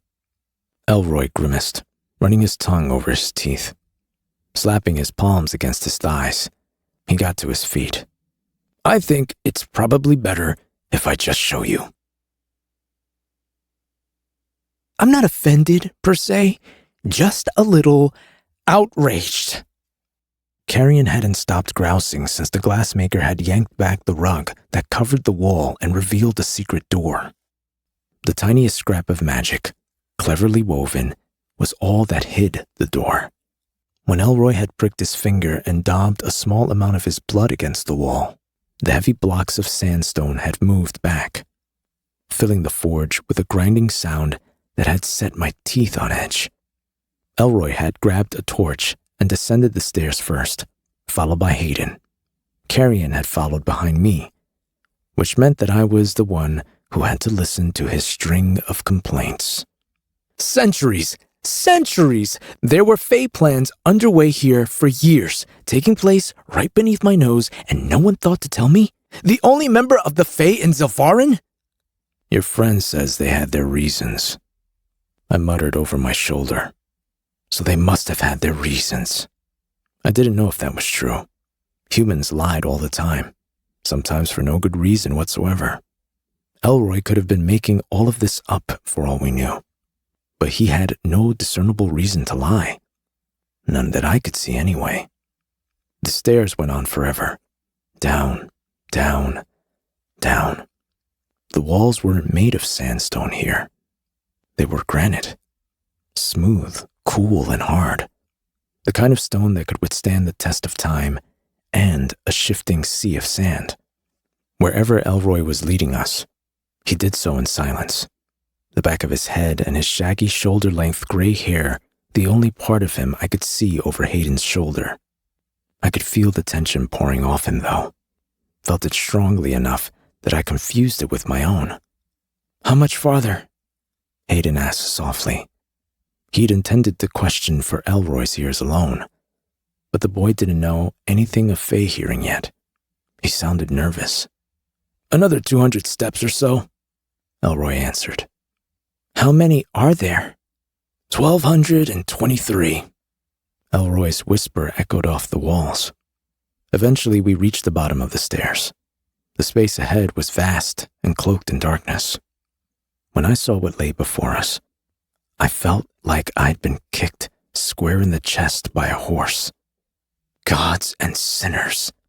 I gaped at the sight. What? What is it? Hayden hissed. Our way out of this mess, Carrion answered breathlessly. His mouth hung open, his eyes roving over the pillars that held up the arched ceiling, and the stacks of discarded pieces of armor, and the coins, and the chalices, and trunks overflowing with all manner of metal goods. Finally, his eyes went to the huge, recessed pool at the center of the cavern. A spark of light bloomed on the other side of the cavern. The flicker was just a small orange-golden glow at first. Soon there were 2 sparks of light, then 3. Elroy skirted the perimeter of the space, lighting torches as he went. I'd been so distracted by the contents of his secret trove that I hadn't even noticed him leaving us. By the time he had lit half the torches in their sconces and returned to us, the cavern was suffused with a dim light strong enough to see by. Hayden was wild-eyed as he stepped toward the giant pool. It was the first of its kind I had seen, recessed so that its steps led down to the still, solid surface of the pool below. You came. The sound flooded my ears. It was loud again. Many voices. Scores of them, all speaking at once. I hadn't heard the voices this loud since Ishabal and Telena had begun working together to heal me. Join us. Come. Hayden cocked his head, squinting at the surface of the mirrored metal that slept at the bottom of the pool. What is that?" he asked. Elroy grunted, gruffly clearing his throat. "That, my boy, is a dangerous amount of quicksilver." Chapter 26. In the end. Saris. You came! You came! You came! The words slammed around inside my skull. You came! Amontreath stopped and fell to its knees as I'd sprinted through its halls, making my way down into the bowels of the palace to the tomb that housed the Blood Court's quicksilver. The sharp, cold eyes of scores of high-bloods had followed me as I'd run. The crypt was just as Kingfisher, Carrion, Loreth, and I had left it. Our footprints still marked the thick layer of dust on the ground. The lintel around the pool was still damaged, the stone shattered around the lip. A long, jagged crack shaped like a lightning bolt in the obsidian forked off toward the door. I'd said goodbye to Fisher here. He'd kissed me and held me, and I'd felt safe. I didn't feel safe anymore. I felt like I was about to explode. My nerve endings screamed as I ran to the pool and... Fuck, what was I supposed to do? You came! The words boomed around the tomb, hollow, singular. They sank into my bones, reverberating, calling to me. Join us! Come to us! Join us! We will help! I dropped the relic back in the forge. The last time I'd gone into the quicksilver, I hadn't had a relic. The gods had pulled me through. It had been instantaneous. 1 second, Fisher had been carrying me in his arms. The next, I'd woken up in that field of tall grass with 2 gods giggling over me. Fisher thought my alchemist's blood prevented the quicksilver from affecting me the way it had affected him once, but was it true? If I stepped into this quicksilver now, would it drive me crazy? Would it just kill me? Come to us. Join us. Or was entering this pool now the only thing that would save me? Was this the key to my magic? Was this something I had to do to bond with the quicksilver, to show it that I trusted it? No time to decide. I had to do something. The light from my runes lit the tomb so brightly that the glow hurt my eyes. It was building, straining, probing, mounting, more power than I could comprehend. It wanted out, to be free, and I didn't want to fucking die. I had no choice. Yes, come to us. The quicksilver's voice was hypnotic. The room spun as I closed my eyes and let my power in. The void that fell over me ate me whole. No light, no up, no down. This was immortality.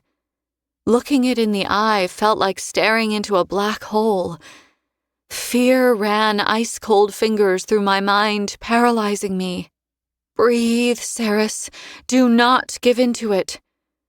Fear would be my undoing. I would cede no ground to it. I retreated into myself, searching for that which was already a part of me. This tide of magic scared me. Whenever I'd sensed it before, raging just below the surface of my consciousness, I'd shied away, afraid of its immenseness. I had worried that I wouldn't be able to find my way back to the surface again if I allowed the power to swallow me, and I was still afraid of that. But the storm wasn't going to abate this time. It was growing by the second. I dove into the stream of my power and was immediately swept away. Oh, gods, it was too much. It was pulling, pushing, tugging, screaming, spinning, swimming, sinking, drowning. Breathe, Saris, breathe, or it's all over. I gasped for a deep breath, forcing the air into my lungs. This isn't something to be afraid of. This is a part of you, a part of yourself that you hadn't gotten to know yet. You can do this. When you had no one else to lean on, you relied on yourself. When no one rode to the rescue and saved you and Hayden from dying of thirst, you saved yourself. Save yourself now, Saris. You've got this. I stopped fighting it. Magic zipped along my nerve endings, and there it was, like a tangible, pliable thing at the ends of my fingertips. Raw, divine energy. Opening my eyes, I expected to see it there, visible to the naked eye. But my fingers looked normal. My shield flared with blue-white energy as I reached for the quicksilver and summoned it. It was as easy as breathing. I decided that the portal was open, and suddenly it was. The difference was astonishing. It felt right, but I couldn't afford to celebrate just yet. I was only halfway through the process. Gods, I was going to look pretty stupid if I didn't make it through this. My mate had suffered horribly because of the quicksilver. It had come damned close to destroying his mind on countless occasions, and I'd been on hand to witness that. But Kingfisher wasn't an alchemist. I stepped into the pool before I could second-guess myself. The molten metal felt like ice around my ankles. Cold cut through my boots, through my pants, pain racing up my legs. The pool churned violently, sloshing and bubbling like water boiling over in a pot. It happened quickly, unexpectedly. Every part of me screamed that I should get out, that I should run, that this was the biggest fucking mistake I had ever made. The quicksilver formed rivulets, like the tributaries of a river, and began to rise. The sight of it climbing my body transported me back to the Hall of Mirrors. Captain Heron had just run me through with his sword. I had melted his dagger. It had snaked up his body like this, probing, seeking, looking for a way in. Cyrus! Cyrus! Call it off! You don't understand! He'd begged me for his life. He had been terrified of what the quicksilver would do to him, and rightly so. It had driven him mad. I can do this. It had reached my waist now. The cold leached through my shirt as it climbed higher, clenching my hands into fists. I closed my eyes and braced. I can do this. Half-breed, who are you to be blessed by us? The quicksilver was on my skin now. My arms, my neck. It was inside my head. It was everywhere. An alien, agile presence. It didn't sound as fractured as it usually did. This was a primeval power, older than the universe itself, and all its attention was focused on me. I am an alchemist. I didn't dare speak out loud. I was too worried that the words would turn into a scream, so I spoke them internally instead. You are a pretender, the voice accused. My name is Ceres Fane. Your name is Ruination, the voice snorted. Blight, curse worker, you do not deserve to live. I do. There are others more worthy. None of them stand before you now. It roiled in my chest, the anger of a lifetime, condensing into one white-hot point. I had been told every single day in Zilvarin that I was worthless, that my life meant nothing, that I didn't deserve to live. Madra's disdain for my people ran so deep that even the residents of the Third had started to believe that they didn't matter. Well, I wouldn't believe that. Not any more. I stand before you. I spoke out loud this time, no longer afraid. I am worthy. Only the unworthy seek power. I don't seek power. I didn't ask for this. I seek peace. For my friends and my people to be safe. And you would employ your power to achieve that end? There was something sly in the speaker's tone. I couldn't think of it as the quicksilver. It was something more than sentient portal magic, and it was trying to trick me. My mind raced. I wouldn't employ it for anything. It isn't a weapon. It's just a part of me. Foolish child. Power is always a weapon. Wield it, or it wields you. Pain exploded behind my eyes. The quicksilver was in my mouth, pouring down my throat. It was slipping into my ears. I don't know what you want from me. I don't know what you need. Wield it, The speaker snapped. A dark horizon looms. What will you do to prevent it? Anything. You would die? Yes. You would kill? Yes. You would give up that which is most dear to you? I opened my mouth, and nothing came out. I tried to form the word, but I couldn't. No, I can't, I said. I won't sacrifice him. The tomb stilled. The quicksilver fell silent, and a fresh wave of alarm rushed over me. It was over then. This was a test, and I had failed.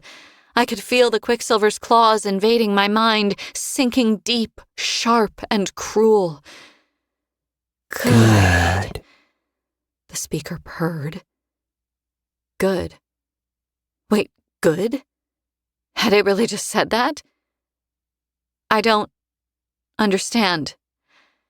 Every alchemist must have something they are afraid to lose. The cold coating my bones with ice began to retreat. Slowly, the pain piercing my mind faded, the tomb coming back into focus. I was crying. When I brushed my tears away, my fingers came away coated in silver. This pathway is clear, the speaker declared. Receive this gift all in fear and trembling. In the end, it will be your end. I flew backward out of the pool. My back hit the wall with a bone-crunching crack. And everything went black. Chapter 27. What's done is done. Kingfisher. We're metalworkers. Who else was going to do it? I prowled around the quicksilver pool, not fully understanding what I was seeing. It didn't make sense. This is the largest quicksilver pool I've ever seen. This amount of quicksilver in one place is unheard of. This information didn't seem to impress Elroy. Really? Huh. We've been adding to it for years. Every time a piece of metal laced with quicksilver came across the threshold of our forge, we refined it, pulled it out of the weapon or piece of jewelry, and set it aside. Until recently, this was all just individual pieces of metal, separate. But when Ceres was taken, the metal turned to liquid. That's when it fused together and became this. He gestured to the massive body of quicksilver. I knew Ceres has something to do with it. The girl never could resist touching weapons that didn't belong to her. I figured she'd pulled the sword and... You knew about the sword? Well, naturally. He seemed baffled by the question. Solace, the sword that kept the doorways closed? The Fey sword? I've never seen it in person, of course, but there were drawings when I was a boy. Where are they, these drawings? I need to see them. Gone, Elroy said. Burned up in a fire when I was about 15. My father was fond of an afternoon whiskey or 5. It was the only thing that helped with the voices. He fell asleep one afternoon, and the hearth raged out of control. Gutted the ground floor of the forge.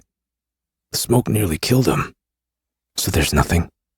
No documents, no books. The glassmaker shook his head. Nothing. What few papers did remain after the fire, I burned them myself 5 years ago. What?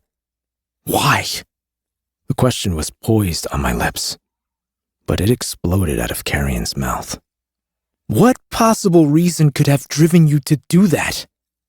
I did it for Ceres, Elroy said, his tone hard and cold. Her power was greater than she knew, and she was terrible at hiding it. The air in the forge would prickle the moment she walked in the door. Even when she was a child, the fucking tools would rattle on the walls when she walked by. He scowled at Carrion. You were blind not to have noticed it. Hey, I had no experience with magic. I felt something, I guess, but I just thought she was hot. He winced in my direction, making a face. Sorry. An angry rumble filled the cavern. but it didn't come from me. Hayden looked like he was about to start pummeling Swift's face with his fists. All right, okay, everyone, let's just forget I said that, shall we? Elroy huffed, continuing. I took her as my apprentice so I could keep an eye on her. But when her mother died, he dropped his head, swallowing, eyes on his dusty boots. When her mother died, she and the boy had no one. The energy that followed her around was getting stronger, and I couldn't have her here all the time. It killed me to force her out on the street, but she was safer there. If one of the Guardians had walked into the forge and felt how strange it was in there when she was around, they would have taken her away. I couldn't risk having those papers here anymore. Not when they could damn her and the rest of us along with her too. So yes, I tossed them into the fire. That's when I stopped refining the quicksilver too. Working that demon metal leads to madness and death. I saw what it did to my father. I didn't see what it did to my grandfather. But my old man did. And from what he told me, it wasn't pretty. I accepted my fate a long time ago. I didn't mind protecting the secret when it was just me, even if it did kill me. But Ceres needed someone, and I wasn't going to abandon her. What had been in those papers that they could have damned Ceres? I was beginning to suspect I knew the answer to that question, but I didn't know how to approach it in my mind. I sat on the edge of the pool, working through it, trying to decide how I felt. What's done is done, Carrion said behind me. At least that means we don't need to go back to the palace now. I splayed my fingers wide, holding my hand palm down an inch above the surface of the quicksilver. Gods, I hated it, but I loved it too. I had to. It had given me Ceres. Without the quicksilver, we would have lived out our lives in separate realms, never having known each other. Sometimes it was as though it connected us. The remaining quicksilver in my eye was far more active when she was around. When she wasn't, it echoed her mood somehow. It was hard to explain. Even now, it was as if I could feel her just inches away. What do you mean? I asked in response to Carrion's statement. Why wouldn't we need to go back to the palace? Carrion laughed. I think that's fairly obvious, don't you? When Ceres awakens the quicksilver, all the pools will awaken, not just the one in the palace. This pool will awaken. We won't have to try to sneak back into the palace past the Guardians. I, for one, am deeply grateful that we won't need to fight our way back into the Hall of Mirrors. That was an absolute... There were many parts of the plan I had neglected to share with Carrion. He chattered away, the relief thick in his voice, unaware that he still wasn't in possession of the whole picture. It would have been tricky to get all three of us back into the palace. I would have figured it out, though. Now, he and Hayden could travel through this pool back to Evelia. I would use the pool at the palace. After I'd figured out if and how Madra was sending the infected feeders from Zilvarin. After I had killed the immortal queen and balanced the scales of justice. I started to explain. I can't go with you. When you head through, tell... The pool exploded. Quicksilver erupted instantly liquid. It splattered up my arm, hitting me in the chest. I leaped up, vaulting away, immediately drawing a replica of Nimmerel from the well of my magic. What the fuck? Hayden fell on his ass in his haste to retreat. What's happening? Nothing good, Elroy gritted out. Stand back. Don't let it touch your skin. Wasn't planning on it. Here, catch. I hadn't given Hayden the ring Ceres had made for him. I hadn't thought I'd need it to yet. I tossed it to him, and the boy caught it out of the air. Put that on, and do not take it off. The quicksilver churned, bubbling in a way I hadn't seen it behave before. Careful, look, Carrion said, gesturing to my chest. Quicksilver ran down my chest plate and dripped from my fingers. It was inert. Harmless thanks to the relic that hung around my neck protecting me. But I couldn't hear it. I could always hear it. Even the fragment that remained within me was silent, as the quicksilver that had landed on me pulled and left me, venturing across the stone floor, heading back to the pool. Did I lose track of time? The pool wasn't supposed to be open for another 12 hours at least, right? Carrion said. Right. Then what's this about? I don't know, but Ceres must have opened it. She's the only alchemist that we know of.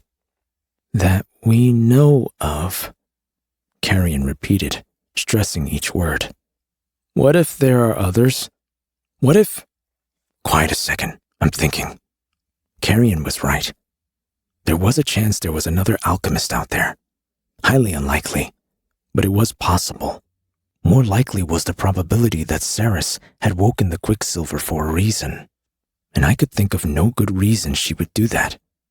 It would be a last resort, which meant that there was a chance she was in danger. The pool was still open, for now. It could close at any second. I'm going in. There was no two ways about it. I was already striding back toward the pool. Wait a second. Shouldn't we think this through? I mean, that could lead anywhere. Carrion said. It goes where you want to go, remember? No matter who opened it, it'll take me to Ceres. I'll come back for you if it's safe. No! Fisher, if you're going, I'm coming too. I'm not waiting here, not knowing what the hell's going on. Me too. Hayden didn't sound as confident as Carrion, but he approached the pool along with him. If there's a chance Ceres is in danger, I'm not waiting here. I let her down last time I saw her. I won't do it again. Gods, they were infuriating. I didn't have time to argue with them, though. So be it. Looks like this is where we leave you, Forge Master, I said. Elroy scratched his beard. Oh, I'm sure I'll be hearing from you soon enough. He was right about that. I would be back. I still had a queen to kill. Think of Ceres, I told the smuggler and the human. And then I stepped into the quicksilver. Chapter 28. Seneschal. Ceres. My ears were ringing. The air was full of dust. I opened my mouth wide, working it side to side, unsure of why it was hurting so badly. My throat was raw. Fuck, the back of my head was hurting too. Why was I on the ground? And where... The quicksilver was awake. Holy fucking gods. I jumped up, my back screaming, hip thrumming with pain. Broken chunks of stone cut into my bare feet, but I hobbled forward, reaching for my power, unthinking. I had to get it closed. Worry sang through me, a plucked string vibrating in my chest. How long had it been open? It felt like only moments. I had been in the pool, and then I'd hit the wall. Oh, gods. Something was coming through. The quicksilver reacted quickly when I called it now. Quietly, but I was asking it to do something that it could not do. The gate couldn't close while someone was traveling through it. No one had ever told me that. I just knew it now. I had to wait. The crown of a dark head of hair appeared first. Black waves, pale skin. My panic began to subside. But then, I knew the face.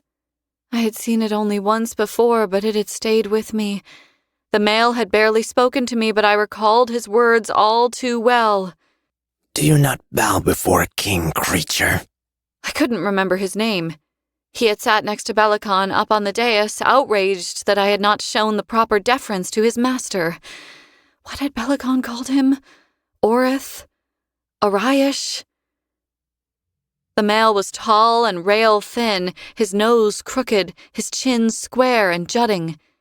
With his skin crinkled like old thin paper and lank black strands of hair falling into his face, he didn't project a sense of health. In fact, he looked pretty damned unwell. Ceres Fane. He clicked blackened teeth together. Thank you for so graciously leaving the door open for us. We've been waiting for an invitation into Amontreath for a very long time. You may remember me. My name is Orias. I am a seneschal to the king. A thick chain hung around his neck, a golden orb dangling from it. The male clutched it tightly, his bony fingers clamped around it as if worried someone would try to steal it from him. "What the hell is a seneschal?" I asked. The male, Orias, shuttled the orb along his chain thoughtfully. I am an advisor. My remit is broad. I attend to matters on behalf of the king that are beneath him. Implication was clear. Whatever had brought this anemic-looking fucker through the Quicksilver today wasn't important enough to bring Bellicon here himself. I wasn't important enough. I nodded to myself. Oh, right. Where I come from, we call those bootlickers. Watch your tongue, girl. You'll wish you made a friend of me soon enough. I prefer my friends a little less creepy. You're not welcome here, Orias, I said. Go back the way you came. The male tittered softly, sweeping a greasy lock of hair behind one ear as he stepped out of the pool and onto the cracked marble floor. I don't think that's on the agenda. I'm afraid, you see, my friends and I have always wanted to travel.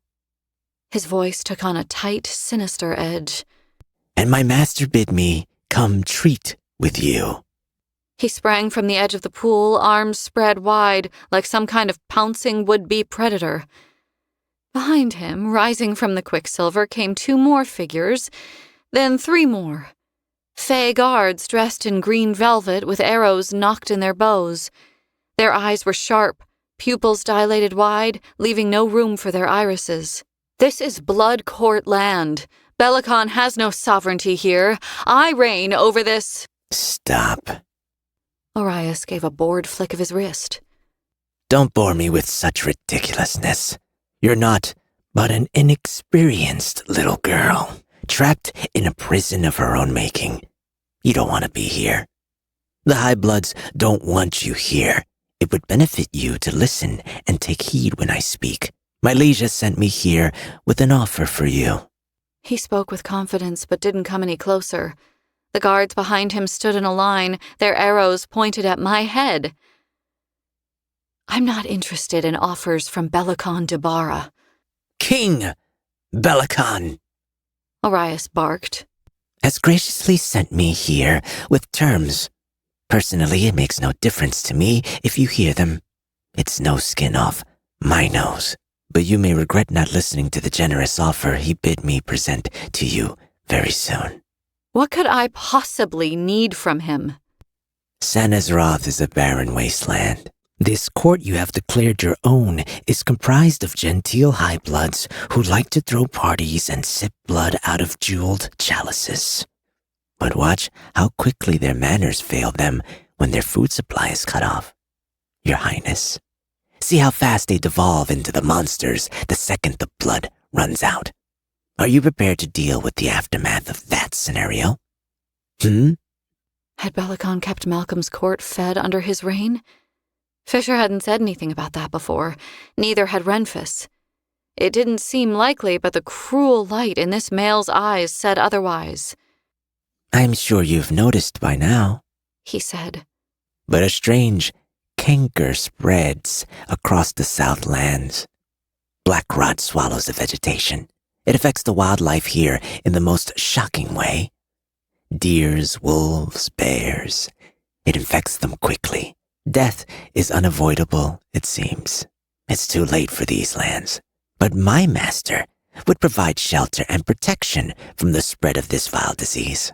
He offers safe harbor at the Winter Palace for you, in exchange for a small number of concessions on your end.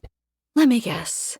He has a vacancy for an alchemist and thinks I'd make a fine addition to his court. The words, my tone, everything about what I'd just said left a sour taste in my mouth. Orias smirked, his lips thinning. Fine. Yes, a fine addition indeed. Your services will be a small part of the payment required to ensure your safety, and you would be the jewel in his crown, so to speak. You would be showered with fine clothes, fine food, fine wines. What else? I demanded, cutting him off. What else does he seek in exchange for a safety he cannot provide? Behind the intruder, a bowstring creaked, and one of the Winter Palace guards swallowed thickly. In his loose black robes, Arias smiled. My king wishes his beloved daughter returned to him.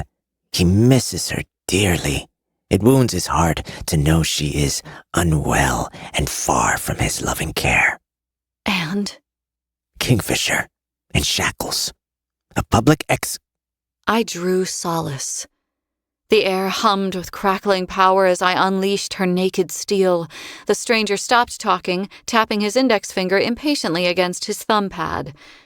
There are other things, of course. Smaller, inconsequential acts, each of them a show of good faith. In light of your recent transition, you are now half-fae, and would be required to swear an oath before the Firin Stone. I will not be a tool for that bastard to use whenever he sees fit, I seethed. It was laughable. The fact that he had come here with such an outrageous list of demands. Had Belicon really thought I would agree to any of this? I will not be swearing any oaths, and no one will be harming a single fucking hair on my mate's head. My friends and I... Your friends? Oh, yes, that's right. The bastard laughed, stepping closer. Your friends. Let's see, shall we? Renfis of the Orithian, an oath-sworn general in King Belicon's army. Lorith of the Broken Spire, also an oath-sworn soldier in my master's army. Your darling mate. The smirk twisted his features, turning him into something evil. Oath-sworn, he whispered. My master will have them all. They are his to do with as he wishes, but you... He extended a long, crooked finger toward me. Reject my master's generous offer, and you will die here in this room. Oath sworn. The fucking Firin Stone. Loreth had told me all about it once, how they knelt before it when they came of age and pledged to be bound by their word on pain of death for the rest of their lives, for honor's sake. This bastard was right. Every single member of the Fae who fought and defended the banks of the Darn at Irin had pledged to serve the Winter Palace, to serve Belicon. My friends and my mate included. We were so fucked. But an oath was like a bargain. There were loopholes. Language to be manipulated. There had to be a way out of the pledge of fealty they had made. For now I raised Solace, feeling the air grow heavy around the blade as I held it aloft. The king also requires the return of that sword, Arias added. Your obsidian palace is full of rats, Ceres. They whisper in the dark. They tell tales of how the new queen of the Blood Court cannot wield her weapon, of how Ceres Fane cannot contain her power. Runes unsealed and... I twisted the sword and showed the fucker the flat of the blade. Coincidentally, the movement also showed him the back of my hand, which was still covered in a mass of runes, yes, but now at the center of my shield, a single, bold, circular rune bisected with an arrow-like shape glowed a brilliant blue. The smug smile died on Arias's lips. Fuck, he whispered. Yeah, fuck. I'd planned to reforge Solace into something more manageable, but I hadn't yet had the time. That no longer mattered. I didn't need a forge anymore. Would never need one again. A door had unlocked within me. Behind it, a vast knowledge waited there for me. It belonged to me, as I now belonged to the Quicksilver. I only had to think now, and the fabric of reality shifted. Placing both hands around Solace's hilt, I imagined the sword becoming two. When I drew my hands apart, I knew that the God Sword would be reformed, brand new, brilliant, and shining. And so it was. The short swords were beautiful. Old Fae ran along the edges of both honed blades, engraved in winding script. I still couldn't read the language. A message from the gods, maybe. I would decipher them later, if I lived through the next 20 minutes. Come now, child. An affiliation with the Winter Palace could be beneficial to you. Arias's eyes were twice the size they'd been moments ago. My king is benevolent. Tell me something, Arias. Did you swear an oath before the Firin Stone? The truth flickered the seneschal's eyes before the lie could reach his lips. Naturally, he said. You can trust me to honor my word. I just laughed. The earnest look on his face faltered. All right, then. Have it your way. Kill her. The soldiers streamed past Arias toward me, bows raised. They loosed their arrows, but an alchemist couldn't only manipulate quicksilver. I was an element worker. All metals were at my command. The pointed iron came for me, and I pushed with my mind gently, as if nudging a leaf floating on top of flowing water. The arrows weren't even halfway across the room before they changed direction, all 5 snapping upward and embedding into the ceiling. Their shafts juddered from their impact, their fletching quivering. The soldiers hesitated. They looked up at the ceiling and then back down at me. All at once, they reached for new arrows. I wouldn't bother, I told them. The next ones will be coming back at you. For the love of the gods, use your knives! Arias snarled. Hold on to them tight. The archers discarded their bows, drawing steel from their scabbards. Their knives were made from alloys, I sensed. There was a strangeness to them. I could close my will around them, but only just. They barely moved when I tried to shove them with my mind. The Winter Palace remembers, Arias said, shaking his head. That's right. Your kind were dangerous. No power that vast should have ever been gifted to one group of people. My king discovered how to limit your magic a long time ago. Our traditions have lasted far longer than your kind did. Every soldier in the king's army is equipped with a null blade on the day they complete their training. Good luck fending all 5 of those, alchemist. Null blade. The term was unknown to me. Fisher hadn't ever used that term, nor had Renfis or Loreth. As Belicon's men approached, each armed with a dagger, that sense of strangeness hit me again. Unnatural. Their weapons bore simple handles, their blades straight and unembellished. They were unremarkable in every way, and yet I saw them in a new manner, a second sight that seemed to overlap reality. The air shivered and distorted around the blades, as if it were being pulled into them. The closer the guards came, the more my skin crawled. The short swords blazed in my hands, humming with energy. Solas's magic had returned to it back in Gilthry. It had flared to life when Malcolm had attacked me, but it had lain dormant ever since. I hadn't called on it. There had been no need, and in truth I'd been too scared to try. The Quicksilver had granted a Vizioth magic because it had judged Loreth's blood and found him worthy. I wasn't the girl I had been back in the maze. I was different now. Changed. The idea that Solas would recoil from the person I was now had been enough to keep me from trying, but as I drew the newly formed short swords, Solas's magic surged down the lengths of the metal, buzzing up my arms like lightning. Not Solas's power, halved to accommodate the new split weapons. This was twice the power, and it was electrifying. The first male came for me. He was light on his feet, limber. He swung at me with his dagger, and I blocked upward, easily deflecting the blow. The shock of his weapon, clashing with my short sword, rocked me, though. A wave of nausea that made me suck in a sharp breath. Unpleasant. Very fucking unpleasant. But not enough to distract me from the task at hand. He was already twisting, finding new footing, coming at me from a different approach. 2 more of the males came, lunging for me, their metal gleaming. With a monumental force of will, I shoved the first male's dagger away with my mind, managing only to avert it at the last second. The male stumbled forward, balance lost as his weapon suddenly jerked to the side, and I met his friends in a flurry of steel and gritted teeth. The forms Loreth had drilled with me flowed, making sense at last, second nature. But they weren't enough. A fourth male joined in the fight, the fifth hot on his heels. The sounds of scraping metal thundered in the air.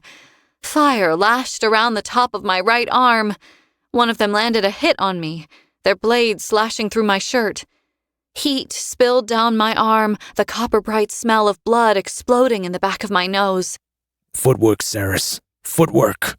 Concentrate. Loreth's voice was stern in the back of my mind. I had been training only with him, though. One male. I was trying to fend off 5 now. I could almost hear him laughing as I spun and dropped low, striking up and sinking my right short sword into one of the male's chests. Come on, Fane. You're selling both of us short. You don't think I'm worth 5 of these fuckers? The guard gasped.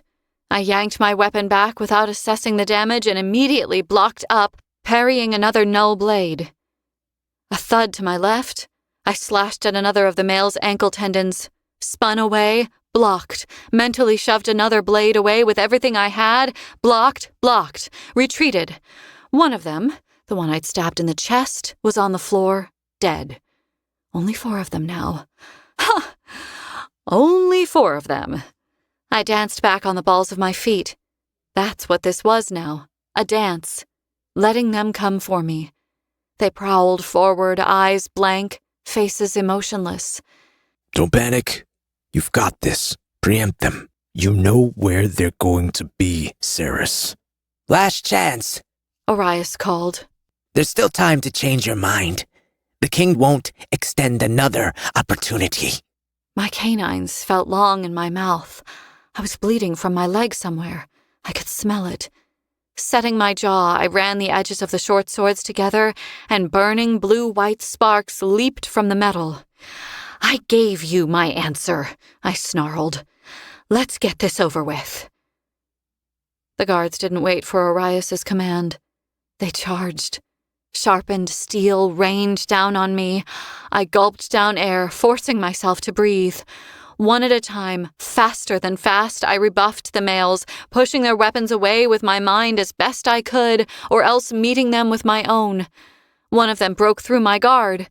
Fire tore up my side, pain igniting fury in me as I went after the bastard who had cut me. I scythed my right godsword at him, the weapon trailing blue-white light behind it, and slit the male's throat wide open. Blood spurted from the clean slash I left behind, and down the male went. 3 left now. My breath sawed out of me. I'd never moved this fast in my entire fucking life. One of them kicked, aiming to blow my knee out, but I darted closer to him, hooking my elbow and smashing it into his face. He staggered back, and the other 2 were in my face. Fuck! I ducked and spun through them, scissoring my swords, spinning them in my hands. One found its mark, biting through the guard on the right's arm. The other guard lunged sideways. I followed him, blocking his downward blow, driving upward into his gut. Sarah! My heart stilled. I didn't dare look for him. I could feel him, though. Suddenly the tomb was wreathed in bands of glittering black sand. Kingfisher, Kingfisher, Kingfisher. His name had replaced my heartbeat. A black rope lashed around the closest male's throat, and suddenly his head was no longer attached to his body. Blood sprayed everywhere as his body lifted into the air and was hurled away as if it weighed nothing. And there he was. My mate's hair was wild, his eyes locked onto mine, simmering with rage. Say something, he said into my mind. I'm okay, I panted. Do you need me? I dodged a blow from the male on the right. I'd broken his nose with that elbow and pivoted, kicking out at the other male hard. The sole of my boot slammed into his ribcage. Staggering sideways, he righted himself and came again, but I was ready. My short swords blazed light, power singing like lightning through my veins. No. I was firm. I've got this. Don't you dare! Arias was screaming somewhere. The tomb walls blurred as I moved, ducking, lunging, spinning on the balls of my feet. Another shout echoed around the small space, a yell of anger, but I stayed focused on what was in front of me. My power was building, flowing, rising inside me. My runes didn't burn this time. They pulsed hard, my magic begging to be set free. Without thinking, I slammed my short swords together and suddenly they were one again, solace humming with energy in my left hand. I thrust my right hand up out in front of me and... Holy fuck! Carrion's shout bounced around the tomb. He was there, on the other side of the tomb. His face was bathed in blue as a giant icon formed in the air in front of me, projecting from my hand. It was my shield. The interlocking runes were an exact copy of the sigil on the back of my hand. Most of the icon's lines were dull apart from one rune. A circle bisecting a cross with a line cutting through it at the top. It blazed with magic, hovering there, waiting. I spread my fingers and twisted my hand, noting how the veins at my wrist were strangely silvered beneath my skin, and the quicksilver rune turned in the air like a key turning into a lock. It snapped into place, and a wall of energy detonated out from it, hurling the two remaining guards across the tomb. They hit the ceiling, their necks snapping instantly. A second later, they dropped to the floor again, lifeless. Deafening silence blanketed the tomb. I held my breath, frozen in place, eyes wide. I didn't dare move.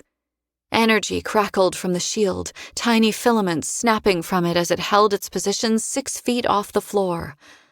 I finally let out a shaky breath that fogged in the air and clenched my hand closed.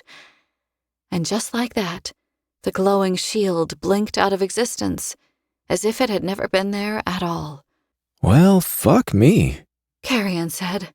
Looks like a lot's changed here in the past few days. Look at me, Osha.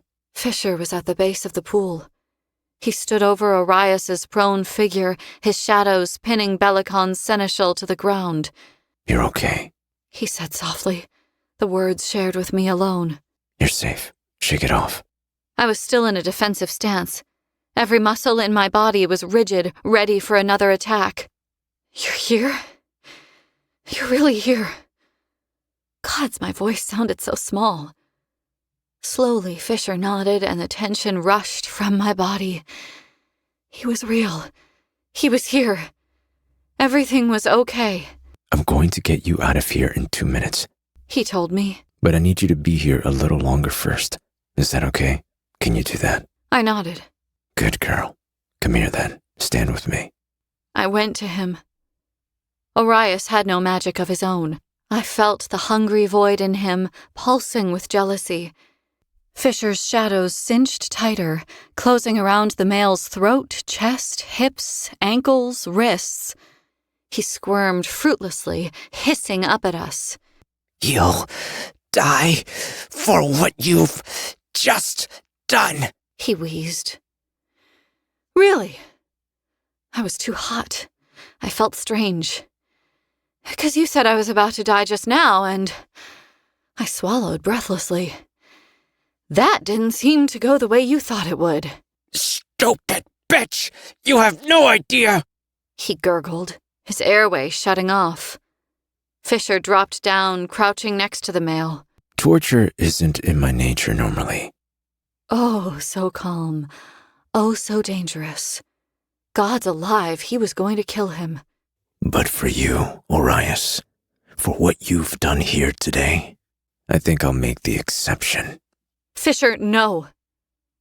My mate looked up at me, his dark hair wavy and wild. The quicksilver in his eye was rioting. His expression was blank, but I knew him now. He was going out of his mind with anger and worry.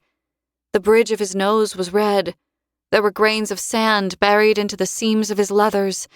He smelled of mint and pine as he always did, but also of the desert, and of the reckoning heat, and of a place I never thought for one moment I could ever miss. He was so fucking beautiful, it destroyed me. I cupped his cheek with my hand, his stubble rough against my palm. "We need to send him back," I whispered. "Belicon needs to know what I'm now capable of, that he will never bend us to his will. All of this, and more." Fisher didn't blink. Does he need his fingers to impart that message? I laughed shakily, rubbing my thumb along his jawline. "Send him back. We aren't like them." He looked like he wanted to argue, but then his shoulders sagged. Reluctantly, he got to his feet. You are the only thing that keeps my moral compass pointing north, little Osha. He rumbled. His fingers brushed mine, the tip of his index finger hooking around my own as he walked around Arias's pinned body. You should be grateful. I wouldn't have shown such strength of character, he said to the seneschal. But Cyrus... She is weak. Arias's eyes rolled to find me. He would have spat, I think, but Fisher's shadows still had him by the throat. You're all weak. He wheezed. That is why you won't win this fight. You will crawl on your hands and knees, begging for mercy before my king, and I shall watch and revel in the indignity you suffer before you die. I could prevent Fisher from severing the bastard's fingers, but I couldn't stem his anger in the shadow of this proclamation. He grabbed Arias by the front of his loose-fitting robe and yanked him up, spinning him around and throwing him back down again so that he landed on his front. You are the only one who'll be crawling, worm. Drag yourself. On your stomach. Go on. Go back to Belicon and tell him what happened here. And tell him what will happen if he dares try to come here again uninvited. Won't you? You might as well kill me. I won't. There are tens of thousands of vampires on the other side of the door to this tomb. I wouldn't even have to ask nicely to convince one of them to drain you. Do you want to be a feeder, Orias? A mindless, ravening monster, incapable of thought or self-control? A slow, cruel smile spread across Fisher's face. You already know a fair bit about that, though, don't you? You don't have two brain cells of your own to rub together. Regardless, you have two choices, and one of them is a lot less painful than the other. You crawl, or I toss you into a pit of hungry leeches. Fine. Fine. Arias's eyes flickered with hate as, grumbling, he got to his knees. He crawled up the steps to the pool, his shoulders hunched up around his ears. There was something rodent-like about him. The way he moved across the cold stone made me think of a rat. Casting a look over his shoulder at me, he said, Remember what I said, child. Oath Fisher lifted his foot and booted the seneschal in the ass, shoving him forward. Arias let out a yelp and tumbled face first into the quicksilver. Close it quickly before any more unwelcome visitors decide to come through, he said under his breath. The quicksilver moved differently when I reached out with my magic and closed it now. It solidified from the center outward, easily, smooth as you like. It didn't whisper a single curse word as it stilled. Fisher watched the molten metal return to its solid state with one eyebrow arched, clearly amused by what he was seeing. The moment the gate was closed, I threw myself at him. Don't leave without me again. I spoke into his hair, inhaling him in as I clung to him. He folded me into his arms, locking me against his chest and pressing a kiss against my temple as he did so. Don't worry, he whispered. Rabid mountain trolls couldn't drag me away from you now. Ahem. Hello? Could you just, save this part for... I waited. Any second now, Fisher was going to round on Carrion and threaten to skin him or something, but the threat never came. My mate didn't even grumble as he loosened his hold on me and turned to face him. Come on then, he said. Show her what we did. Carrion's hair seemed redder than it had been when he'd left somehow. There were angry welts all over his neck and a couple on his cheeks, too. It was impossible to miss the unconscious body he was carrying over his shoulder. Hey, Saris? He shot me a roguish wink. I think this belongs to you. Chapter 29. Fortunes of the Universe. Saris. Hayden was here. Really here, in Evelia. He lay in the bed, crisp white sheets drawn up underneath his chin, his bright blonde curls messy against the feather pillow underneath his head. Beneath his eyelids, I watched his eyes shuttle left, right, imagining what he could be dreaming about. Onyx sniffed my brother's face and whined, giving his cheek a cursory lick. He hadn't even met Hayden properly, and yet he seemed anxious for him to wake up. I was anxious for that, too.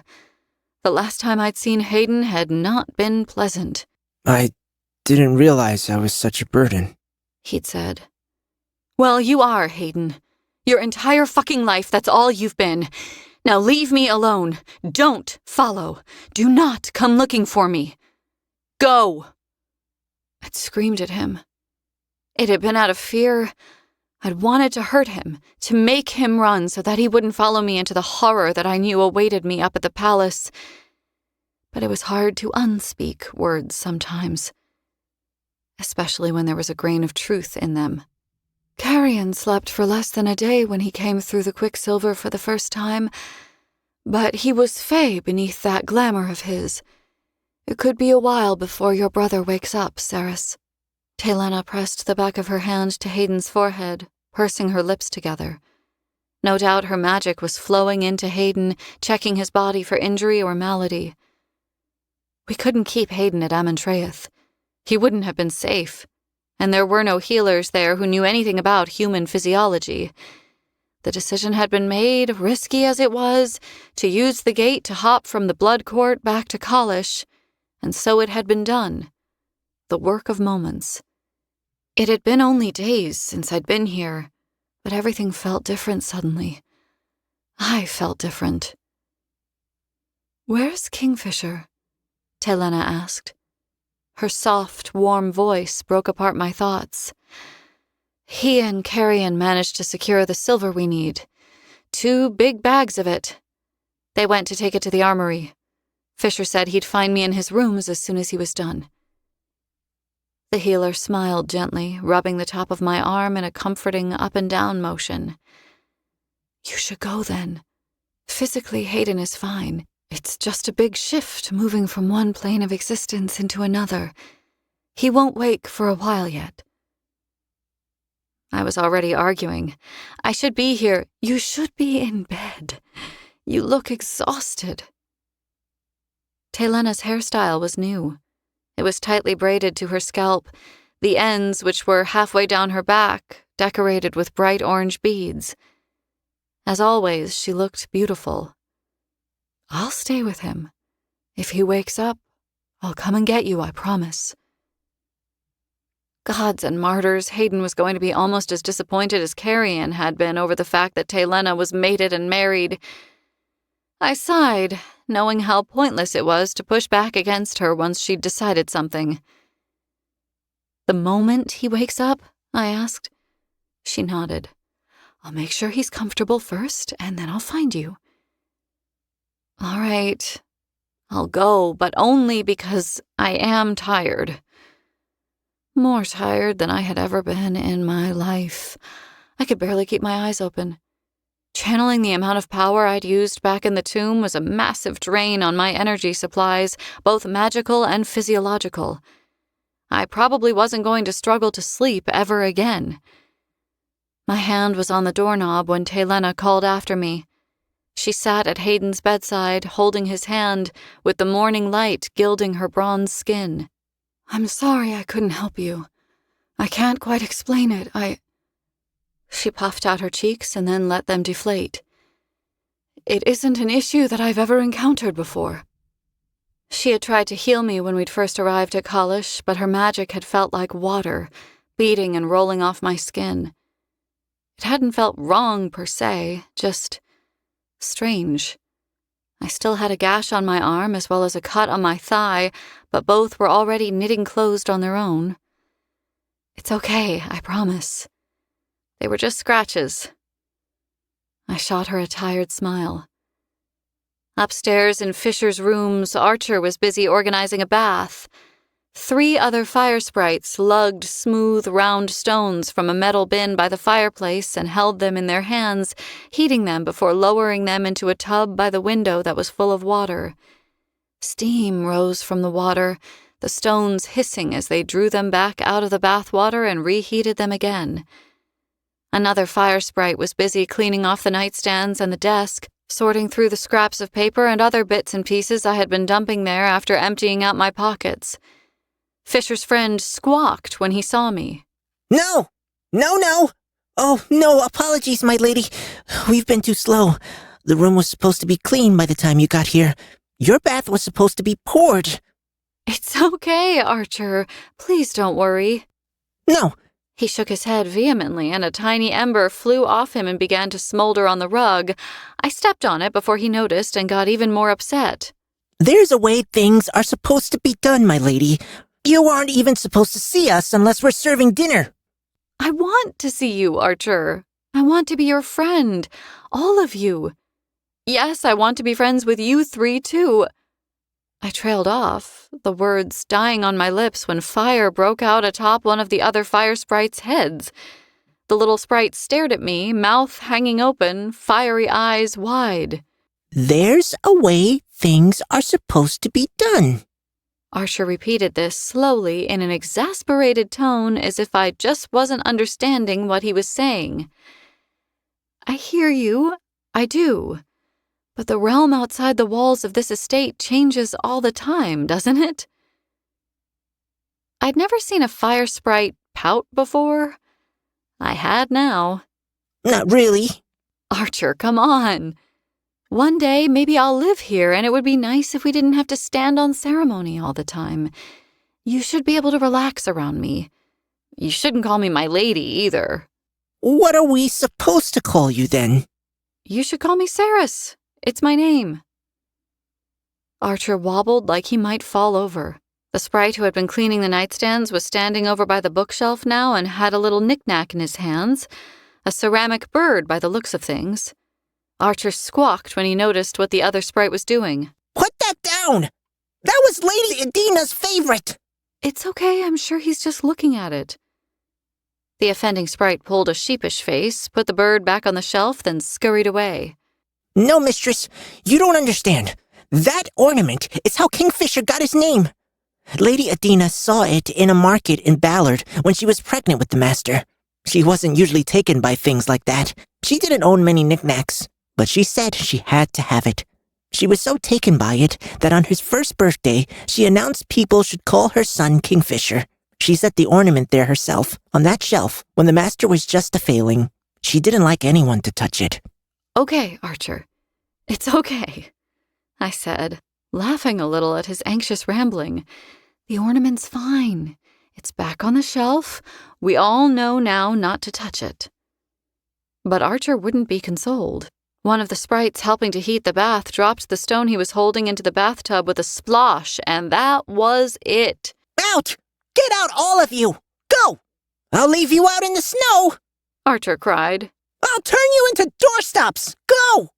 The one who'd been investigating the Kingfisher ornament ran out of the room first. He was smaller than the others, which made me think he might be the youngest, but I honestly knew nothing of how fire sprites grew or aged. The others, who had been warming my bathwater, scuttled out with their eyes glued to the ground. Archer was last to go. He backed out of the room, his voice warbling with stress as he went. There's some food on the tray for you, my lady. A clean robe on the bed. Archer, come on. If you need anything, just pull on that tassel there by the bed. Yes, you know the one. Things are going to have to change, I called after him as he drew the door closed. We can't go on like this. The tub was heavenly. The rocks, still sitting at the bottom of the bath, radiated heat for a long time, keeping the water nice and hot. I let my head fall against the back of the tub, and before I knew it, I was dozing. I didn't want to fall asleep yet, though.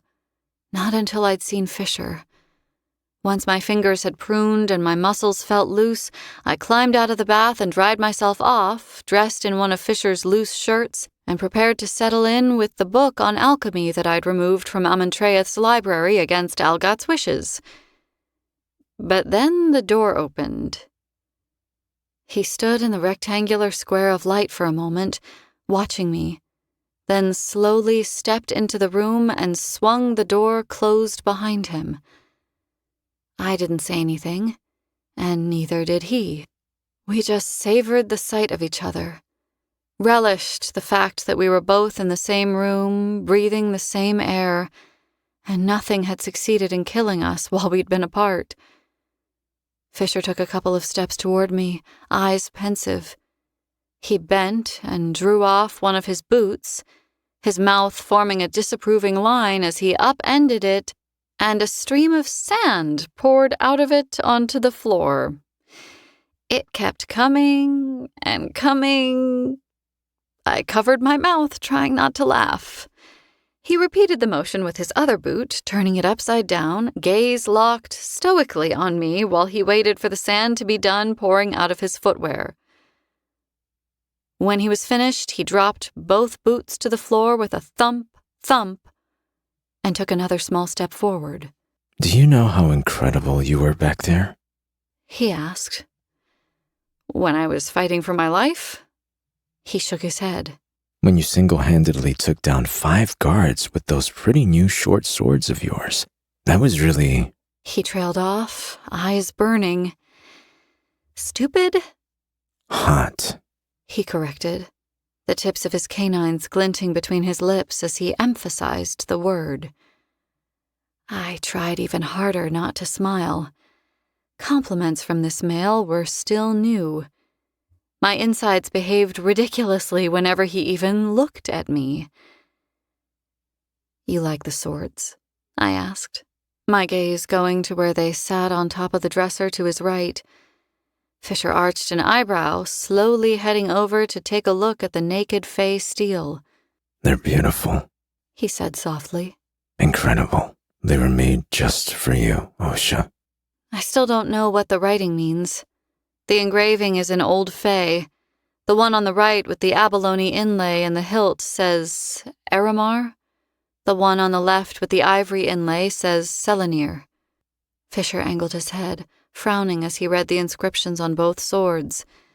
He nodded, smiling softly. Aramar means mercy, he said in a reverent voice. Selenir means honor. Huh. Mercy and honor. The gods named my swords for me, then. Maybe. Fisher agreed. He stepped away from the dresser, facing me again. Or maybe those are traits they decided to bless you with. Either way, they're appropriate names for your new weapons. Now enough about swords. Come here. If you can bear the fact that our bodies aren't touching for one more second, then you're a better person than me, Saris Vane. He whispered. Those words lit a fire in me. I ran, crossing the room and launching myself at him. He caught me, his arms like steel bands around me as he held me tight.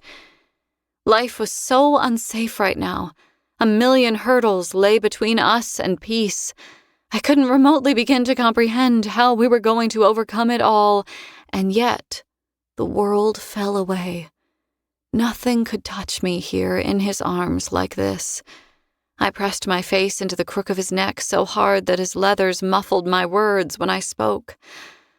What took you so long? He stroked my wet hair, laughing quietly. I went to go get Lorth, he said. We hadn't been able to find our friend before we'd left Amentreth. Fisher had left a note for him in my rooms, telling him to head back across the dead fields as soon as he discovered we were gone. I asked him to bring Bill and Aida back across the river for me. They were miserable in that dank barn. He had to find a safe place to cross, though. The narrowest part of the river where the camp was. He shook his head. The rot has destroyed everything there now. The snow is black. I've I've never seen anything like it. But he's back here now? Safe? Fisher nodded. Now that I knew that, I had to ask the question, burning a hole in the back of my throat.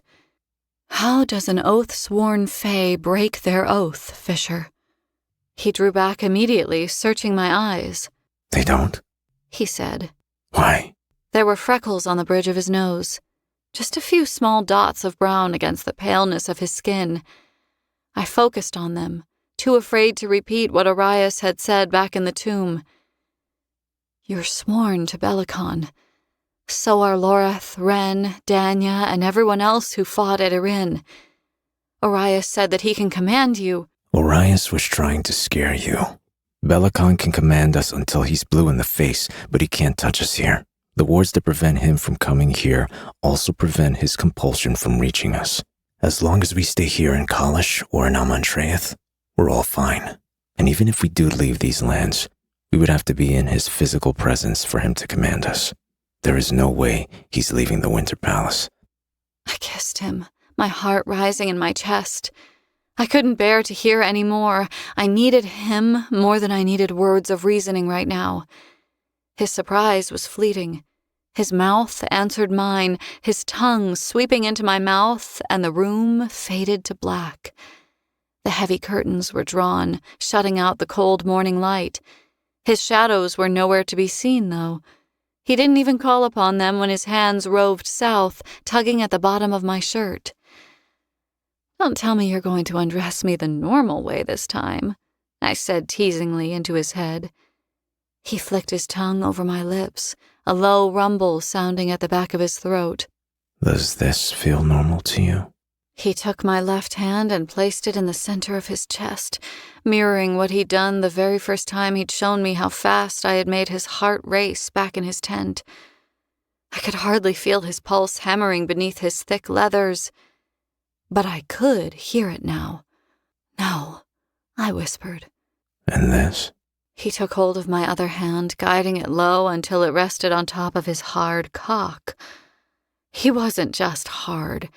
He was rock solid, his erection straining at the front of his pants like it needed to be free. No, that doesn't feel normal at all, I said. That feels extraordinary. When Fisher lifted my hand again, he paused, turning it over so that my palm faced up. The quicksilver in his eye flared a little as he gently ran his fingers over the inside of my wrist. I'd noticed it, of course. The veins that had once been green-blue there now shone metallic silver through my skin. Does this hurt? He asked. I shook my head. No. Do you feel... He narrowed his eyes a fraction. Unwell? Unwell was a tactful way of asking if I was being plagued by a million voices that were gradually driving me insane. Again, I shook my head. No, it isn't like that. It feels like magic. Like power right there under my skin. Lightly, he kissed the inside of my wrist. All right, then. We'll unpack that later. Because right now... He spoke the question out loud. Do you have any idea how good you look in that shirt, Osha? 2 days was too long. Technically, we did have sex in the cottage. He walked me backward, cradling my cheeks in his hands, raining kisses down onto my face. It doesn't matter. My soul is on fire. Tell me yours isn't. He bent over me, pressing his lips to my jaw, up to my ear, over the sensitive skin of my neck. My eyes rolled back into my head, my breath faltering. My soul is on the winds, I panted. You're carrying it away. He was so strong beneath my hands, packed muscle and power. In his arms, the dangers of this place couldn't touch me. I was sheltered, safe. He held me tight to him, as tight as he could without crushing me, and didn't let me go. Did he know this was what I needed? Could he sense that in me? He held me as if he would use his body as a shield against the dangers of this world. I could think of occasions when he already had, and my throat hurt from the memory of it. His shoulders tensed as he lowered me to the bed, but still he didn't let me go. Never again. he murmured. Wherever we go together. Yes, promise me. His mouth was hot on my skin, his hands possessive. A promise was the same as an oath in Fae, but Fisher made this one without a second's hesitation. I promise. I swear it. You're mine. And you are mine. The words weren't enough. I needed him inside me, needed to be as close to him as I could get. I was raw with emotion as I unfastened his chest plate. My fingers were too numb to feed the leather straps through the buckles. Fisher placed a hand over mine, stilling them, and I saw the ink on the back of his hand had changed too. The quicksilver rune was solid now, marked in metallic blue-black. Fisher saw where I was looking and began working free of his armor with one hand, using the other to lift my chin so that my eyes met his. Don't think about that right now. Don't worry about any of it. Just be here with me. My prince of shadows. I had been born into the light, but my salvation had been waiting for me in the dark. It was a miracle that we'd found each other. I'd learned the hard way that anyone could have come through the quicksilver that day in the Hall of Mirrors, but it hadn't been just anyone. It had been him. The tides of fate turning, or the machinations of the universe at play. Whatever it had been, I was grateful for it. I wouldn't have changed it for the world.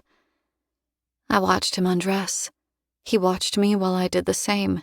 Naked, he lay back down beside me and turned to face me, examining each of my facial features in turn. So many people were afraid of this male. If Elia was full of fae who would gladly have seen him strung up and put to death. He'd destroyed an entire city. He had gone to war.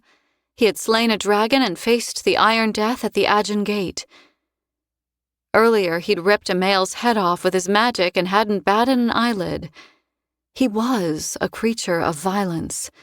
It was his creed. But he was also this, too. When he loved, it was with everything he had. He blinked at me owlishly, his expression very serious as he stroked his hand over my hair. Pulling his bottom lip into his mouth, he frowned slightly, as if he were still learning how to be gentle with his hands. When I look at you, I feel as though I'm peering into a mirror, he said quietly. I can speak into your mind, but it's still a mystery to me. I feel as if I should already know your every thought. Laughing silently, I curled a lock of his ink-black hair around my index finger. You wouldn't like it if you could. I already know what I'd find, he replied, his eyes dancing. Oh, really? Please enlighten me. Fisher rolled onto his back, throwing an arm up over his head. There was a dimple in his cheek. Only his true friends knew it existed, since they were the only ones who'd ever seen him smile broadly enough for it to be coaxed out. I could see it there, an inch from the right corner of his mouth, fighting to make an appearance. Oh, you know, I am so in love with Kingfisher. Kingfisher is so handsome. Look at his ass and those pants. Hey! I prodded him in the ribs hard. I do have other things to think about besides you. Pulling both his lips into his mouth now, forcefully preventing himself from smiling, he rolled his head to face me. He couldn't keep it from his eyes, though. It's okay, Osha. Many women have appreciated my posterior in a pair of leathers. I don't let it go to my head. I flicked the top of his pointed ear, and the bane of Gilthry yelped like a startled dog. In a blur of movement, he was straddling me and had my hands pinned above my head. You think I'm above tickling you? He asked in a deadly serious tone. I looked him dead in the eye. Go on, do it. I'm not ticklish. Squinting, he looked me over, trying to see if I was telling the truth. Well, that's no fun, he said at last. What about you? Are you ticklish? Fisher sniffed, his hair tumbling into his eyes. He lowered himself so that his face was only a couple of inches from mine and butted the end of my nose gently with his own. I'm afraid I'm not going to answer that question. Because you can't lie! I squealed, laughing, trying to wrestle free from his grip so I could test my theory, but Fisher held on tight. A warrior never reveals his weaknesses. He spoke the words breathlessly against my mouth, and I could feel his smile there now. He was loving this. That really isn't fair. You know all my flaws, I complained. Martyrs, he was so goddamned hot. He looked like he had been carved out of marble by the hands of the gods themselves, all muscle, the lines of him sheer perfection. And he was naked, lying on top of me, and he was mine. He sobered a little, pulling back so that he could take a look at me. You have no flaws, Sarah's Fane. You are perfect in my eyes, imperfections and all. I'm in love with every part of you, your stubbornness, your wicked tongue, your foul temper when you're tired, your inability to close any door quietly. All right, I think that's enough of that, thank you. Every part. I love all of you. He blew a dark curl out of his eyes. I'd spend the fortunes of the universe to protect you. I'd drain the seas dry, fell every tree. I would sacrifice the sun from the fucking sky and surrender the stars too, if I could. But those things aren't mine to give. All I have is my life. It isn't much. But I'd spend it and consider the price small if it meant keeping you safe. He spoke so easily, but I would never be able to describe what his words meant to me. There was nothing in any dictionary, in any language, that could possibly come close to explaining what I was feeling right now. There it is, I whispered. What? The way that you love me. Some would say that is your weakness. The lines of his face softened. Some would say that. He agreed. But they would be wrong. It's my strength. We slept for a while. Fisher knew how badly I wanted him, but he could also tell how tired I was. We sank into nothingness, curved tight around one another, skin on skin.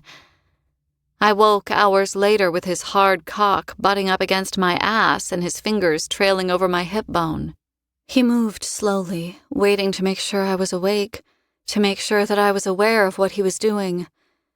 My breath hitched in my throat when his hand moved down between my thighs, and he slowly began working tight circles with his fingertips against my clit. The action was lazy at first, languid and teasing. I shifted my top leg down a little, giving him better access as I arched back against him, letting out a stifled sigh. Fuck me, Osha. His voice was rough from sleep. That sound haunts my fucking dreams. I want to make you moan for hours.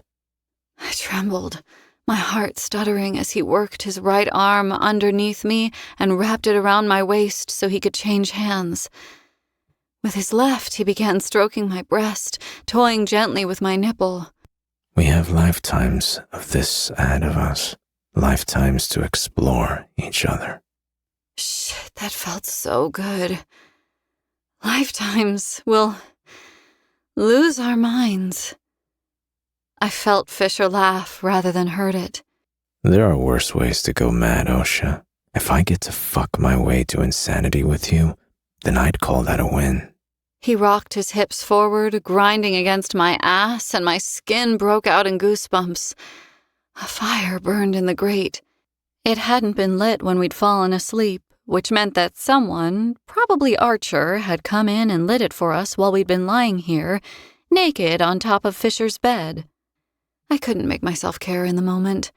My body had come alive, responding to his touch, his breath, his pulse. His fingers worked the small, slick bundle of nerves between my thighs, moving in circles, coaxing heat to build in the pit of my stomach. Relax, he murmured. I've got you. You can let go. He kissed my neck, my cheek, my jaw, and the anxiety of the past few days slipped away. Only he could do this for me. Only him. This thing between us, it was love, yes, but it was obsession, too. He was the making of me and my ruin. I thought about him relentlessly, and when he slid his fingers through my wet heat and thrust them up inside me, his name was a prayer on my lips. Fisher, fuck. Shh, shh, shh. He soothed me, murmuring softly to me in Old Fae. Iralaith ka tintar she an me korishandao. I let out another wordless cry, unable to stop myself. Reaching back for him, I buried my fingers in his hair. "What are you saying?" I gasped. Only whispering secrets. He rumbled in response. "Tell me." He rubbed his thumb against my core, driving his fingers into me and then stroking from the inside in a come-here motion. I hissed when I registered the sharp nip of his teeth at my earlobe. I said, I'm going to drown myself between your thighs, or something close to that. There's no words for what I'm trying to say in High Fae. Korshan means lethal bliss, death by pleasure, perhaps. Old Fae was a far more descriptive language. "Oh, my fucking gods," I panted.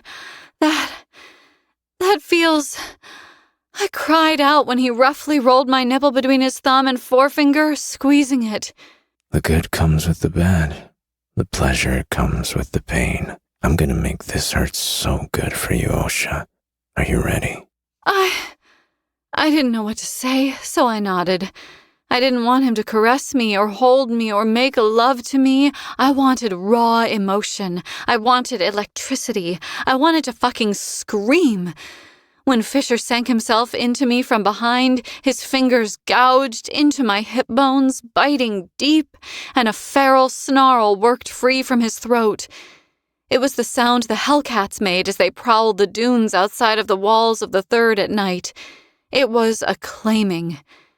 His arm banded around my ribs like a vice, and he fucked me hard until I came apart.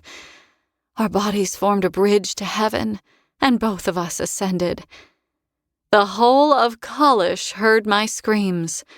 When Fisher came moments after me, I watched, amazed, as a swirl of ink rippled away from the god bindings that wound around my wrist and arm, transferring from my hand to his. It didn't stop there. I turned in the circle of his arms, watching as it rose over his biceps until it settled on his skin just below his collarbone. Fisher bent down and kissed me deeply, his heart racing from the workout he'd just undertaken. Why are you smirking like that? He asked, curving a dark brow. He hadn't seen what had happened. I would let him discover his new ink the same way he had let me discover mine. Chapter 30. Leash. Saris. Sire! Sire! Come quick! Taylena needs your help! Archer's call outside the bedroom door woke us. Fisher was on his feet and moving before I'd fully opened my eyes. He kicked his way into a pair of pants and hurtled out of the door, barefoot and shirtless. It took me 10 seconds longer to dress. I followed behind, a million anxious questions streaking through my mind like meteors across the night sky. I nearly crashed into Archer, who was still standing in the hallway outside the room. Mistress! Wait, Mistress, you're... I ran. What's happened? Hayden was fine when we left him last night. Did traveling through the Quicksilver do something to him? Did his relic not work? Oh gods, did I fuck up his relic somehow? Is he awake? Is he sick?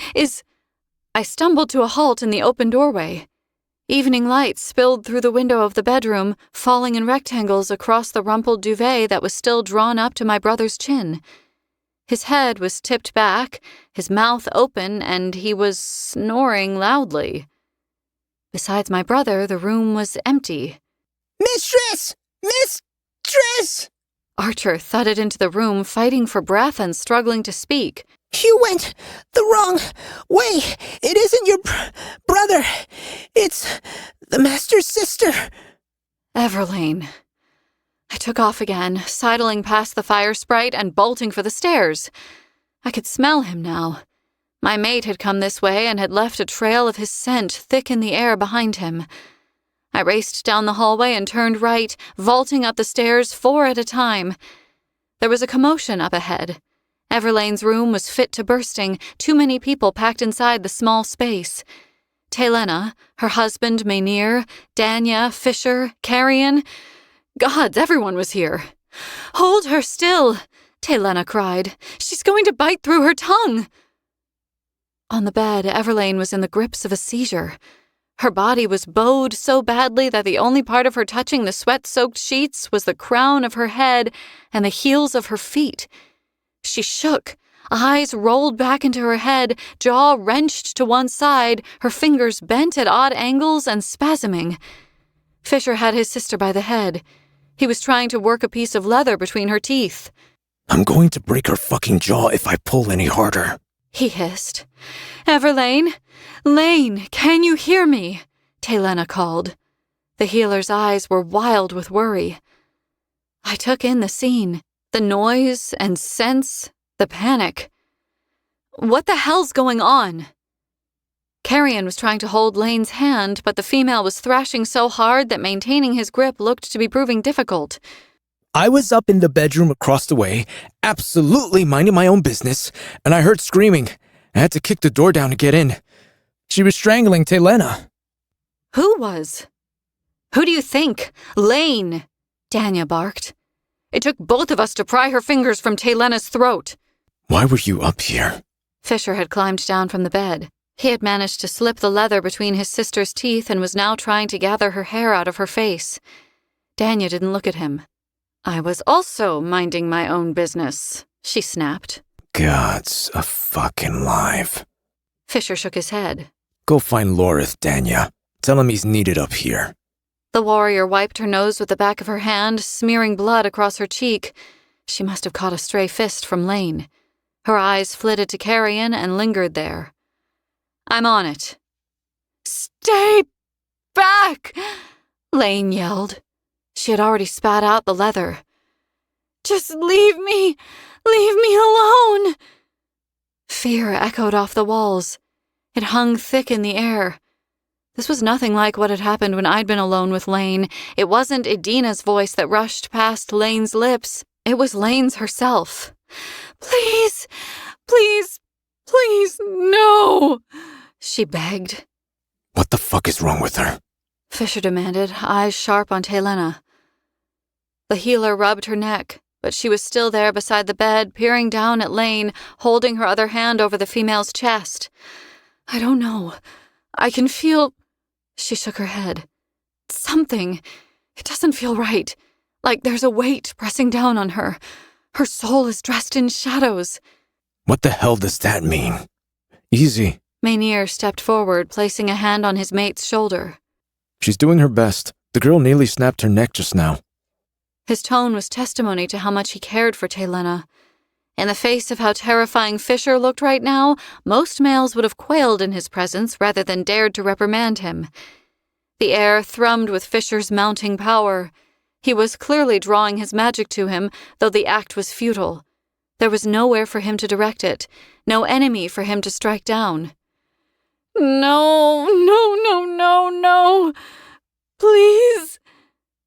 Lane suddenly dropped back down onto the bed, her head bouncing off the mattress. Her eyes snapped wide open. Don't, please don't. A figure lurked in her pale green eyes. The dark outline of a looming figure. It seemed to grow, getting closer. Please, Lane sobbed. Her voice had lost all power. It was a whisper now, desperate and resigned. Fisher was pale as a ghost. It was freezing in the bedroom despite the fire that roared on the other side of the room. The ink on Fisher's chest writhed, scattered to jagged lines. Is she awake? Fisher asked. Who is she talking to? Taylena shook her head. No. Yes, She isn't here. I can feel her mind, as if she is awake, but her consciousness feels like it's behind a wall or something.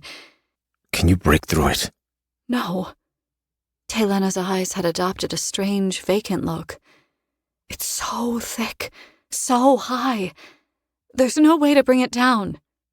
Try. Please, just try. Oh, gods, no. Stop. Please. Lane's shriek cut off dead. Her back arched again, her heels hammering like pistons against the bed as she convulsed. Something's hurting her. Fisher stepped back from the bedside, dragging his hands through his hair, pulling on fists of it. His eyes found mine, and all was hopelessness and panic there. Fisher could wield a sword, could cut down his foes, he could form shadow gates and fly to his friends' sides when they needed him.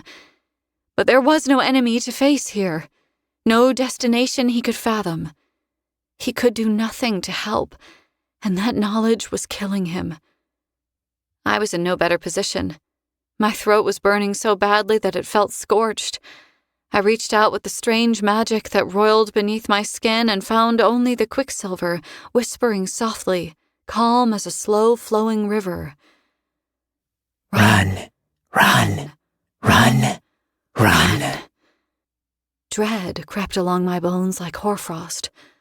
I went to Lane, placing my hand on the top of her head. Her blonde hair was tangled, wet with sweat. Her breathing faltered for a second, but then resumed its rapid pace, sawing in and out of her, her shaking growing even faster. I felt what Taylena had felt. A dark hand hovering over my friend, pressing her down into the wet soils of hell. And she was not alone in that place. Lane's eyelids flew open again, her pupils the size of pinpricks. Her tongue protruded awkwardly from her mouth, wet with saliva. Her teeth were stained red. "The gate is open," a dread voice said, speaking from her mouth. "It cannot be closed. The gate is open. The gate is open. The gate is—" I snatched back my hand like her skin had burned me. The voice stopped. Lane gave a terrible shudder, her eyes rolling back into her head, and then she fell motionless, the tension fleeing her body. The air in the room was oppressively still, thick with a horror-laden silence. No one moved. No one said a word. Fisher let go of his sister's hand. His eyes were hollow as he padded stiffly, barefoot, from the room. Could it be connected to the rot? Loreth paced up and down, the thud of his boots pounding like a second pulse in my temples. We had all migrated to the dining room, one by one, not sure where else to go. Before the fireplace, Fisher's hands were planted high over his head against the stone lintel of the hearth, the muscles in his back bunched into knots. He was lost in the flames. It's possible, Maynir said. His hand rested on top of Taylena's, his fingers intertwined with hers. I've never read of anything like this happening in Nivelia before, but my research has revolved mostly around court politics. My own personal interest in varying magics has given me some insight into elemental magics, shadow magics, blood magics, and the like. But this? He puffed out his cheeks. This infection stems from no vein of magic that I've heard of before. It is either very old or very new. Either way, we currently have no way of stopping it, and we have no clue how it might be affecting the realm. The presence of some magics have been known to cause seizures in the very young. It could be that. As this rot approached Kalish, it affects Everlane somehow? Conjecture. That's all this was. Maynir was grasping at straws, but he couldn't be faulted for it. No one else had any idea what was going on. Loreth scratched at his stubble. We need to find Ren. No. Fisher took a deep breath, speaking for the first time since we'd relocated. Not yet. He needs to warn as many of the villages and the small holdings along the coast and into the forests as he can. There's nothing he can do for Lane here, and the people need to know what's happening. Uncertainty flickered in Loreth's eyes, but he nodded. You're right. There's nothing he can do. So what are we going to do? We'll go back to the river and see how far the rot has spread since yesterday. Fisher turned away from the hearth, wearing a look of weary determination. Back in Zilvarin, there had been days when the odds had felt stacked against us, and then some. No water, no food, No way out of the ward for one reason or another. Every time I'd managed to solve one problem, another seemed to stand between me and a moment's rest. I'd had no other choice but to figure out a solution to the obstacle that blocked my path in the knowledge that more would only follow after it. But the alternative would have been to give up and die. And I wasn't the give up and die type.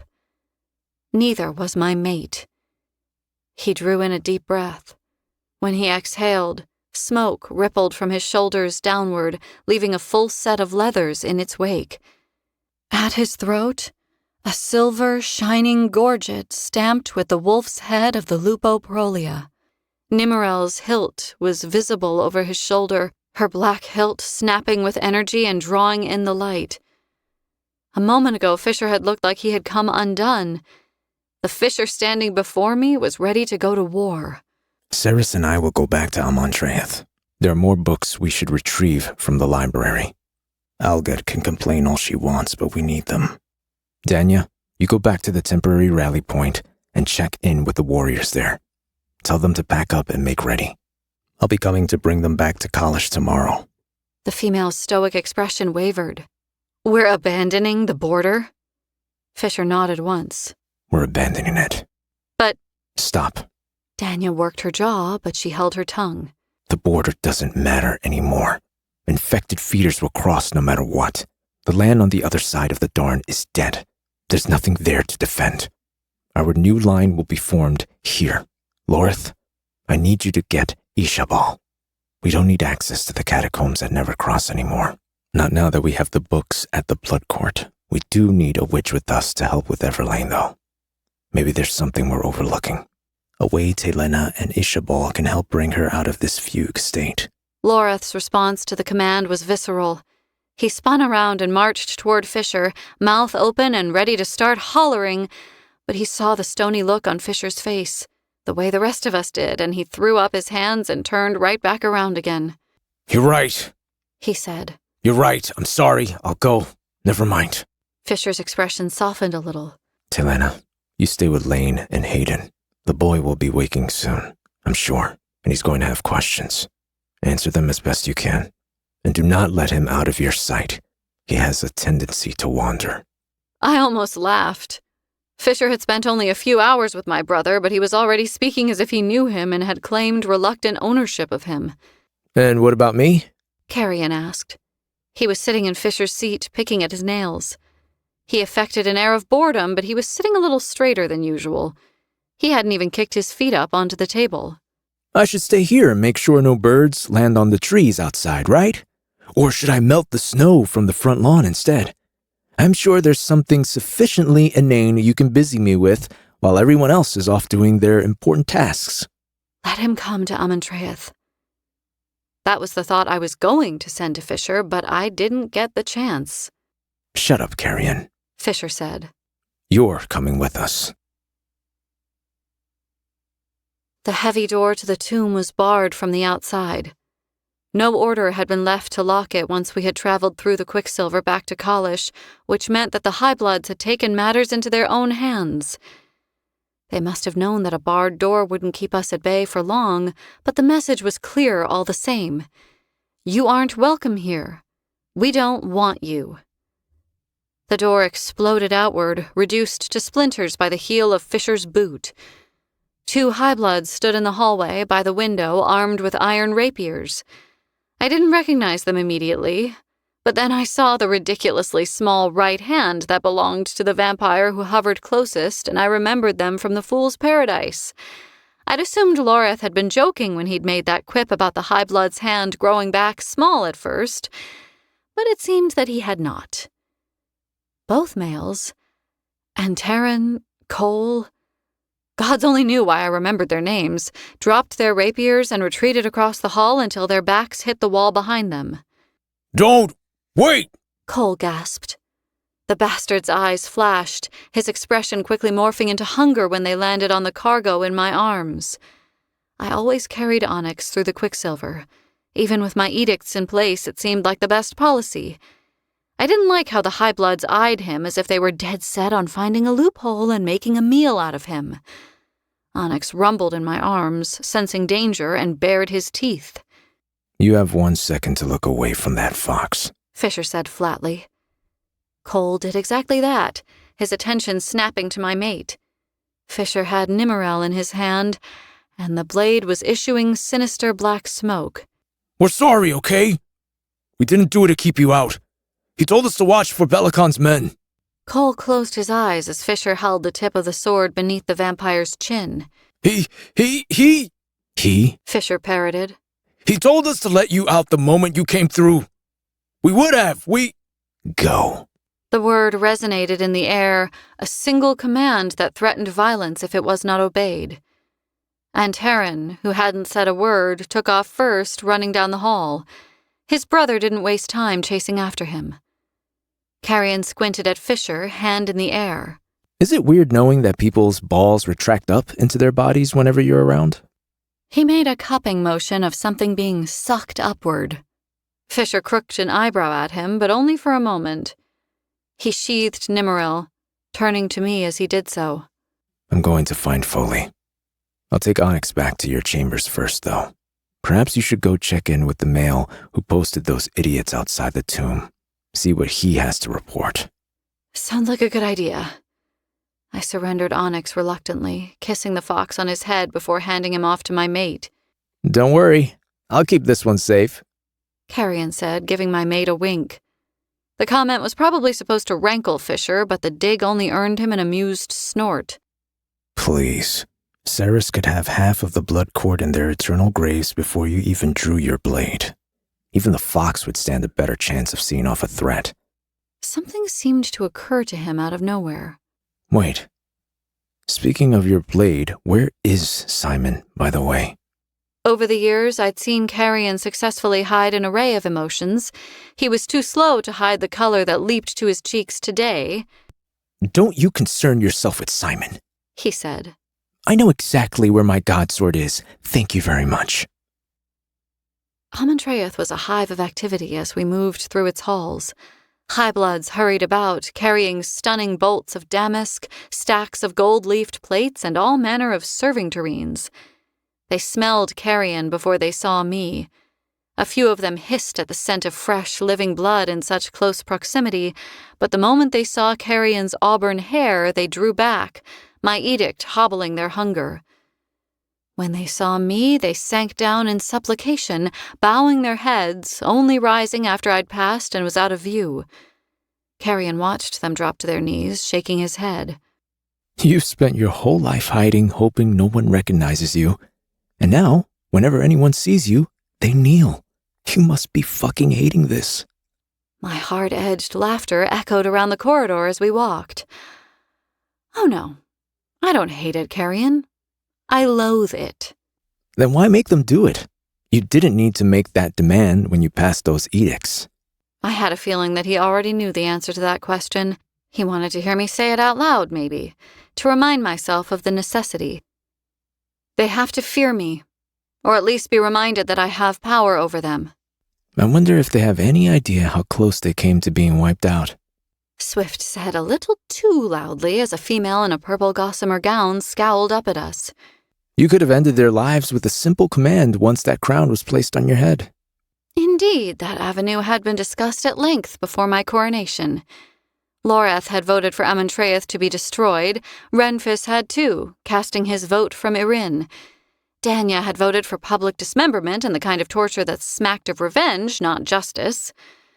Only I had begged for the opportunity to see if the members of the Blood Court could be redeemed. Fisher had hesitantly agreed to wait and see how things turned out, and yeah, so far things weren't looking too great. We're going to see Tal then? Carrion said, abruptly changing the subject. He spun around, walking backward to keep pace as he returned the beautiful female high-blood scowl. Yes, we're going to see Tal, I confirmed. How the hell are we supposed to find him in this hellscape of a palace? I cleared my throat, not meeting his gaze. I know exactly where he is. Carrion's eyes burned into my cheek, but still I refused to look at him. And how do you know that exactly? Because he's my sire. I can sense him the way he can sense me. I always know where he is. Come on, keep up. Wow, that must get confusing when the three of you are all in the same place. Half of you is on alert sensing Tao, and the other half is being drawn toward Fisher. My connection with Fisher doesn't work like that. What? Carrion came to a theatrical dead stop. You can sense Tao, but you can't sense Fisher? I kept walking. Hey, wait! He ran to catch up. Sorry if I'm a little confused, but aren't you two supposed to share a love that puts all other love to shame? I took a left and jogged down a set of stairs. I do have a connection with Fisher, yes, and yes, I can sense where he is. It just isn't the same. The connection I share with him feels like a deep well, calm and peaceful. And what does the connection with Tao feel like? I gritted my teeth, reaching the bottom of the stairs. I turned right. A leash. I'd never been to Tal's rooms before. There had never been any need for me to go there. As Carrion and I drew up outside the arched doorway with the golden scrolled door handles, I was struck with a wave of déjà vu. I knew the shape of the doorknob in my hand. I knew that the door would squeak a little as I pushed it open. I knew what the air would smell like when I entered the chambers beyond. Borrowed memories. Echoes in the blood. I knew these things because they were so familiar to Tal, and I was a product of his line. I raised my hand to knock on the door and hesitated. A strange sensation tickled at the back of my mind. There were people with Tal on the other side of this door. Lots of people. There was a tension in the rooms beyond that made the air bristle with electricity. An argument, maybe? But who would he be arguing with? I wouldn't do that if I were you. I wheeled around, fist still poised to knock. Zovina strolled along the hallway toward us, her bright blonde hair scraped back into a severe braid that looked so tight it must have been giving her a headache. The rope of her hair fell over her shoulder and dangled almost to her waist. Her black, high-collared dress clung to her curves, accentuating her hips and cleavage, which was almost spilling over the lace cups. I hadn't seen her since the coronation. I could have lived with never seeing her again and been perfectly happy, but no. Amentraeth was vast. A person could get lost in the windowless, dark corridors of this place, but it was still just one building. It had only been a matter of time before I crossed paths with her again. She smiled smugly as she knelt and sat back on her heels, making herself comfortable. I lowered my hand, looking down at the female, crossing my arms over my chest. I didn't know precisely what had gone on between her and Tal, but I knew enough. She was the reason he had come here and given himself over to Malcolm. He had loved her, and she had abandoned him somehow. Now it seemed as though she wanted nothing more than to see the Keeper of Secrets dead and buried in the ground. Your Majesty. The greeting was sweet as rotten fruit. When she spoke, a gust of something sensual and exotic rose from her and hit the back of my nose. The scent was intoxicating. It made my head spin a little. I have a bone to pick with you, I said. Me? Zovina laughed prettily, tossing her braid back over her shoulder. What have I done to offend the Queen of the Blood Court? Tell me, and I'll be sure to make reparations immediately. I'd met women like her back in Zilvarin, women who would have traded their own family members to the Guardians in exchange for the smallest of luxuries. The kind of woman who would sell her soul to the devil if it guaranteed her power, temporary or otherwise. Zovina was far more dangerous than those women had been, though. She was fae turned vampire. If she played her cards right, she'd live to see this empire crumble to dust. And a part of me knew she would have something to do with its fall. You're a Lord of Midnight, I said. Malice shone from her eyes. Oh, my, I really thought you'd forgotten that. The sound of her laughter made my skin crawl. I am a Lord of Midnight, yes. My beloved Maker bestowed the title upon me 783 years ago. May I rise? Your beloved Maker? I nodded, huffing down my nose. Malcolm? The metallic tang of anger marred the air, and yet Zovina's face showed nothing of it. You would have crawled to speak his name in another life, King Killer, she said. Oh, boy, she wanted to play. I suppose I have you to thank for that honorific, Zovina. Is the name supposed to upset me? Because, personally, I'm rather proud of that accomplishment. Tell me, I said, before she could reply. In Amentreth, is it considered incest if you sleep with your maker? 'Cause it sounds to me like someone was fucking Daddy. Bitch! Zovina's serene facade disintegrated, revealing the depths of her hatred at last. Her features warped, her mouth suddenly too large, pulling up at the corners. She lunged, but her body immediately recoiled, held in place by the fact that she was prohibited from hurting me, and I hadn't given her leave to stand. Carrion grabbed hold of the doorframe, clutching hold of it as he pretended to stagger sideways. Gods and martyrs! What's wrong with your face? Zovina hissed like a hellcat. Be mindful of that tongue, Shiaska. I'm no fool. I know who you are. There are those who would pay handsomely for delivery of your head on a pike. I stepped in front of her, blocking her view of the smuggler.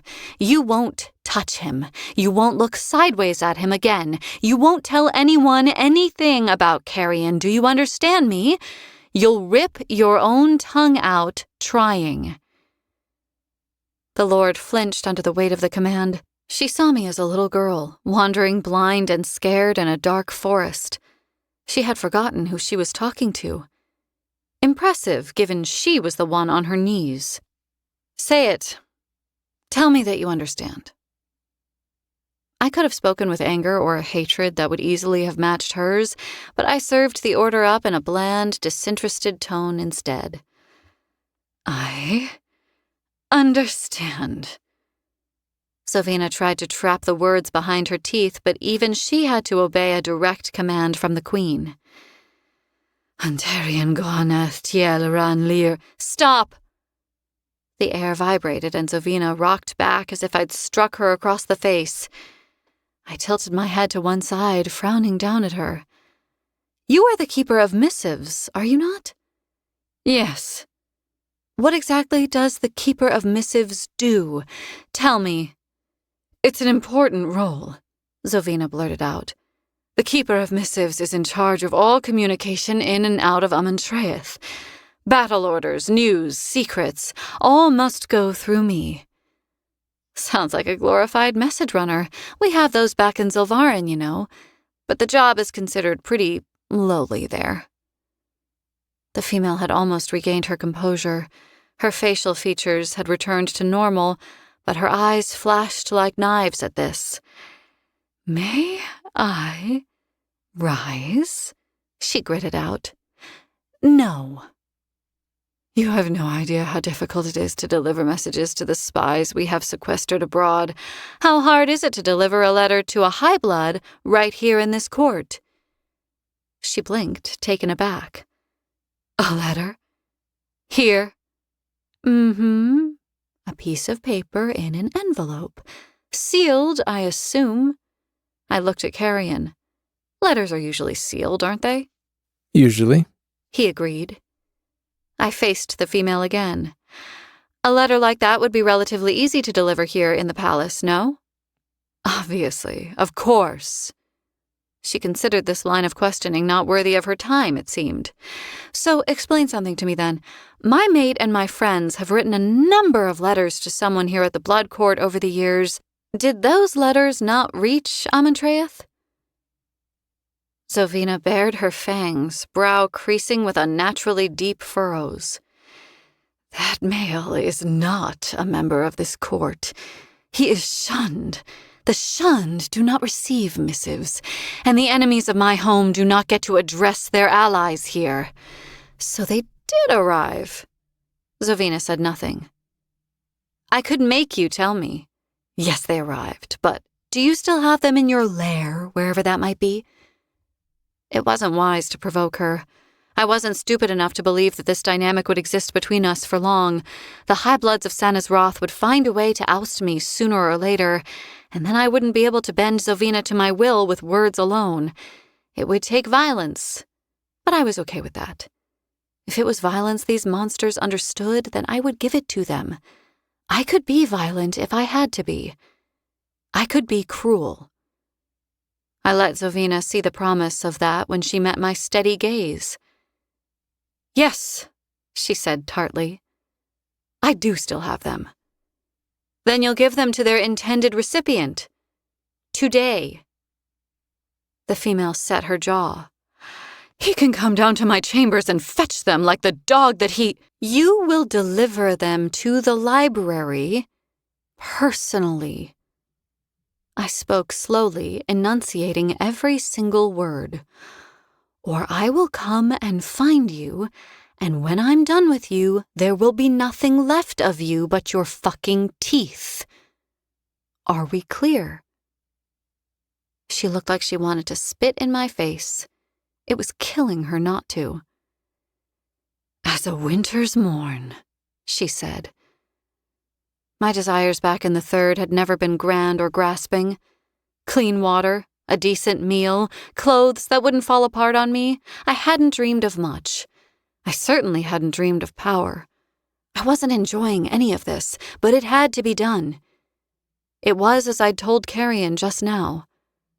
Zovina needed to know that no matter how badly she wished otherwise, I was her better, and I was not to be fucked with. I was about to dismiss her from my presence like a scolded child when the door to Tal's chambers swung open and my maker appeared in the open doorway. He was naked and spattered with blood, and his cock jutted outrageously hard from between his thighs. If you're not coming in to join the fun, then please move this along. You're making me look like a bad host. Chapter 31. Vapor and Smoke. Kingfisher. The fox smelled like wild winter and frostbitten mornings. I held him tightly under one arm, humming a lullaby that my mother had sung to me as an infant, quietly under my breath. Not to the fox. I wasn't humming to the fox. That would have been weird. I just liked the song, and I had a feeling he did too. There was nothing wrong with that. Anna droen, doyath droen, Tera droen kal son marn. Masurith, Masurith, Kalminian tu dan shay. 1 fish, 2 fish, 3 fish in a tub. Around they go, swimming off to the sea. Onyx didn't so much as wriggle as I transported him through the palace. He didn't growl at the high bloods we passed. He didn't study the cold, unwelcoming surroundings he found himself in. He fixed his eyes on me, nose twitching, and he listened to me sing. My magic was useless here, a source of unending frustration. I should have been able to ward Ceres's chambers against unwelcome visitors. But even that was beyond me here. Tal had been the one to take care of that task. He'd made sure I would have access to her rooms whenever I wanted. But the knowledge that it was his magic that provided an extra layer of security to her rooms and not mine chafed horribly as I made my way through the double doors to her bedroom. The fox sat patiently in my arms as I carried him over to her bed. Hris droan, mayeth teir, Hiris droan, Bryn giltherith, Ayen Hiris droan, far meneth loss. The first fish drowned, the second fish froze, and the third fish swallowed them all. I ended the song with a flourish, setting the fox down onto the bed. He blinked up at me, eyes glassy and black as jet, not really sure what to make of my performance, it seemed. I'm sorry, little one. Now that I think about it, that isn't a very happy song, is it? Do you like fish? I bet you do, huh? The fox blinked. I bet you'd like some now, huh? Some tasty trout? His ears pricked up. I would have sworn to all the gods that he was smiling hopefully. Okay, let me see. My illusions were real as long as they were observed. A bath could be real, clothes, but not food. It just didn't work like that. I had to pull that kind of magic from somewhere else, and that took concentration. I reached, and grunted with the effort as I reached into my small magic, into a different place entirely, and I drew a silver bowl containing half a smoked piece of trout. Right about now, a barmaid at the Shag's Nest in Western Dow was wondering where in all 5 hells the order of smoked trout she'd just been carrying had disappeared to. It was no matter, though. I'd make sure to go there and pay them for the meal soon enough. I set the little bowl down and then watched with straight-faced satisfaction as the fox hopped down from Saris's bed and promptly scarfed the lot. The fish was gone in moments. All right, little one, I have to go now. Don't be causing any trouble while you wait for your mistress, okay? Onyx looked up at me, pink tongue licking his lips as he savored the taste of the meal I'd stolen for him. Go on, go take a nap or something. The fox yawned and then turned and darted under Saris's bed. I was at the door, hand on the knob, when I heard his soft whine. What is it, Glancing back over my shoulder, I watched as the little white fox popped his head out from under the bed and then came trotting over to me with purpose. When he reached me, he ducked his head, and something small and brown hit the rug. It was a pine cone, one of the smallest and most perfectly formed I had ever seen. Onyx nudged it with his nose, huffing, then looked up at me expectantly. I stared down at the fox and the pine cone, hand still on the doorknob, not sure what to do. Is that for me? Onyx nudged the little spiked pine cone, butting it with his nose again, until it rolled and hit the toe of my boot. It was for me. A gift. I bent and collected it, tucking the memento into the inside pocket of my leathers. Before I turned and left, I scratched the little fox between his black-tipped ears, trying and failing to pretend that I was unmoved by the gesture. Thank you, little one. The library was deserted. Lamps dotted the length of the clerk's table, their pale green glow forming small pools of light. Books were gathered in 5 neat stacks, 10 tomes high each. At the far end of the table, the place was as silent as the grave.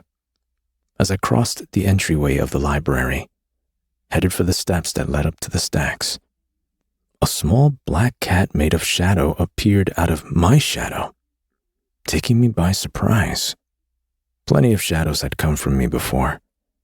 That went without saying. But they'd done so at my behest, and none of them had ever solidified into something living afterward. The cat dug its claws into the rug as it stretched, peering up at me with blood-red eyes. Where did you come from? I asked it. The shadow cat sniffed my leg curiously, tiny nostrils flaring. What can you smell? I asked. A fox? I don't know if the two of you would get along. As if it knew what I was saying, the shadow cat butted its head against my shins and began purring loud enough to wake the dead. I stooped down to pet it, and the damned thing darted away, making for the stairs. On the bottom step, it paused, glancing over its shoulder as if to say, Well then, are you coming? Saris's scent hung in the air, faint but detectable, as I crossed the library and headed up the stairs. I lost her as I entered the stacks, following the feline, who trotted on ahead, occasionally looking back to make sure I was still there. I had always made it a rule to follow a cat, particularly a black cat. This one was the darkest shade of midnight there was, an absence of light I knew all too well. My senses were on high alert as we wound through the high stacks, left, then right, then straight ahead for 2 rows. Magic hung thick in the air here, as the rows grew closer together, and the light grew dim, veiling the titles of the hundreds of books that we passed. The cat's feet barely seemed to touch the ground as it padded softly ahead. It rubbed its side against the corner of a shelf as it waited for me to catch up, its long, dexterous tail swaying side to side like a blade of tall grass on a breeze. Once I was close enough for its liking, it took a left, disappearing into a walkway, or more of a tunnel, perhaps, constructed entirely from dusty old books. Golden light flickered at the end of the tunnel. When I exited the tunnel, I found myself in a high-ceilinged section of the library that felt very different from the rest of it. A table, a chair, in the far corner, a bed, half concealed behind a maroon velvet curtain edged with a golden tassel fringe. The walls were made of the stacks themselves, which had been arranged to form a sort of internal sanctuary, separate from everything else. The rug underfoot was threadbare at the entrance to the snug. Threadbare also along the section before the large hearth on the far wall, in which a fire crackled merrily in the grate. The bald spots in there indicated many hours during which someone had paced, lost in their thoughts. In the center of the cloistered space was a large table, on top of which sat a contraption made of cogs and long spindle arms with shiny brass balls attached at their ends. The arms were still, but over time, they would move. It was an orrery, a beautiful one too. Once there had been one in my father's study. As a failing, I'd been fascinated by the complex workings of it. My parents had sat at the device, studying it at length. They'd shown me the planets as they were represented by the globes of inlaid silver and copper. How they danced around one another, all spinning around the much larger golden sun at its center. This orrery was very different from the one in my father's study. The alignment and the number of planets were different. It was beautiful, to be sure.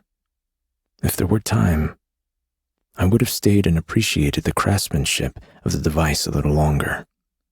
Orreries were notoriously difficult to make, but I had come in search of its owner, and I had a feeling I would find him among the real stars.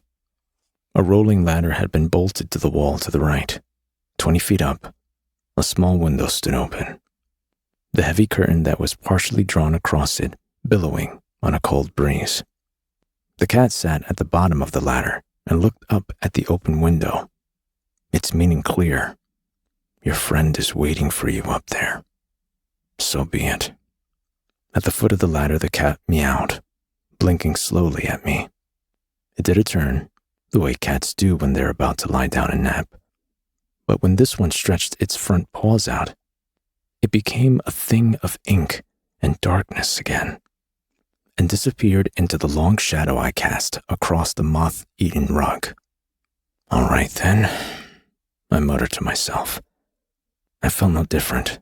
Aside from having just seen it happen with my own 2 eyes, I had no evidence that the cat had just merged with me somehow. I shrugged and climbed the ladder. The window was 3 feet tall and only 2 feet wide. I had to fold myself considerably and angle my shoulders to slide through and out onto the narrow walkway beyond. A low parapet ran around the domed roof, providing minimal protection from the 300-foot drop that fell away on the other side of it. Above, the stars rioted, blistering and brilliant. I had walked halfway around the dome before I came across the recessed flat section of roof where a male sat at a small, weather-beaten desk, perched high above the world, scrawling away in a book with a feather quill. Though he didn't look at me, he knew that I had come. The brief pause, and then resumption of his scribbling confirmed it. Once Foley had been a lord's son. His father, Warwick Briarstone, had been advisor to King Ruick. Their family line had been second only to the Diantheses in power and pride. If the true king had not been slain by Belicon, Foley would have eventually risen in rank to become the second most powerful male in all Evalia. It was the duty of a king's advisor to act in his stead in emergencies, and as such, a lot of responsibility was placed on his shoulders.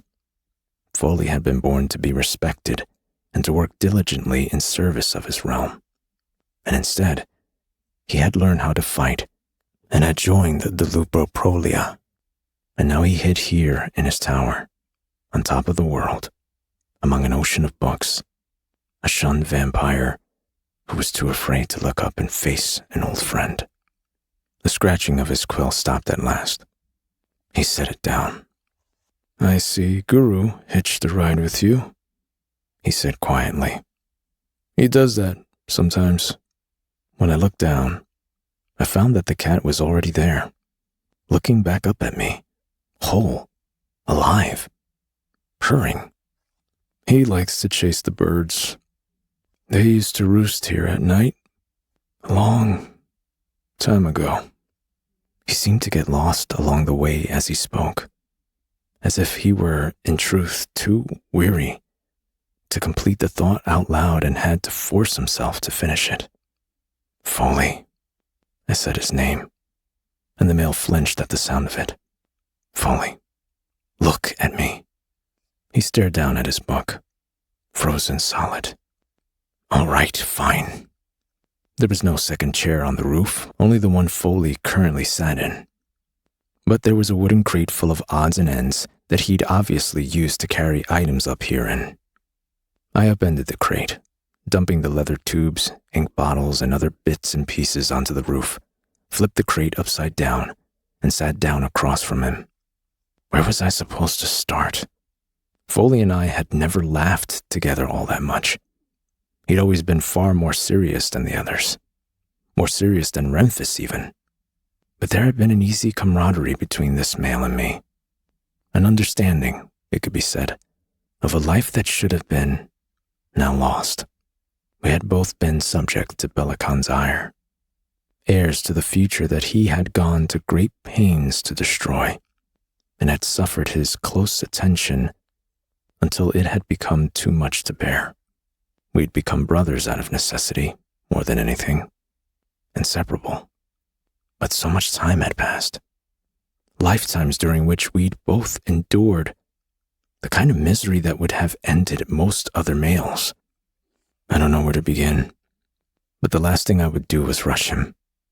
I sat silently, leaning down to pet the cat when he approached and started begging for affection.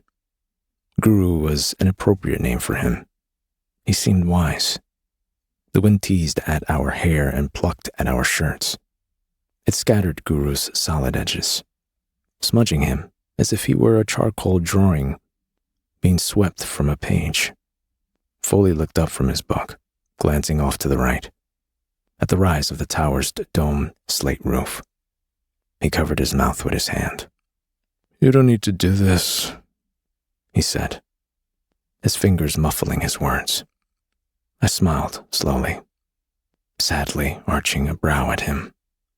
And when have you ever known me to do something I don't want to do?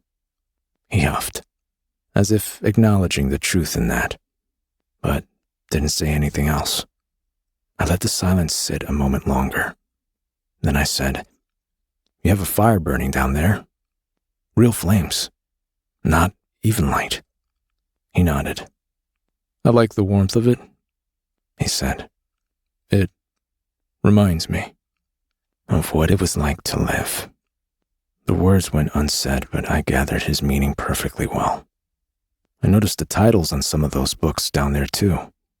You made your home in the philosophy and morality section? I allowed myself a small smile.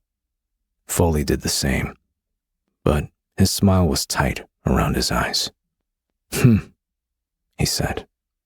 The creatures here have very little interest in either. Seemed like the safest place for me. He laughed bitterly, finally turning his gaze to me. You look the same, he said. Tal used to tell me what you were going through. Both of his eyebrows rose. I thought you'd never be free of it. I wanted to help. Slowly I shook my head. It's gone. Done. Past. I'm okay. Are you just saying that to make me feel better? He asked. I shook my head. I mean it. And I did. My dreams were often nightmares, but they were nothing I couldn't handle. Carefully, I said, she has a tendency to make things feel better. I laughed, a little chagrined by the admission. Even when they're not. Foley's chair creaked as he sat back in it. His eyes narrowed at me, and for the first time, I saw that he didn't look the same anymore. Not quite. His pupils were vertical now, rather than round. There was a flighty, hunted shadow behind his eyes that made my chest hurt. His hair was cut short. It should have been longer. She? He said. The female? Saris? I chuckled at his apparent surprise. That's the one. He seemed to struggle for his next words. It's real then? The god bindings? All of it? I pursed my lips, taking a beat to stare down at the table. God, I hope so. If it isn't, then I've officially lost my mind. It feels more real than anything else I've ever experienced. She's God's. How in all 5 hells do you describe Saris Fane? Remarkable, Foley said. The way he said it didn't sound wholly like it was meant to be a compliment. The word was at least half of a condemnation. Again, I laughed. She changed everything, I admitted. And the fact that she's half vampire? That she's the ruler of this place? Means nothing, I said. She isn't a half of anything. She's all Saris. I love her. My old friend watched me, his quick eyes scouring my face. After a long moment, he said, Okay, as if that settled the matter and it would never be spoken of again. What else? He said. You're coming back to college, I told him. Foley shook his head. I'm not. I'm staying here. Foley, you don't belong here. I'm not going anywhere. I can't leave. I'm on Traeth. Your place is with us, your friends. We miss you. You need you. God damn it, Fisher! You don't understand what it's like! He smashed his fist onto the table. His feather quill jumped and rolled onto the roof with a clatter. There are people I love out there in the world. You, Lorith, Vash, Mayan. I would sell my soul to keep all of you safe. But the demon crouching on my shoulders already fucking taken it. I have no soul left. The hunger eats me. Fisher? Tears welled in his eyes, ruby red and confronting, a truth that could not be denied. He spoke it out loud, though, so there could be no misunderstanding. I am a vampire. I feed on the blood of the living. He bared his teeth, showing them to me, gold engraved and vicious.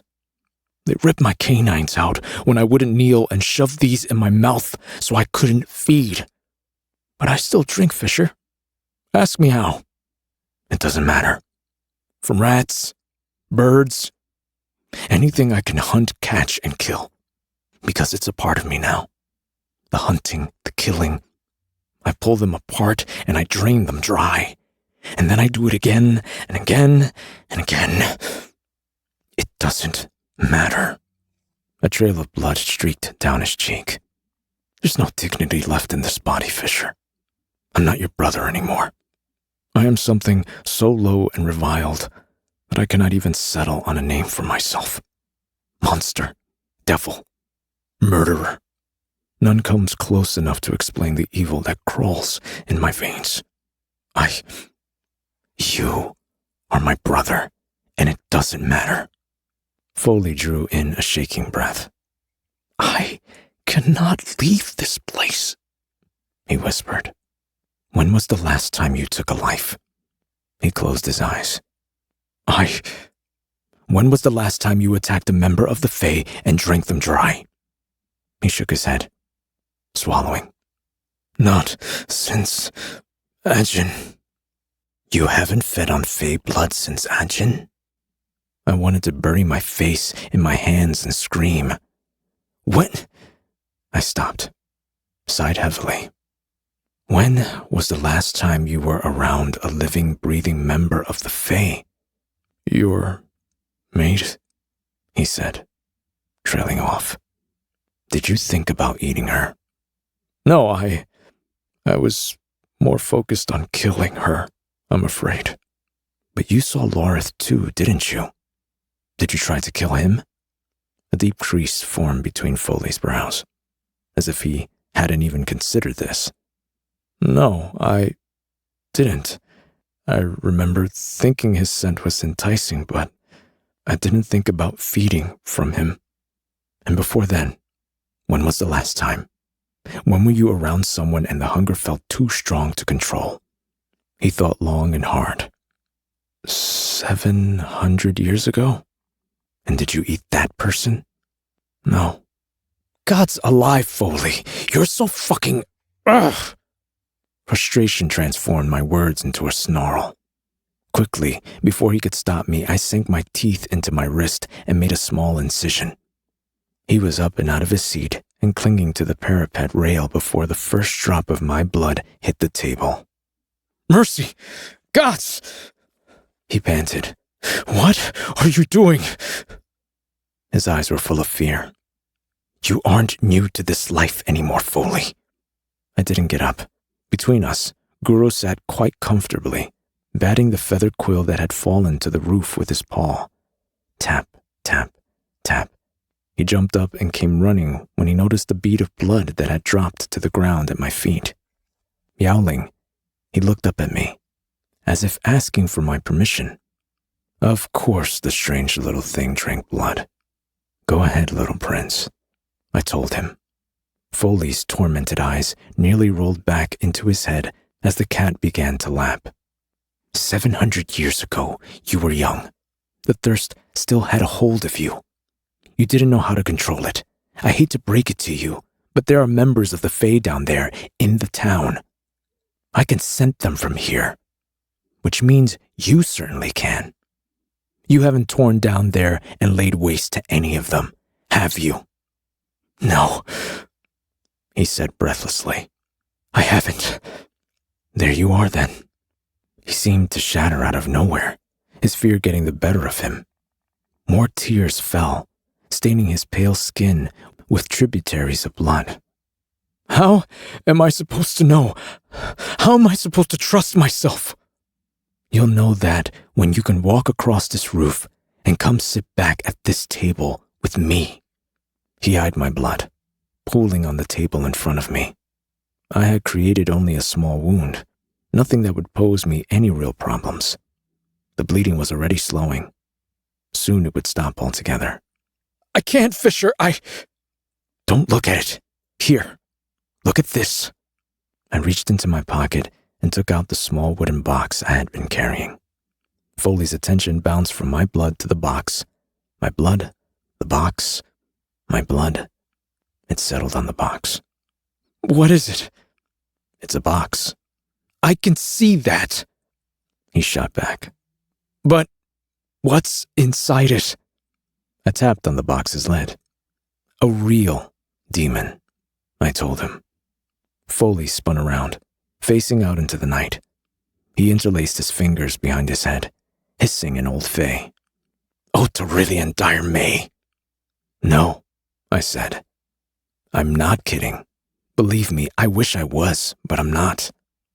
Slowly, Foley turned to look at the box over his shoulder. Which one? He asked. Joshin. Which one is that? I can't remember. The scorpion demon, I said dryly. King of the dark dream. Gods and sinners have mercy. Foley lowered his arms, turning, his golden teeth glinting in the muted light. And what are you doing carrying it around in a box? I made a deal with it. You did what? I didn't have a choice. It stung me. Carrion too. We needed its venom. Who's Carrion? I almost laughed. In another life, gods almighty, they would have relied upon each other, those two males. Ruefully, I admitted. He's a friend. You'll meet him soon enough, I'm sure.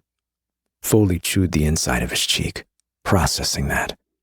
His eyes darted to the small puddle of cooling blood on the table, but quickly flitted away again. All right. So, what kind of deal? I recounted it for him, word for word. One secret and its venom in exchange for our lives. But I had to agree to release it once we were okay.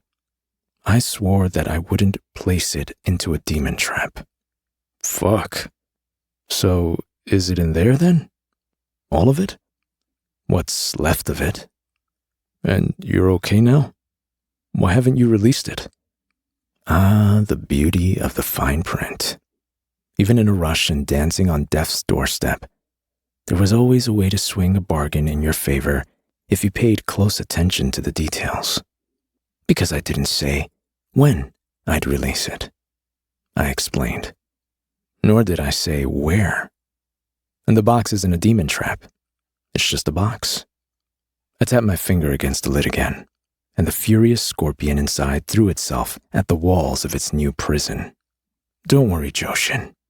I'll uphold my end of the bargain soon enough. I'm a male of my word, after all. The box rattled again.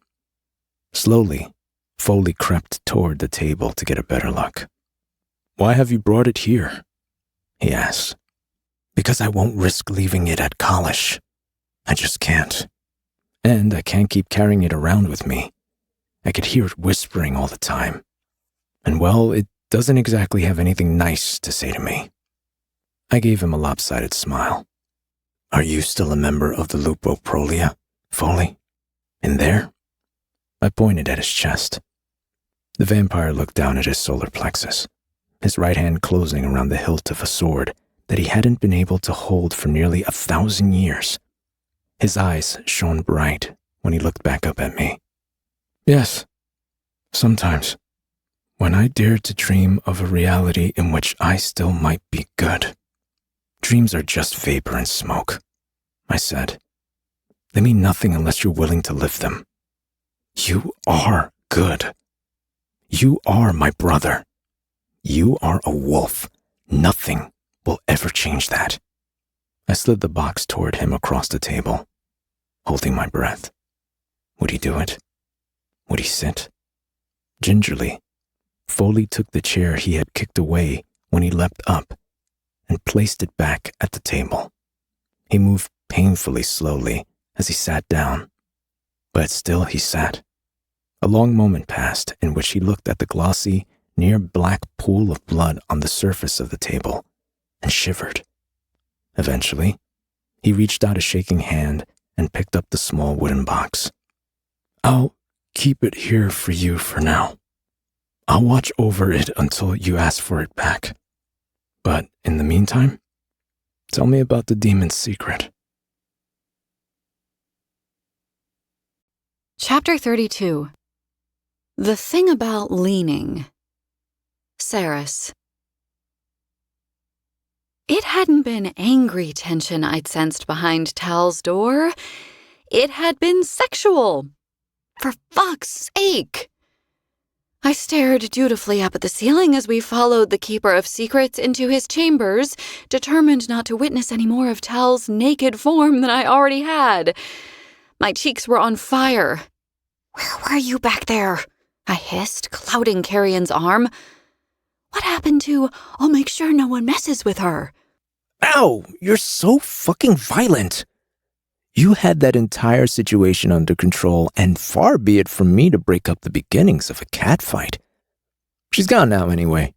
She scurried off real quick the moment your man showed up here. There was a tone to his voice, something that sounded decidedly nefarious. When I glimpsed him out of the corner of my eye, I saw that his eyes were not on the ceiling. They were fixed ahead and moving down, down. I hit him even harder this time. "What are you doing?" If he didn't want anyone admiring his bare ass, then he would have thrown on a robe before he came to the door, Saris. "Can you just stop?" Tal turned around. My eyes shot back up to the ceiling. It's commendable that you're trying to protect my modesty, Ceres. But Carrion's right. I have none. I really don't care if he's checking out my ass. Unfortunately for you, Swift, my sexuality doesn't lean in your direction. That's okay. The thing about leaning is that it's very unstable. The ground could shift, and you can find yourself leaning in a completely different direction at any moment. I myself have experienced all kinds of leanings. Tal smiled a little dubiously at him. You'll be the first to know if the ground shifts beneath my feet. Carrion sighed, walking past my maker. It's all right. It would have happened by now if it was going to. That kind of thing usually occurs on site, where I'm concerned. Clearly, now that the possibility of sex was off the table, he'd lost interest in my maker. He pointed at the open doorway in front of us. What the hell is going on in there then? Some friends and I were enjoying a glass of wine. Tal said in a vague, non-committal kind of way. 7 naked fey females sprawled out on an unbelievably big bed in the room beyond. They were in various stages of undress. I'd spent enough time at Kala's to be very accustomed to seeing women wandering around in their bare skin, but this was different. The women at Kala's used sex to their benefit. It paid their bills and kept them safe, and there was nothing wrong with that. But there was a hunger in the room up ahead that I'd never witnessed at Kala's. The fey females on that bed were watching Taladeus like they had been starving all their lives, and he was their first chance at a real meal.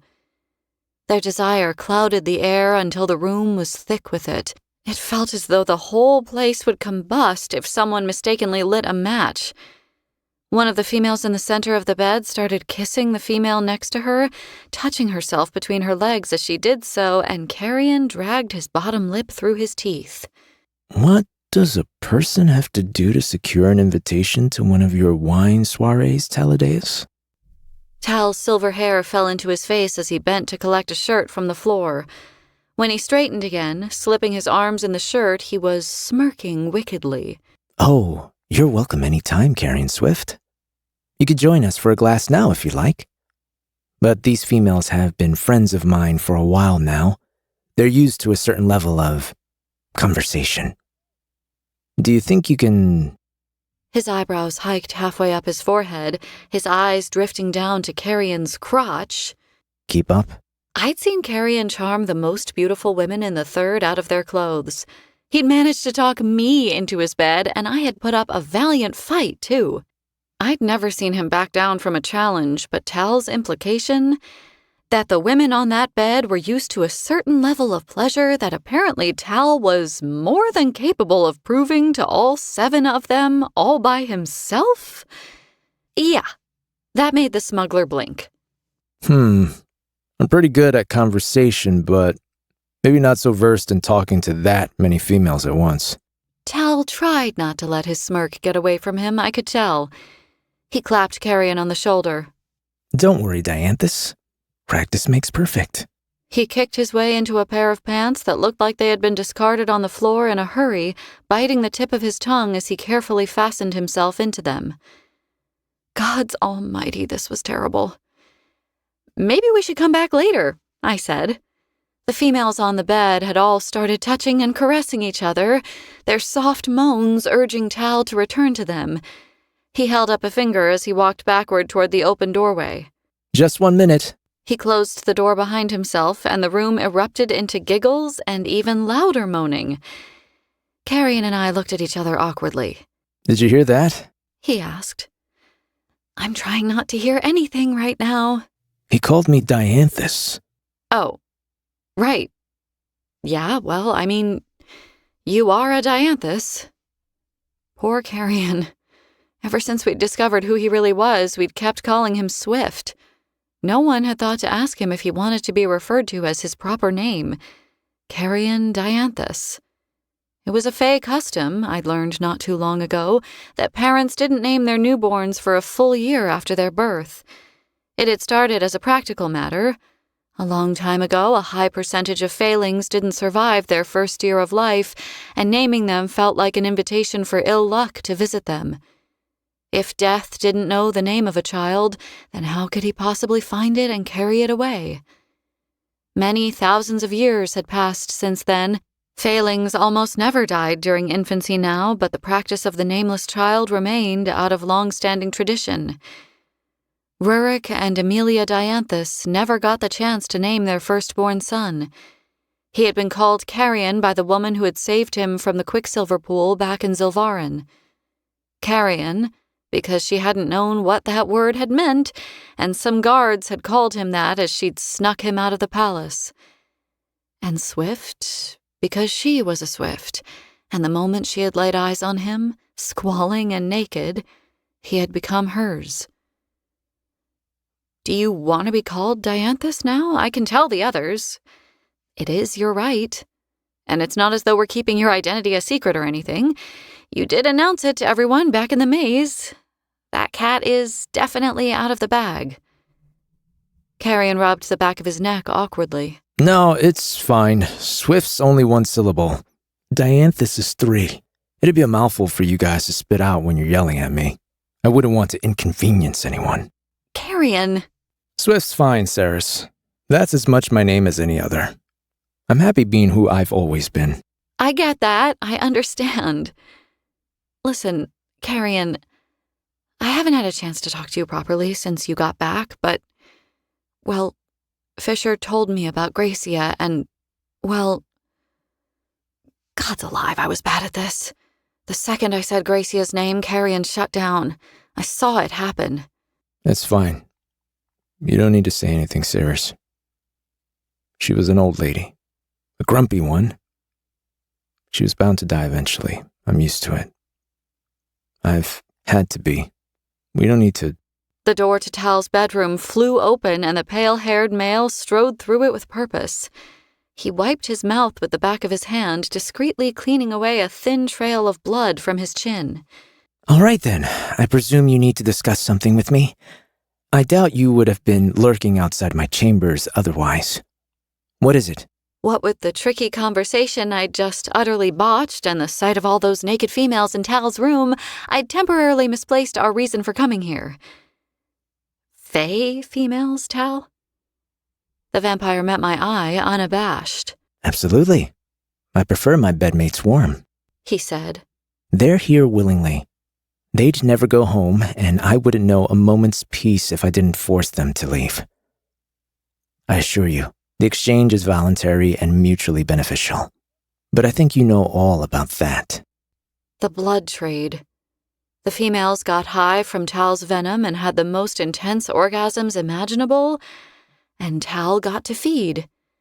Just a little sip from each of them was probably enough to sate his hunger, and they had the time of their lives. I suppose that did sound mutually beneficial. One of these days, I'm going to stop feeling like I'm on the back foot here. Carrion grumbled. Why are you blushing, Ceres? You do not blush. Never mind that, just...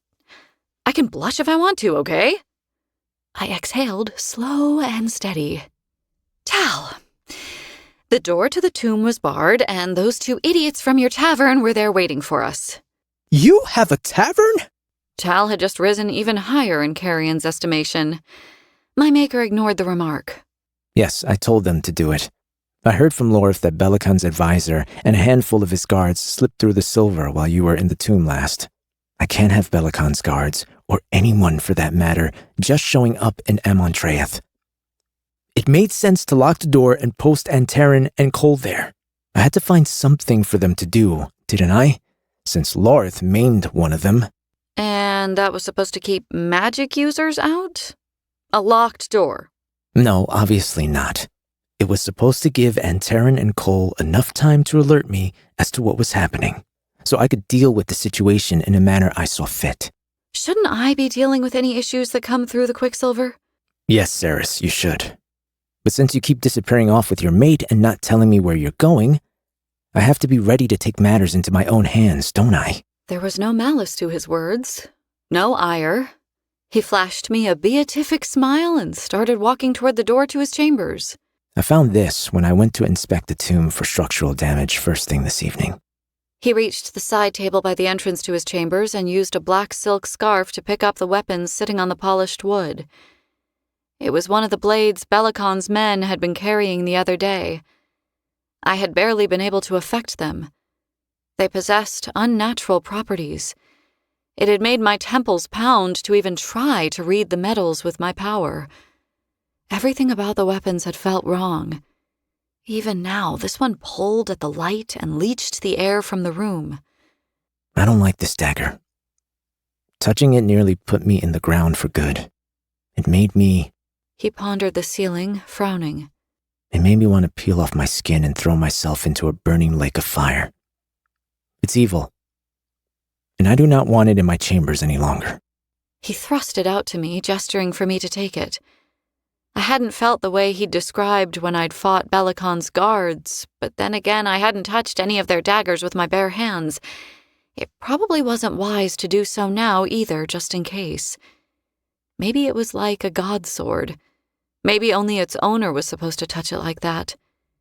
I accepted the dagger from Tal, using the silk scarf to protect my hand the same way he had. What is it? He asked. I don't know what it is. Orias called it a null blade. Never heard the term. Tal said. It doesn't really matter what it is, I suppose, just as long as it isn't here anymore. You need to throw it into a very deep pit or something. And where might I find one of those? Beyond the western ridge. Ride for 30 minutes in that direction and you'll find plenty of holes in the ground. There was a knock at the door. Tal opened it, and a bone-thin female with razor-sharp cheekbones and eyes as black as coal stood on the other side of it.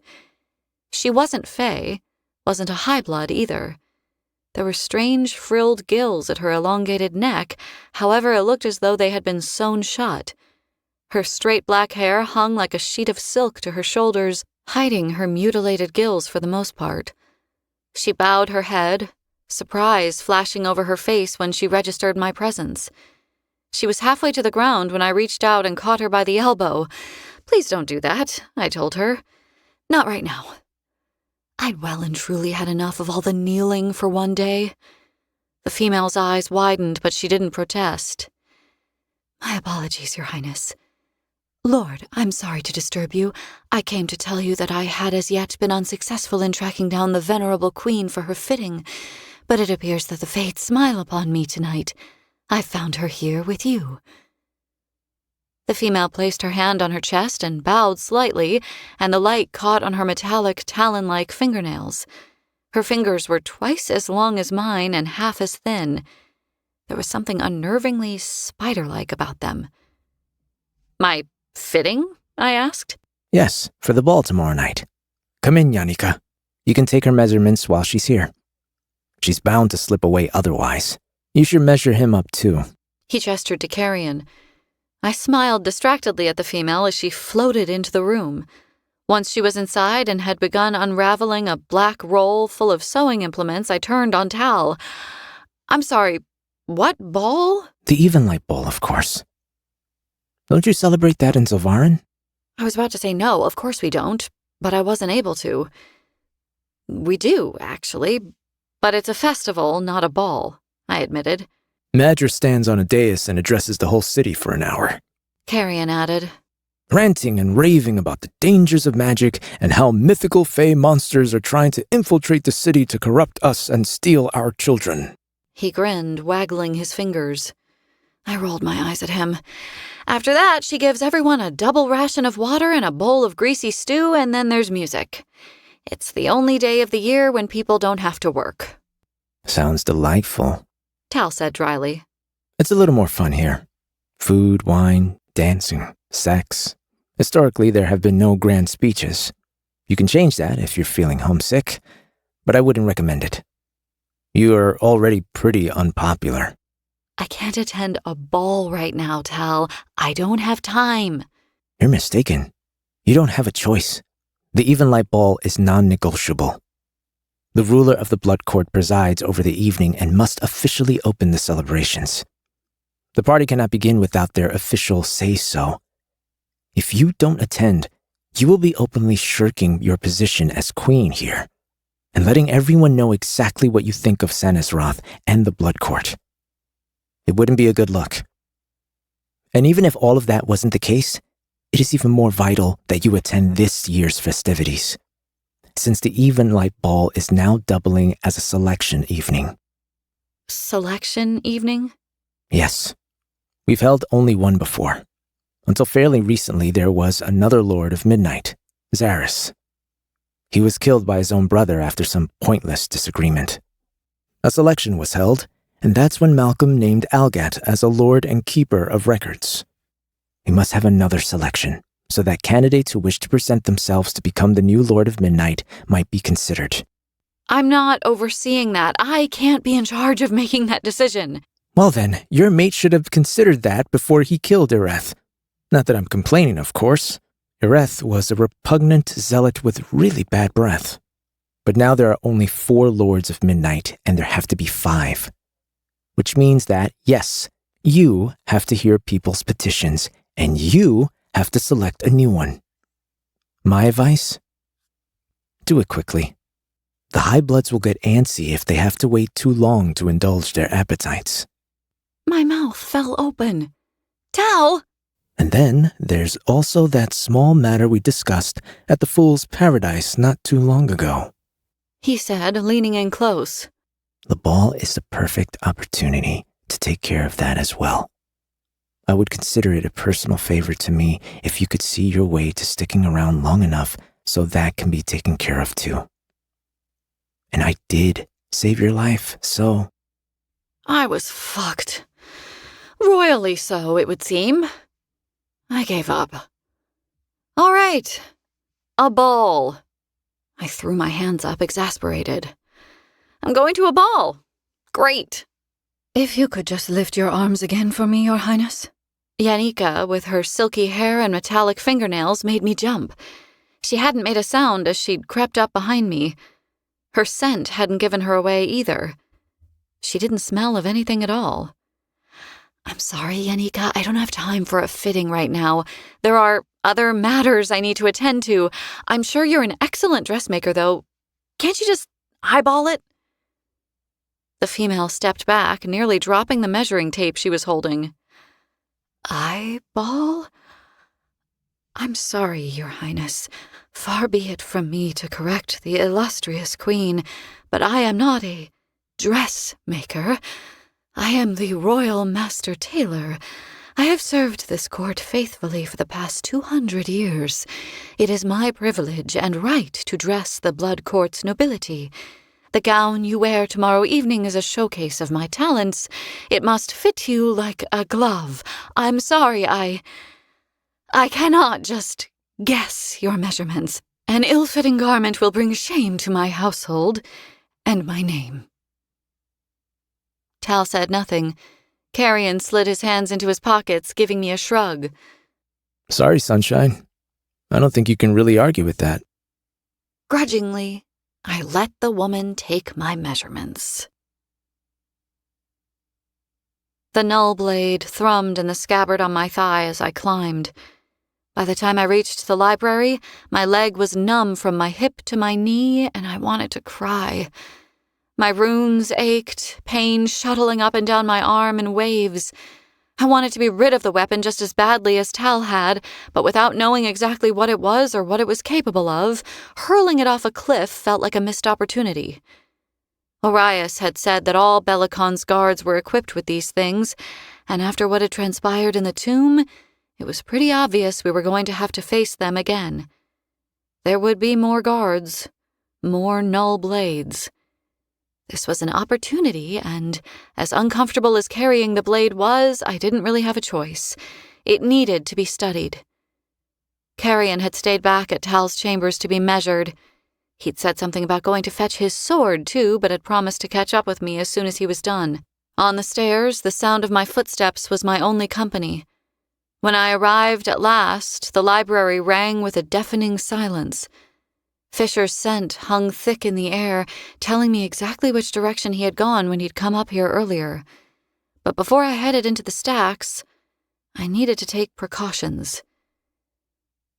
Algat? My cry bounced around the vaulted space. Nothing. Algat!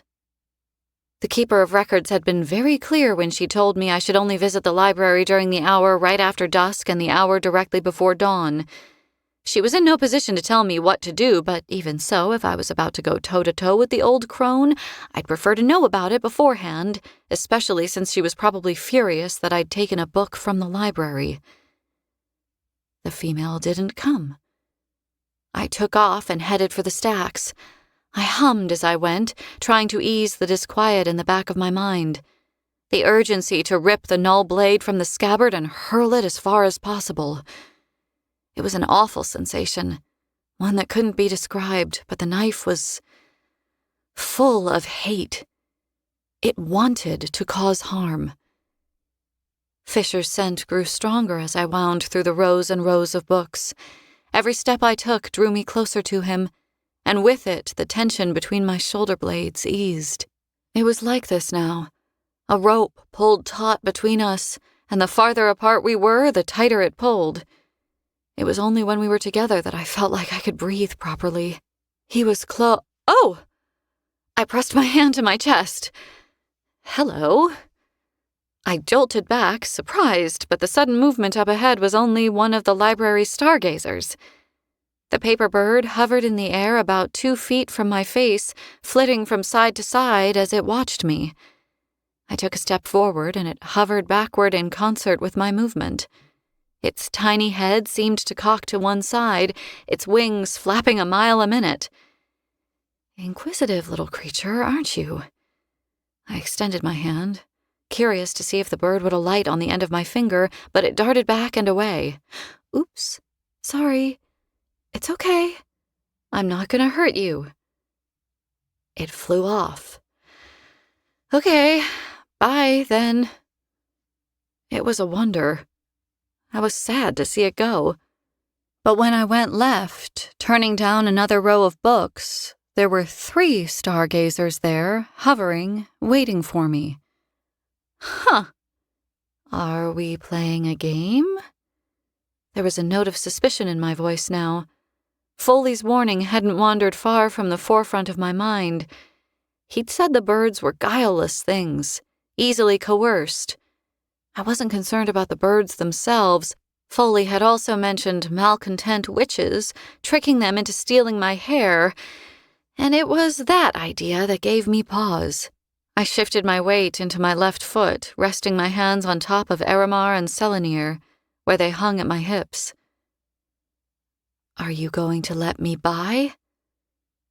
As if they understood what I said, 2 of the stargazers moved to the left, the other to the right, making room for me to pass. Thank you. Slightly bemused, I kept walking, turning down another stack, where another 5 stargazers were waiting.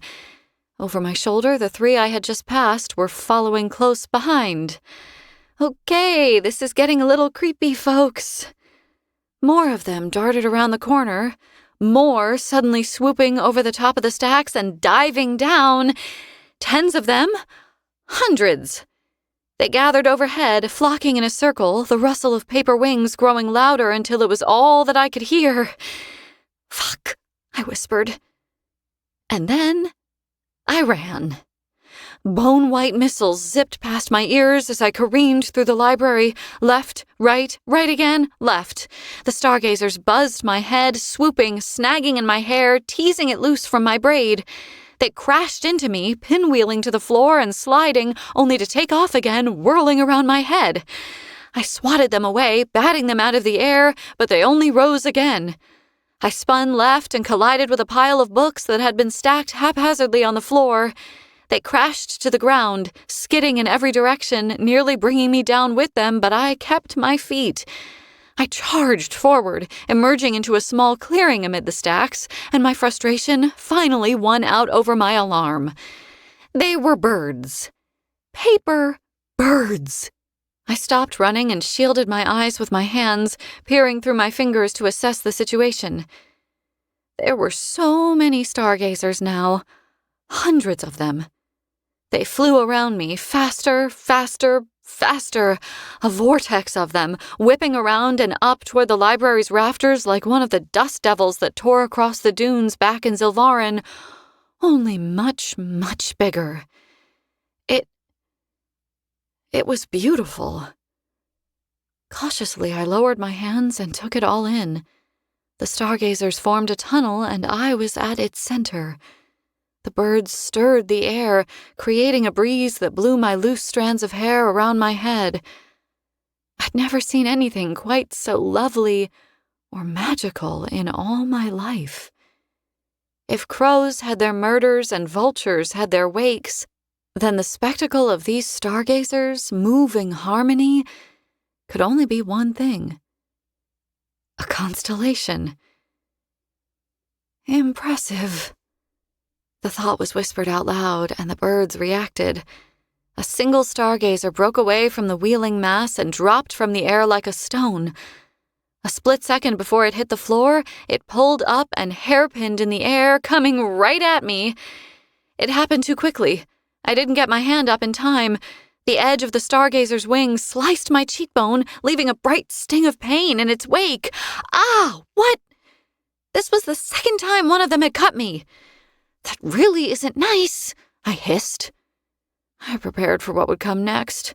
The raining hail of angry stargazers, all set on drawing blood. Death by 1,000 cuts. But none of the other birds fell from the cyclone of flapping wings. The air seemed to thicken with tension. The birds flew faster, faster still. They flew so fast that it became impossible to discern one bird from another, and the entire mass became a fluttering, rushing mass of white. Craning my neck, I looked up and shook my head. What the hell is happening? At once, the cyclone stopped dead. The birds began to fall out of the air, spinning or else nosediving, just like the first bird who had cut me and fallen, lifeless, to the steps outside the library. I watched, speechless, as the first birds to hit the floor began to unfold, their wings snapping open, their bodies, their beaks, until they were crumpled sheets of paper. Others unfolded mid-air and floated down much slower like fat flakes of snow. The world became fluttering, creased sheets of paper.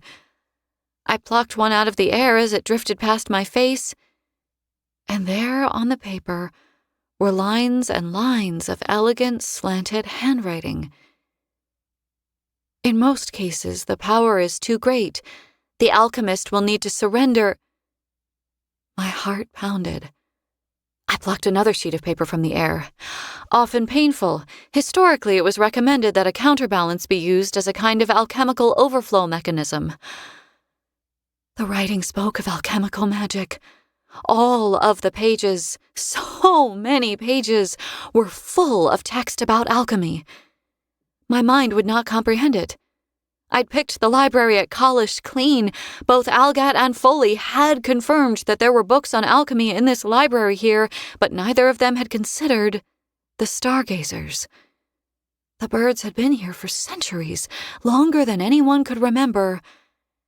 And all along, they had been the pages of a book.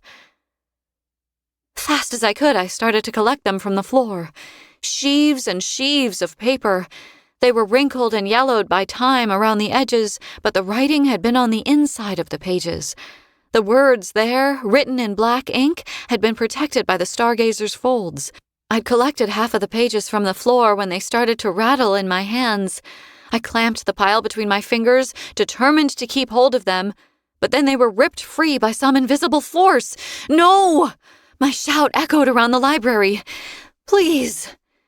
The pages didn't listen. They flew through the air and tumbled one over the other, gathering into a ball. Before my eyes, they organized themselves into a single ordered pile. And then they were a book. Navy blue cloth cover. Thick. A tiny silver butterfly was stamped in foil on the front cover. Other than that, there were no gilded edges. No fancy woven tassel. It was a plain bound book with no extraordinary embellishments, and it landed on the floor at my feet with a thump. Holy gods! I held my breath as I picked it up. The spine creaked as I drew back the hard cover, as if it were any old book that simply hadn't been opened in a long time. For you, God's blessed. Thank you for loving my boy. E. A single droplet of blood marked the page below the writing. Bright red, it was still fresh. Mine. The stargazer had cut me because it had wanted to test my blood, to make sure I was who it thought I was. Who it had been waiting over a millennium for. That first stargazer had nicked me too, but I had backed out of the library and... The stargazers could not exist outside of their sanctuary. It had lost its magic before it could confirm who I was. Holy fucking gods. Idina's book. It had been here all along, waiting to find me. Saris? I spun around, pulse flying. Kingfisher stepped out of the shadows, and without thinking, I quickly tucked the book behind my back. His cheeks were red, his hair ruffled, as if he'd been outside in the cold. A small smile played over his lips as he saw me and stopped, leaning against the wooden bay of shelves next to him, tucking his thumbs into the belt at his waist. Is everything okay? I heard you cursing like a pirate back there. Yes, everything's fine. Find it, but do not tell him about it. I mean it. It's important. He can't know about the book. Only you. Do you understand? Idina's voice echoed through my mind. Memories of her, cloudy-eyed and desperate as she'd spoken through Everlane back in the bedroom back in college. She hadn't just asked me not to tell Fisher about the book. She had commanded me not to. I looked upon my mate's face now and saw the tired shadows beneath his eyes. He had just gone through hell and back for me. Yes, we badly needed the silver he and Carrion had brought back from Zilvarin, but that hadn't been the only reason he'd gone back to my city. He had gone for me, so that he could bring Hayden here. He would go back there again, even though he hated it. I wouldn't even have to ask. And that was as far as I got. I produced the book from behind my back and held it out to him. Your mother told me about a book, I said. Back in college, when she told me I had to seal my runes. She told me I needed to find it, and that once I did, I shouldn't tell you about it, but... I shook my head, holding it out to him. That doesn't feel right. Here, I found it. This is the book. Fisher's smile slowly faded, but it didn't disappear altogether. It took on a sad edge as he pushed away from the bookshelves and slowly came toward me. Pensively, he took the book and opened it. Turning past the first page with the note to me and my droplet of blood, his eyes skipped quickly over the text there before he set his jaw, letting go of a long, deep breath. His eyes shone bright as mirrors when he closed the book and handed it back to me. The next thing I knew, he was cradling the back of my head in his hand and pressing a kiss against my forehead. The book is for you, Saris, he whispered. But thank you for sharing it with me. He drew back, not even bothering to hide that his eyes were filling with tears. I looked down at the book, brushing my fingers over the foiled silver butterfly stamped on the front cover. But don't you want to read it? It made no sense. If there was a whole book full of my mother's handwriting, I didn't know what kind of crimes I would commit if it meant I got to read it. This was a message from the grave, a hand reaching out from the dark, and Fisher didn't want to take it? That heavy, sad smile reappeared again. No, he said softly. This is what she wanted. I trust her. And I trust you, little Osha. Whatever revelations might be in that book, they're for you and you alone. You'll know what you need to do with them. Chapter 33. No regrets. Kingfisher. My son, I close my eyes and dream of the universe, and there are such events that stretch out before my mind like waymarkers upon a road. They are firm and undeniable in their existence, but there are pathways that veer from that road along the way, side streets that might lead a player on the grand stage of fate off in another direction. There are many of these such diversions on the road that lies before you, and many that lie before your mate as well. Today she stands at a fork in the road. I see the way before you both, and I see you tread the path together. But the bond that binds you both will be strongest if she places this book into your hands. I wish I could explain more. I wish I had lived to see you grow into the man I know you will become. But do not worry. I have witnessed it in death, and I wouldn't have changed that for anything. Your soul is shattered by the knowledge that I remained here for so long after I passed, but please know that it was necessary. And know that I have cherished every second that I have gotten to watch you from this side of the veil. I have no regrets. I love you. I am proud of you. Now, give her back the book. Your mother, Idina. Chapter 34. Very wrong indeed. Saris. Idina of the fucking 7 Towers. I would have felt like a complete asshole if I hadn't made the decision to give Fisher the book. I would have read the note she'd left for him and known immediately I had failed some kind of test in her eyes.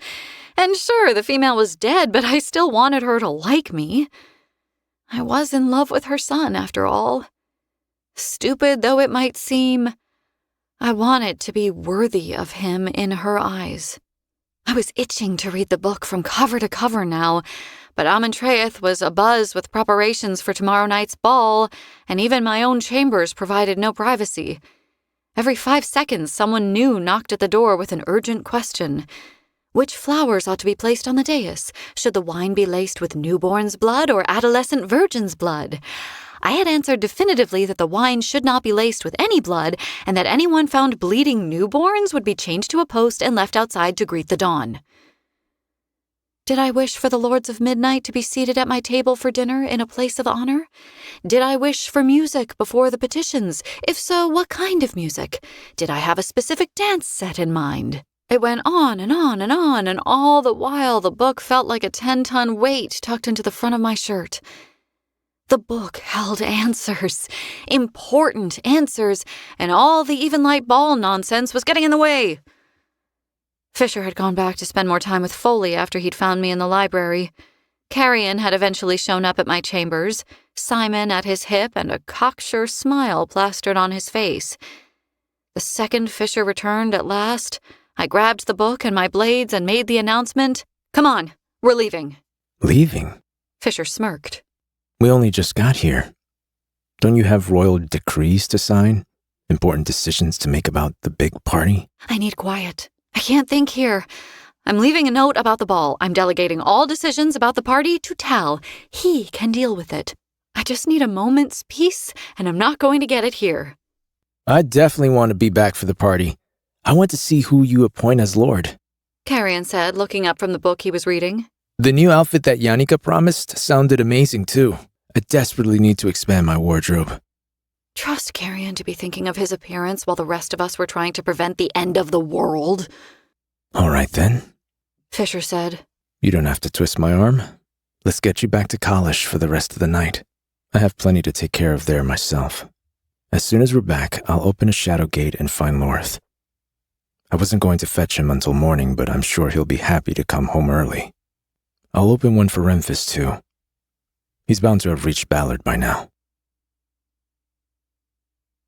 That thing is making me feel weird. Carrion squinted at the null blade, eyes full of suspicion. It sat on the edge of the bench in the forge, its graphite-colored blade unmarked, despite the fact that I'd spent the past hour trying to shave off a little of its metal to test its composition. I could precisely sense what kind of metals and alloys other objects were comprised of now. The doorknobs, the window latches, the snuffers the fire sprites used to put out the candles, the various weapons dotted throughout the estate. I knew what all of them were made of without even having to think about it. But trying to get a read on the null blade made me feel like I was falling headfirst down a dark hole every time I turned my mind toward it. The sensation was unsettling, to say the least, and left me feeling unbalanced and nauseous. I know. I don't like it either, I said. We should bury it. Unfortunately, that isn't really an option. We need to know what it is so that we can figure out how to render it useless. Right now, I'm barely able to affect it with my magic. Fisher can't affect it at all. That had been a troubling realization. He'd tried to push it from one side of the bench to another when we first got back to college, and nothing had happened. We're going to have to face Belicon's forces at some point, and if all of his guards have these blades, we'll be screwed. Fisher had left to open the shadow gates for Loreth and Renfus. He'd done a commendable job of hiding his concern over his inability to move the blade, but I'd seen it lurking behind his brittle smile.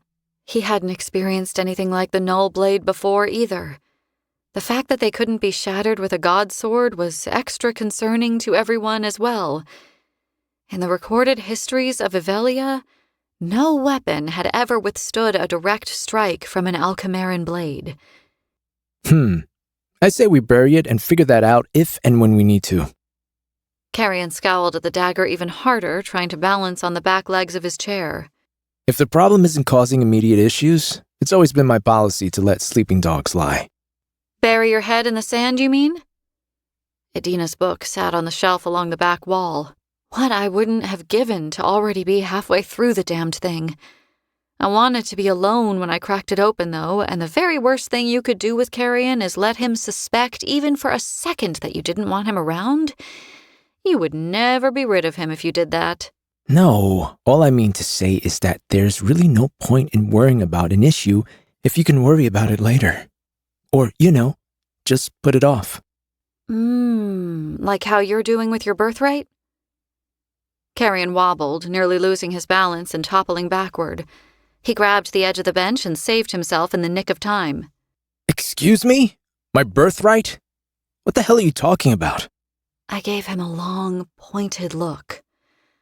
Your throne, Carrion. At some point, you're going to have to think seriously about the fact that you are the rightful heir to the Ivelian throne. I have already said that I have no interest in pursuing that job, Ceres. And that would all be well and good if there were a kind, benevolent king ruling the realm, one who cared for his people and wasn't sacrificing their lives left, right, and center for his own ends. But that doesn't seem to be the case now, does it? The forge was still open to the elements along one wall. For ventilation, Fisher had said, back when he'd first brought me here, and the light breeze had been steadily blowing gusts of snow into the workshop for the past hour. Fat snowflakes settled on Carrion's shoulders, the white a stark contrast against the black of his shirt and the vivid auburn of his hair. He splayed his fingers, giving me a helpless look. A couple of weeks ago, I was a thief and a black market trader. No, you weren't. Carrion ignored me. My entire living memory was of Silvarin, and all of the people I had known there. You were always the Dianthus heir, Carrion. You were trapped in a realm you didn't belong in. And now all of a sudden I'm dragged here to a place I had no real notion of, and I'm expected to fight for a crown I've never seen, and a royal seat I know very little about, and a people who don't know me or care one bit about me? You're wrong about the last part, sire. Very wrong indeed. Archer. He had entered the forge while Carrion had been rambling. He was carrying bowls of stew on a tray toward the small table on the other side of the hearth, but he had stopped now and was regarding Carrion very seriously. The Fae and folk of Ivelia might not know you, Master Swift, but they care about you a great deal. In many houses, prayers are offered up for you daily, and have been ever since your parents, well... He grimaced. since your parents were taken from us. Ruick and Amelia Dianthus were kind and just monarchs. They cared about the small folk. From Adjun to Western Dow, people dream that one day the Dianthus heir will return, and the cruelty they suffer at present will come to an end. It was the most I had ever heard Archer speak in one go without him stammering nervously. His voice was pitchy and squeaked in places, but it did not waver. Carrion stared at the fire sprite. A muscle in his jaw ticked, but for once the male was silent, no quick comeback at the tip of his tongue. When he didn't say anything, Archer gave him a small, polite bow and then took the bowls of stew over to the table where he set them down and waited with his back to us.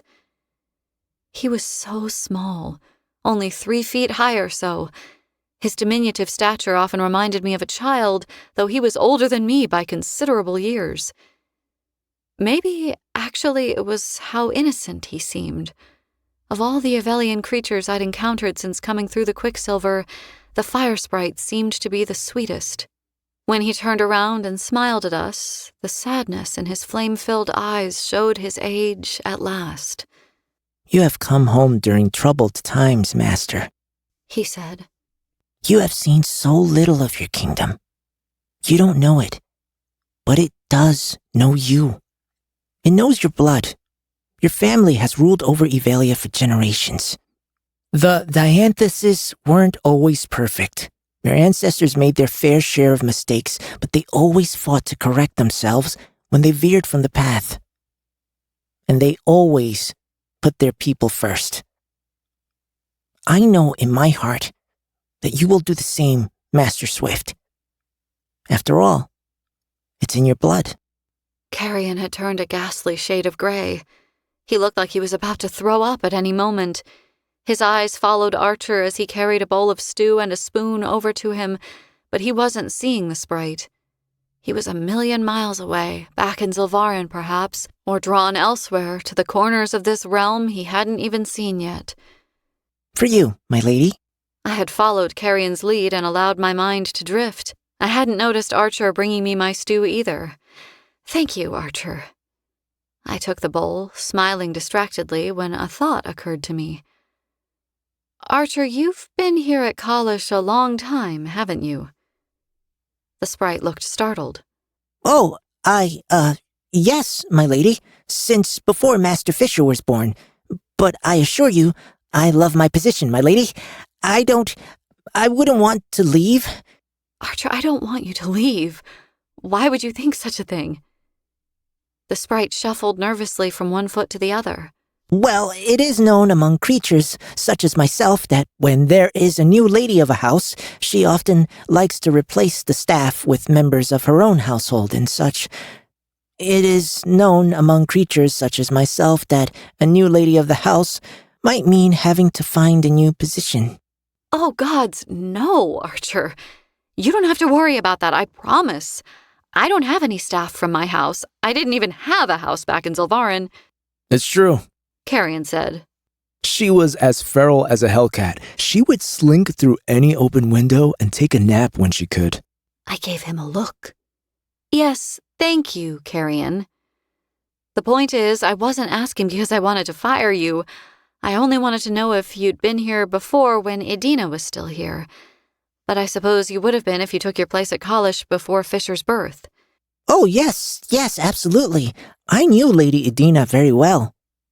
She was quiet, very considerate, always thinking of others. A very graceful female too, my lady. When she moved, it was as though her feet never even touched the ground. His tone had turned wistful, his eyes glassier than normal. The fire within them seemed to glow a little hotter. I didn't know that she was an oracle. Not for a long time. Some seers become distant as their gifts grow. They know too much. They see too much. But not Lady Edina. She remained exactly who she had always been. Even when that monster sent for her, and she had to go. He shook his head. She was sweet about it. Didn't put up a fight. She was scared, though. I could tell. You know, she used to love coming to this forge, too. He brightened as if he had just remembered this fact. She knew nothing about metalwork or the workings of a forge, but she would come and sit in that chair, yes, that one, the one next to yours, and she would say that she was visiting with a friend. I never understood what she meant, but... He held a stubby index finger in the air, and I noticed for the very first time that Archer only had 3 fingers plus his thumb. Her favorite flowers always grew here. Out in the courtyard, along the far wall. I used to pick them for her. She loved the smell. Wait right here. I'll fetch you some. Archer, it's okay. It's cold out there, away from the fire. He paid me no heed, bolting out of the forge. In less than a second, he was up to his knees in snow, and then little more than a glowing spark of light smoldering in the dark. The fire sprites are dying out. Did you know that? Carrion spooned some stew into his mouth, eating with far less fervor than usual. He barely seemed interested in his food at all, in fact, which meant the situation must have been dire indeed. I didn't know that, I confessed. How do you know? He jerked his left shoulder in an approximation of a shrug. A water sprite told me. Oh? What else did this water sprite tell you? That it was rude to pry into other people's personal conversations. I see that lesson didn't stick. What's that supposed to... A ball of fire ignited in the courtyard outside, a pillar of flaring orange in the dark. I dropped the spoon I was holding. It landed with a clatter in my stew, splashing food all over the bench. A weapon. I needed a weapon. I grabbed the first thing I could lay my hands on and charged outside, arms pumping as I sprinted. Help! Archer's terrified cry rang loud in my ears. Help! The fire sprite was past the large live oak that sat in the middle of the clearing. His body was wreathed in flames, and there was a feeder lunging at him. Archer! My blood sang a hymn in my ears. Magic tore up my right arm, my runes flaring bright blue in the dark. Copper coated my tongue. My canines. Gods, my canines had grown so long in my mouth that they sank straight into my bottom lip. It took but a second to cross the clearing, but it was a second too long. The feeder had Archer by the arm, and it was trying to drag him back over the wall. In life, it had been a male.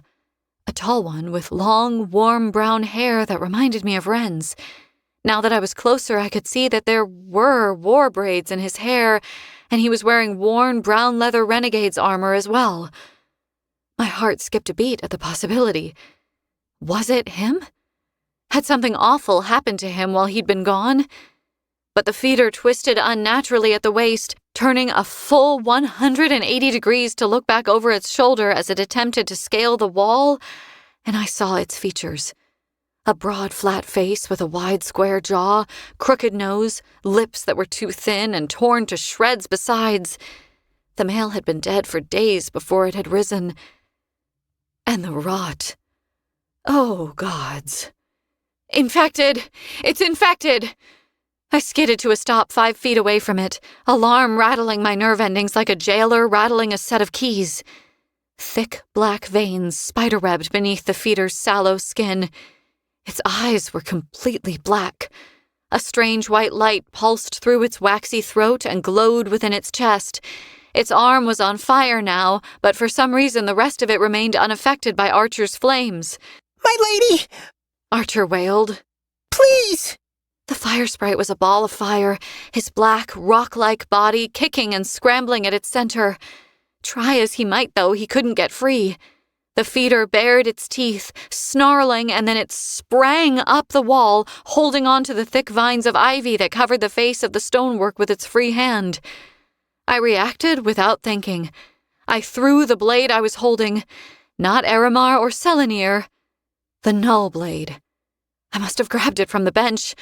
Fuck! I sent it sailing through the air, praying as it flew, and then rocked with relief when it speared the feeder through the shoulder and pinned it to the wall. My relief was short-lived. The second the dagger struck the feeder, it sank into its body as if it were being absorbed. The monster threw back its head and unleashed an unholy shriek that sounded more like ecstasy than pain.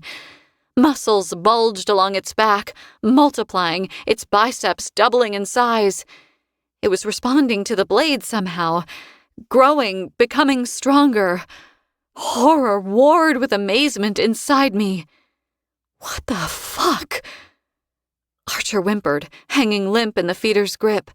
The sprite was made of solid rock and was as heavy as one of the small boulders that lined the banks of the Darn, but the feeder lifted him as if he weighed nothing. It's taking him! It's going over the wall! Carrion shouted behind me. If it managed to vault over the top of the stone wall, it'd be over. Archer would never be seen again. This time I took Aramar in my hand. I leaped up the wall after the feeder, determined to take its head, but as I lashed out with the sword, metal singing through the air in search of its mark, the feeder let out an ungodly roar and shoved backward, the vines it was clinging to ripping free from the wall. Both the feeder and Archer came toppling backward onto me. I hit the ground first. My head lit up with pain, thoughts fracturing and then shattering completely as the feeder slammed into my chest. Ceres! Carrion wasn't far, only a few feet away. He had Simon in his hands and was charging. Carrion, be careful! I wasn't fully fey. A bite from a normal feeder probably wouldn't do much to me. Not that I was 100% sure on that, but it could definitely kill Carrion. And this was no ordinary feeder. I hadn't been there on the banks of the river at Erin when those infected feeders had attacked. I hadn't seen the devastation they had wrought either, but I knew how quickly the rot spread. I knew how easily it passed to the living and the dead alike. "Don't touch it!" I yelled. I needn't have worried. The second Carrion got close to the feeder and tried to pull it off me, it snarled, batting him away. It happened so fast. Carrion hit the corner wall of the courtyard, a winded coming out of him as he tried to right himself. Behind him, the vines choking the crumbling brickwork suddenly bloomed, 1,000 tiny white flowers exploding open and wilting right before my eyes. Dried petals rained down on the smuggler, landing in his hair as he shoved away from the wall. My flighty! On his back, Archer kicked his feet, trying to stand. The feeder had rolled off me and was on all fours, prowling forward across the dirtied snow again, hoping to secure a better angle of attack. Black ichor dripped from its awful, shattered teeth as it came. My right hand ached, my magic pulsing, begging to be released, but Fisher's voice was still clear in my head. He had unleashed his magic upon the infected feeders he had faced along the banks of the Darn. Renfis had too, and neither male's power had injured the infected. On the contrary, the feeders had absorbed their magic and taken it into themselves, and the very last thing I intended was to give this motherfucker free magic. I'd already given it the fucking null blade. It's going to spring, Ceres! Carrion called. Watch out! I'll clip it! Carrion, no, stay back! As he said it would, the feeder sprang. It wasn't the smuggler that I watched leap forward to tackle the maddened monster back to the ground, though. It was Archer. Run! My lady! He cried. Flames filled my vision as a harrowing, pained scream tore through the night. Archer! No! The feeder sank its teeth into Archer's neck and tore it wide open. I wouldn't have known a fire sprite's body could be penetrated by tooth or blade, but I watched as it happened, horror scaling my spine like a ladder. Jets of glowing orange-yellow magma spewed from Archer's throat. It glowed so bright that it burned my eyes as it sprayed all over the feeder, landing on its chest, face, and arms. The feeder didn't react at all to the... Wait. No, it was reacting. The monster convulsed, its ink-black eyes widening as an awareness that hadn't been there before returned to it. Its jaw hinged, too wide, opening and closing, its mangled black stump of a tongue protruding from its mouth as the feeder let out a silent scream. Its waxy skin started to melt from its body. Wherever the glowing hot magma touched the fell creature's body, the black knotted veins beneath the surface of its skin bulged to the surface and split open, disgorging the foul-smelling decay within. ichor hit the snow and viscous ropes. It behaved similarly to the quicksilver at first, gathering, probing, seeking. But then it began to smoke, to bubble, to boil. Language was a foreign concept to the putrefied mind of a feeder, and yet it sounded as if it were trying to scream for help as the rot blistered and burned inside it. It spasmed, fingers twisted into hooks, falling back into the snow. Archer! The fire sprite's flames had gone out. He lay on his side, his legs twitching, only a few small fissures in his craggy skin still lit from within on his arms and his chest. Fuck me. Carrion whispered. He was on his knees next to the sprite in a heartbeat. Is he dying? I don't know. I reached out, not knowing what to do, not sure if I should or could touch him. In the end, I didn't have a choice. Archer needed our help. My palms hissed, skin singeing as I took hold of him and turned him onto his back. The sprite's eyes were open, though the flames that normally danced within them had almost all gone out. Archer opened his mouth, gasping, but only a gravelly rasping sound passed his lips. His throat was a mess. Embers burned there around the edge of his wound. A kind of molten rock ebbed sluggishly from the rent left behind by the feeder's fangs. It smelled terrible, like the very vapors of hell itself. The sprite's hand opened and closed in the air, groping for something, anything, his cooling eyes full of fear when his gaze met mine. "We need to get him inside," I bit out. "Is it dead?" I couldn't even bring myself to look at the feeder. Yes. Carrion answered. It looks like that stew. That no blade is all that's left of it. Okay, good. Can you run and... We need something to lift him with. He's too heavy. Tears burned my eyes. My throat was aching horribly. Forcing myself to speak felt like regurgitating razor blades. Fuck that. Carrion growled. He crouched down at the other end of Archer's body and looked me square in the eye. You get his hands, I'll get his feet. The sprite tried to pull away as we lifted him from the bitter ground. Even this close to death, he didn't want to injure us with his heat. But we were single-minded, and the forge was only 50 feet away. The burns would hurt, the scars would be ugly, but we weren't going to leave our friend to die out in the snow. Chapter 35. Brimstone.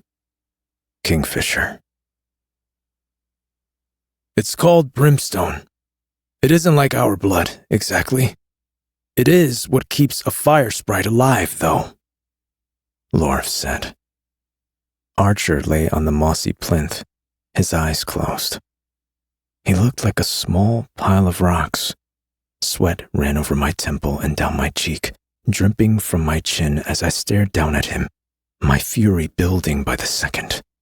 Of course it was brimstone. Of course it fucking would be. Lorth had just come through the shadow gate when I'd heard the cries coming from the courtyard outside. Ishabal had come through moments before him. I'd bolted from the dining room without speaking to either of them properly. Now, we're all in the bowels of the estate, deep underground, where the fire sprites were quartered. There was an entire fire sprite village down here in the bedrock, much deeper than the foundations of the estate. The sprites tended thousands of fires, ensuring the temperatures ran to unbearable degrees. The air was so hot that it burned the eyes and drained the moisture from a person like they were a cloth being wrung dry. We wouldn't be able to stay down here for long. We would die otherwise, cooked alive. And that wouldn't serve anybody, least of all Archer. Saris and Carrion had saved him. The two looked like they were drowning in their own sweat as they stood at the end of what passed as Archer's bed. Their hands were swollen and covered in brutal blisters, but neither of them made a peep of complaint. They stared at Archer's chest, waiting for the tiny rise and fall that signified he was still breathing, while Lorth explained what I had found I could not. It's an element, really. Brimstone. A kind of magic all on its own. It gives the fire sprites life. And it kills the rot, Carrion said. Yes, it looks that way. Lorth's eyes darted to me, troubled. The feeder up there was destroyed. It seems to have partially melted and then burned away to ash. The rot had started to spread to the vines along the wall, but we used some of the brimstone that Archer lost up there to burn the affected plants. And yes, it killed the spread there too. Okay, this is good news then, Ceres said. Brimstone stops the rot. Great. So why do you two look like you're about to start punching holes in the walls? She looked at me, beautiful even with strands of dark hair plastered to her cheeks, and spoke into my mind so that only I could hear. What are we missing here? Shouldn't we be celebrating? We can't use the brimstone, Osha. Ishabal, who had been notably quiet since she'd arrived, moved to Archer's bedside. She wore the traditional leather gauntlets of her clan on her forearms, each embossed with the swirling lines that represented the frozen waters to the east of Balquitter lands. Her red hair was braided and neatly bound. She had been a novice in the eyes of her people when she had come to Kalish a few weeks ago. Her loose hair and flowing skirts had denoted her as such. She returned to us now a prioress, dressed in accordance with her family's arcane line. In the span of the few days she had been away, she had undergone the most intense trial she was ever likely to face in her lifetime.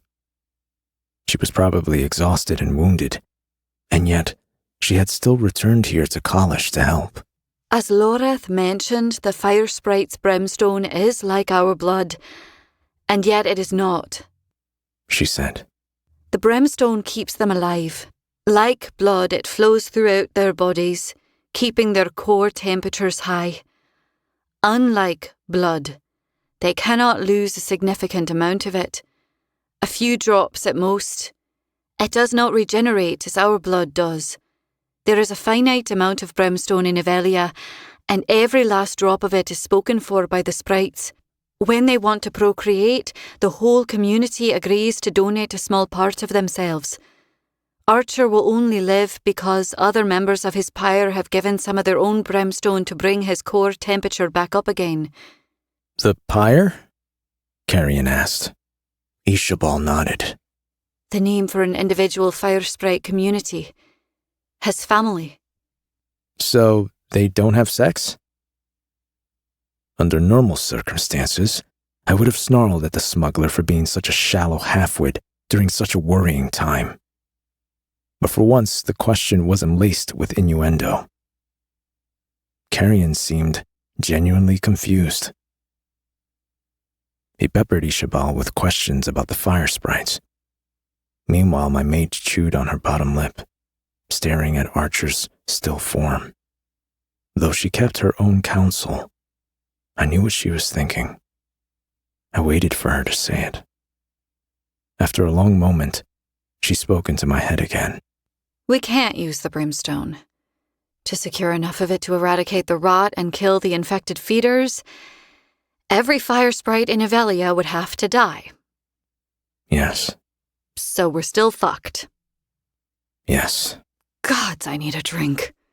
I sighed heavily, another bead of sweat dripping from my chin. Yes. In Zilvaran, I always thought the city should have looked bigger from the rooftops. Ceres took a swig from my hip flask and passed it back to me. She stared out over the lightning forest that bounded the estate, squinting toward the horizon. It never did. I could see the walls of every ward from the rooftops. Could see the walls hemming us in. Bars on a window. She scowled at the memory, making a chopping motion with the blade of her bandaged hand in the air. Telena had healed her as best she could, but the burns had been deep. It would take a little while for her palms to fully recover. There are no walls up here. No bars on this prison window. The world feels as though it might go on and on forever. It would be dawn soon. She was exhausted and maybe in a little pain too. But when she had asked to be brought up to the roof, I hadn't had the heart to deny the request. I needed to breathe in the fresh night air after the penetrating heat of Archer's home anyway. The land surrounding Kalish was crowded with trees that had known the names of my ancestors. My mother and father had met out in those forests, had courted each other out there, below their snow-clad boughs. The stories I had heard about them in their youth, two very serious people, made utter fools by love. My father lost a toe out there. I gestured to the small, dark patch of wood just beyond the rise of the closest hill. You see that shadowy spot? The one where no snow has settled? Saris looked in the direction I pointed, nodding. A graven lives there. She looked to me, eyes wide. What's a graven? A kind of... I considered how to describe it. Half satyr, half troll, with a little bit of basilisk thrown in for good measure. What's a basilisk? I laughed softly at the distaste in her tone. I took a swig of the whiskey I'd brought up for us and handed the flask back to her again. A snake. Kind of bigger, angrier. So, part troll, part satyr, part snake. She sniffed, brushing her face with the back of her hand. There were snowflakes on her eyelashes. I can't even begin to picture what that looks like, but okay. What about this graven, then? It lives in a little wooden cottage out there. I pointed at the shady snow-free patch of the forest again. It makes tinctures and salves and the like. A long time ago, people used to trade with the graven for potions and spells they believe would end hexes, heal ailments, or make people fall in love with them. My father had his own magic, but he was like me. He commanded shadows and not much of anything else.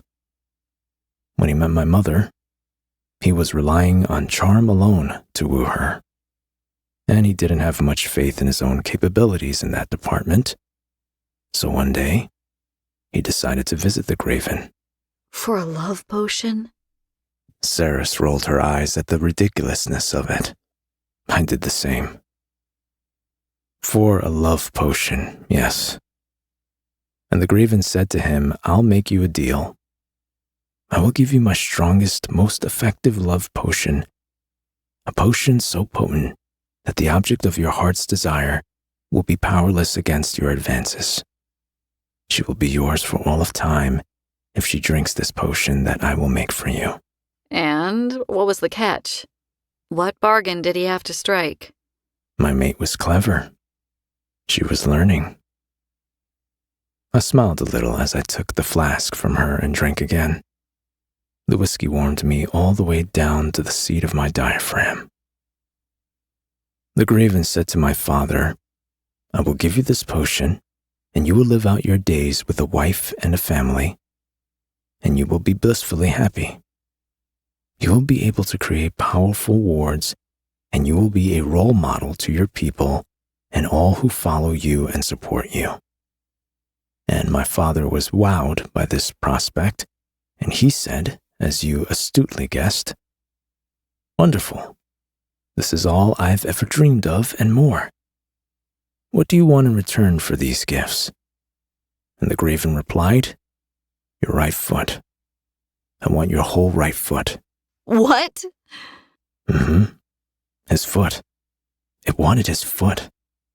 And my father said, I pointed at Saris, who wrinkled her nose, confused, and said, Why? And the graven said, well, I'm sick of these cloven things. I've always wanted two proper fey feet to walk around on. I bargained with someone for their left foot a while back, and I've been trying to complete the set ever since.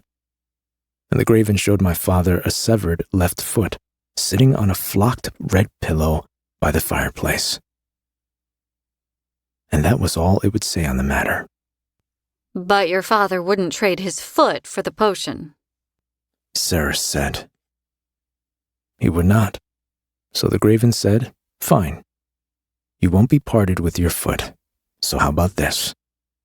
When I stand in the sun, I cast no shadow, and it makes others around me nervous. They sense that I'm different and they run from me. Give me your shadows, and I will give you my very best love potion. He said no again. Ceres guessed. My father's shadows were his greatest strength. Of course he said no. So the Graven was very frustrated by this point and growing rather tired of the negotiations. So he said, okay, this is my final offer. You give me just one of your shadows, one that you deem fitting to someone like me, and we'll call it even. So my father thought about this, and having decided that one single shadow was a seed of magic he was willing and able to part with, he agreed. The Graven mixed up some stinking concoction and passed it off to my father, and in return my father handed over the Graven's new shadow. The deal was done. The Graven walked my father to the door of his cottage and stepped outside to admire his new shadow. But it was midday, and the sun was high overhead. So the Graven cast no shadow. Ceres groaned. I nodded.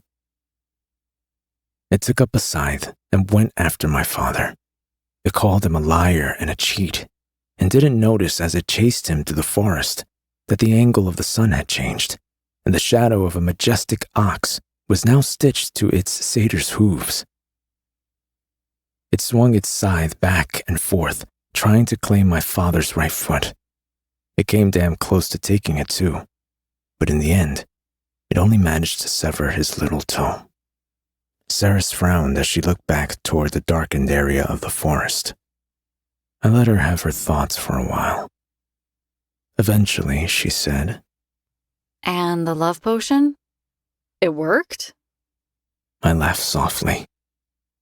No, Osha. My father was young and foolish at the time, and didn't know any better. But there's no such thing as love potions. A person cannot be coerced into truly loving another. It would rob them of their free will. My mother loved my father because of who he was. It turned out his charm was enough in the end. Ceres pondered this for a long while. Did your mother tell you that story? I swallowed down a mouthful of whiskey, wincing at the burn, then placed the cap back onto the hip flask and twisted it closed. No, Archer did. Nearly all the stories I know of my father have come from him. Come on, it's growing early. There's something I want to show you, little Osha. The huntsman's cottage was washed blue by the dawn. The river below burbled away, singing the same song it carried all the way from high in the mountains down to where it met the sea. Ceres turned her face toward the dawn and basked in the first rays of sunlight that summited Omnimarin and speared down into the valley below. I didn't realize how much I missed this. She whispered. Things have just been so crazy. Ceres wasn't one for unnecessary tears. She cried when she was angry, not when she was sad. But I knew that she was sad this morning, as she opened her eyes to watch the sun peek over the mountains. An lone tear chased down her cheek. You can come here and enjoy it any time you like. I stood behind her, winding one arm around her waist, pulling her close so that her back was flush with my chest. A dream is just a fabrication, a manifestation of what could be, in between places and whispers of other realms. I had a feeling the sun wouldn't affect you here. Smoke poured merrily from the cottage's chimney, but we hadn't got inside yet. The air was brisk and fresh, and the wide open clear sky overhead felt like freedom. Ceres was far too short for me to rest my chin on her shoulder, so I rested it lightly on the top of her head instead, humming quietly under my breath. What are we going to do about... She began to speak, but I cut her off. Peace, Osha. I whispered into her hair. The rot. Amontreath. Everlane. Our problems aren't going anywhere. They'll be right where we left them, waiting for us when we wake up. For now, let's just take a moment to breathe. We deserve it. I knew it was true, unequivocally so. It was easy to say it to someone else, to look at all we had been through lately and see that a person who had dealt with even half of the issues we had would deserve a second to catch their breath. But I was just as guilty as Ceres in this regard. My own mind wouldn't stop caroming out of control. Hundreds of thoughts vying for attention, questions demanding to be answered. It took a monumental effort to convince my worries to settle. Ceres turned away from the valley and wrapped her arms around my shoulders, looking up at me. Her cheeks were rosy from the cold, her eyes paler than the sky and twice as bright. The tips of her ears were red too. I touched my fingertip to the point of her left ear, smiling softly to myself. I got so used to them being round, I said. I was appalled by the sight of them at first.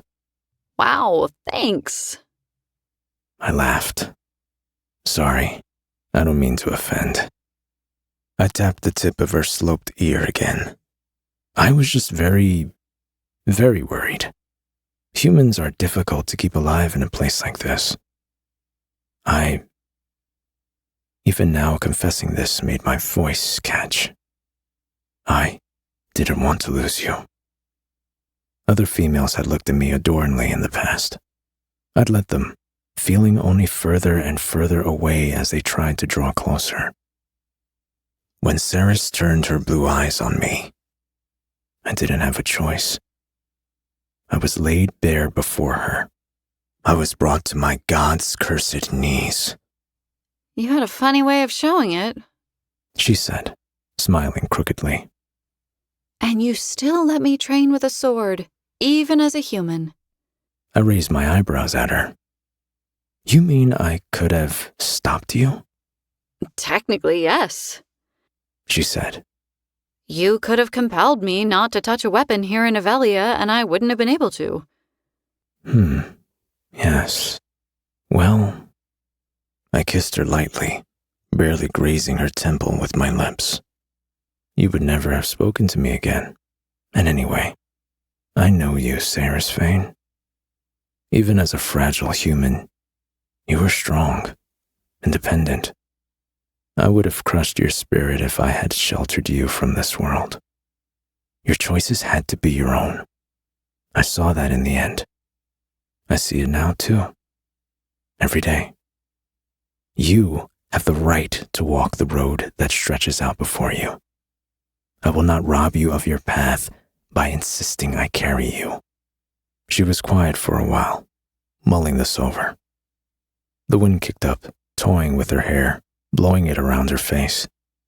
A bank of clouds passed in front of the sun, leaching the valley of color, and at last, Ceres drew in a breath and sighed. Thank you, She said simply. for not trying to control me. An odd thing to be thanked for, that. I had no idea what the men back in Zilvarn were like, but I had never been under the illusion that I needed to control a lover. I kept all of this to myself, though. She didn't need to hear it. Instead, I ducked down and whispered into her ear. You're a wildfire, Ceres Fane. There is no controlling you. She laughed, leaning her head back so it rested on my chest. I'll take that as a compliment, then. You should. And what if there comes a day when all of this becomes too much, and I want to be carried? At least For a little while? Then it would be my honor and privilege to do so, Saris. Never doubt that. Whenever you need me to catch you, I'm here, ready and willing. I'll face the blood court for you if you want me to. I'll face Belicon and Madra and anyone or anything that wishes to do you harm. At that moment, the bank of thick snow clouds broke, and Saris flinched reflexively, her vampire blood telling her that she should hide from the sun's rays. She huffed down her nose, relaxing when she remembered that the light wouldn't hurt her here. You'll have to face the sun for me, too, in that case. She mused. Gladly. And I will become your shadow. I held on to her a little tighter, needing to feel her close. You should know, Saris. I am my father's son. My strength has always been my shadows. Chapter 36. Would that I could. Saris. Saris! Saris! He's awake! I jolted from sleep, too startled to comprehend where I was or what was going on. For a foggy moment, I thought I was still in Zilvarin, delirious from trying to sleep through reckoning. Reality came back, piece by piece, and then there was Archer standing at the bottom of the bed, peering over the footboard with eyes as big as saucers. Wait, what? I sat up too fast, my vision pitching. Archer, you're here, you're awake. The fire sprite had no eyebrows, but I could still tell that he was frowning. Not me, my lady. Your brother, Master Hayden, has woken up. Next to me, Fisher was sprawled on his front, his inked arms splayed out, both hands tucked beneath the pillow.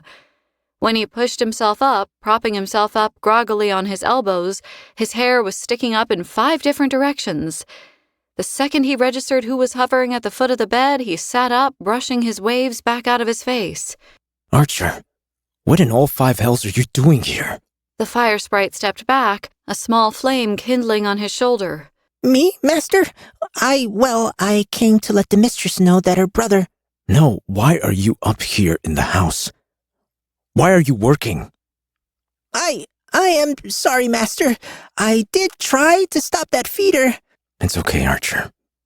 You did more than you should have. I only mean to say that you should be down with the pyre, healing from your injuries. Oh. The fire sprite relaxed. That's all right, Master Fisher. Fire sprites don't need recovery time after we're injured. We're either alive or we're dead. He let out a squeaky laugh. The brimstone my brothers donated to me took all night to cool. Once my wounds were solid again, I woke up right as rain. He turned, hands in the air, wiggling his hips side to side in a little dance that seemed far braver than normal. When he had completed his dance, he cleared his throat and said rather seriously, I am 1 inch taller than I used to be. Oh, congratulations? Well done, I told him. He bowed his head, accepting the compliment. Your brother is in the sitting room, my lady. He's quite anxious to see you. Hayden. After everything, he was here and he was awake. Inside, I was brimming with excitement, but made myself stay calm as I got up and got ready to go see him. Long before she died, I'd promised my mother I would watch out for him, keep him out of trouble and make sure he didn't wind up in Madra's cells. Honoring that promise had been a full-time job. I'd bailed him out of countless situations where he'd gambled away water or money he didn't have. I'd protected him from carrion more than once. The things I had sacrificed, sold, or traded to guarantee my brother didn't die of dehydration. And I'd brought him here. There was an abundance of water in Avelia, plenty of food, too. But after everything I had done to keep Hayden alive and safe in Zilvarin, would bringing him here be the thing that finally did him in? With the rot and everything else going on in Avelia, the truth was that Hayden might have actually been safer staying in the desert. The irony of that was far too bitter to swallow. What had I brought him here to face? What was he going to do? Fisher had said it himself while we were resting. Humans were difficult to keep alive in a place like this, and there was still so much about Fae and Evelian politics that I didn't know. I had barely scratched the surface of what it meant to be a part of this realm, and now I had brought my brother here. When I'd arrived, I had been the only human in Evelia. Now the mantle of that title fell to Hayden, and I had no idea how he was going to handle it. I moved slowly, getting dressed, watching Fisher out of the corner of my eye as he did the same. The muscles in his back shifted as he shrugged on a shirt and turned to face me, tattooed fingers deftly fastening the buttons. I can feel you worrying, he said quietly. I ducked my head, pulling on my boots. There's no point telling me not to worry, I replied. He's my brother. I wasn't going to. Fisher lifted his leathers over his head, settling his chest protector in place. He had the straps fastened over his ribs in no time. There's every reason to be worried. The future's very uncertain for your brother. It's uncertain for all of us. The floorboards creaked as he crossed the bedroom and came to stand before me. But we're going to figure it out together, Osha. We'll get through all of this and have a far better idea of what the lay of the land looks like in time, too. I smiled up at him sadly. I actually did want you to tell me not to worry, I admitted. Can you rephrase all of that for me, please? Kingfisher's eyes danced with amusement as he bent down to kiss me. Would that I could, Osha. Would that I could. Kalish was a huge place, full of hidden, secret corners. I'd spent days exploring when Fisher had left me here after I'd been attacked by the feeder in the dining room, but there were still entire wings of the estate I hadn't investigated, rooms I hadn't set foot inside. This was one such room. The South Drawing Room, Archer called it. A bank of tall windows overlooked a rose garden shrouded in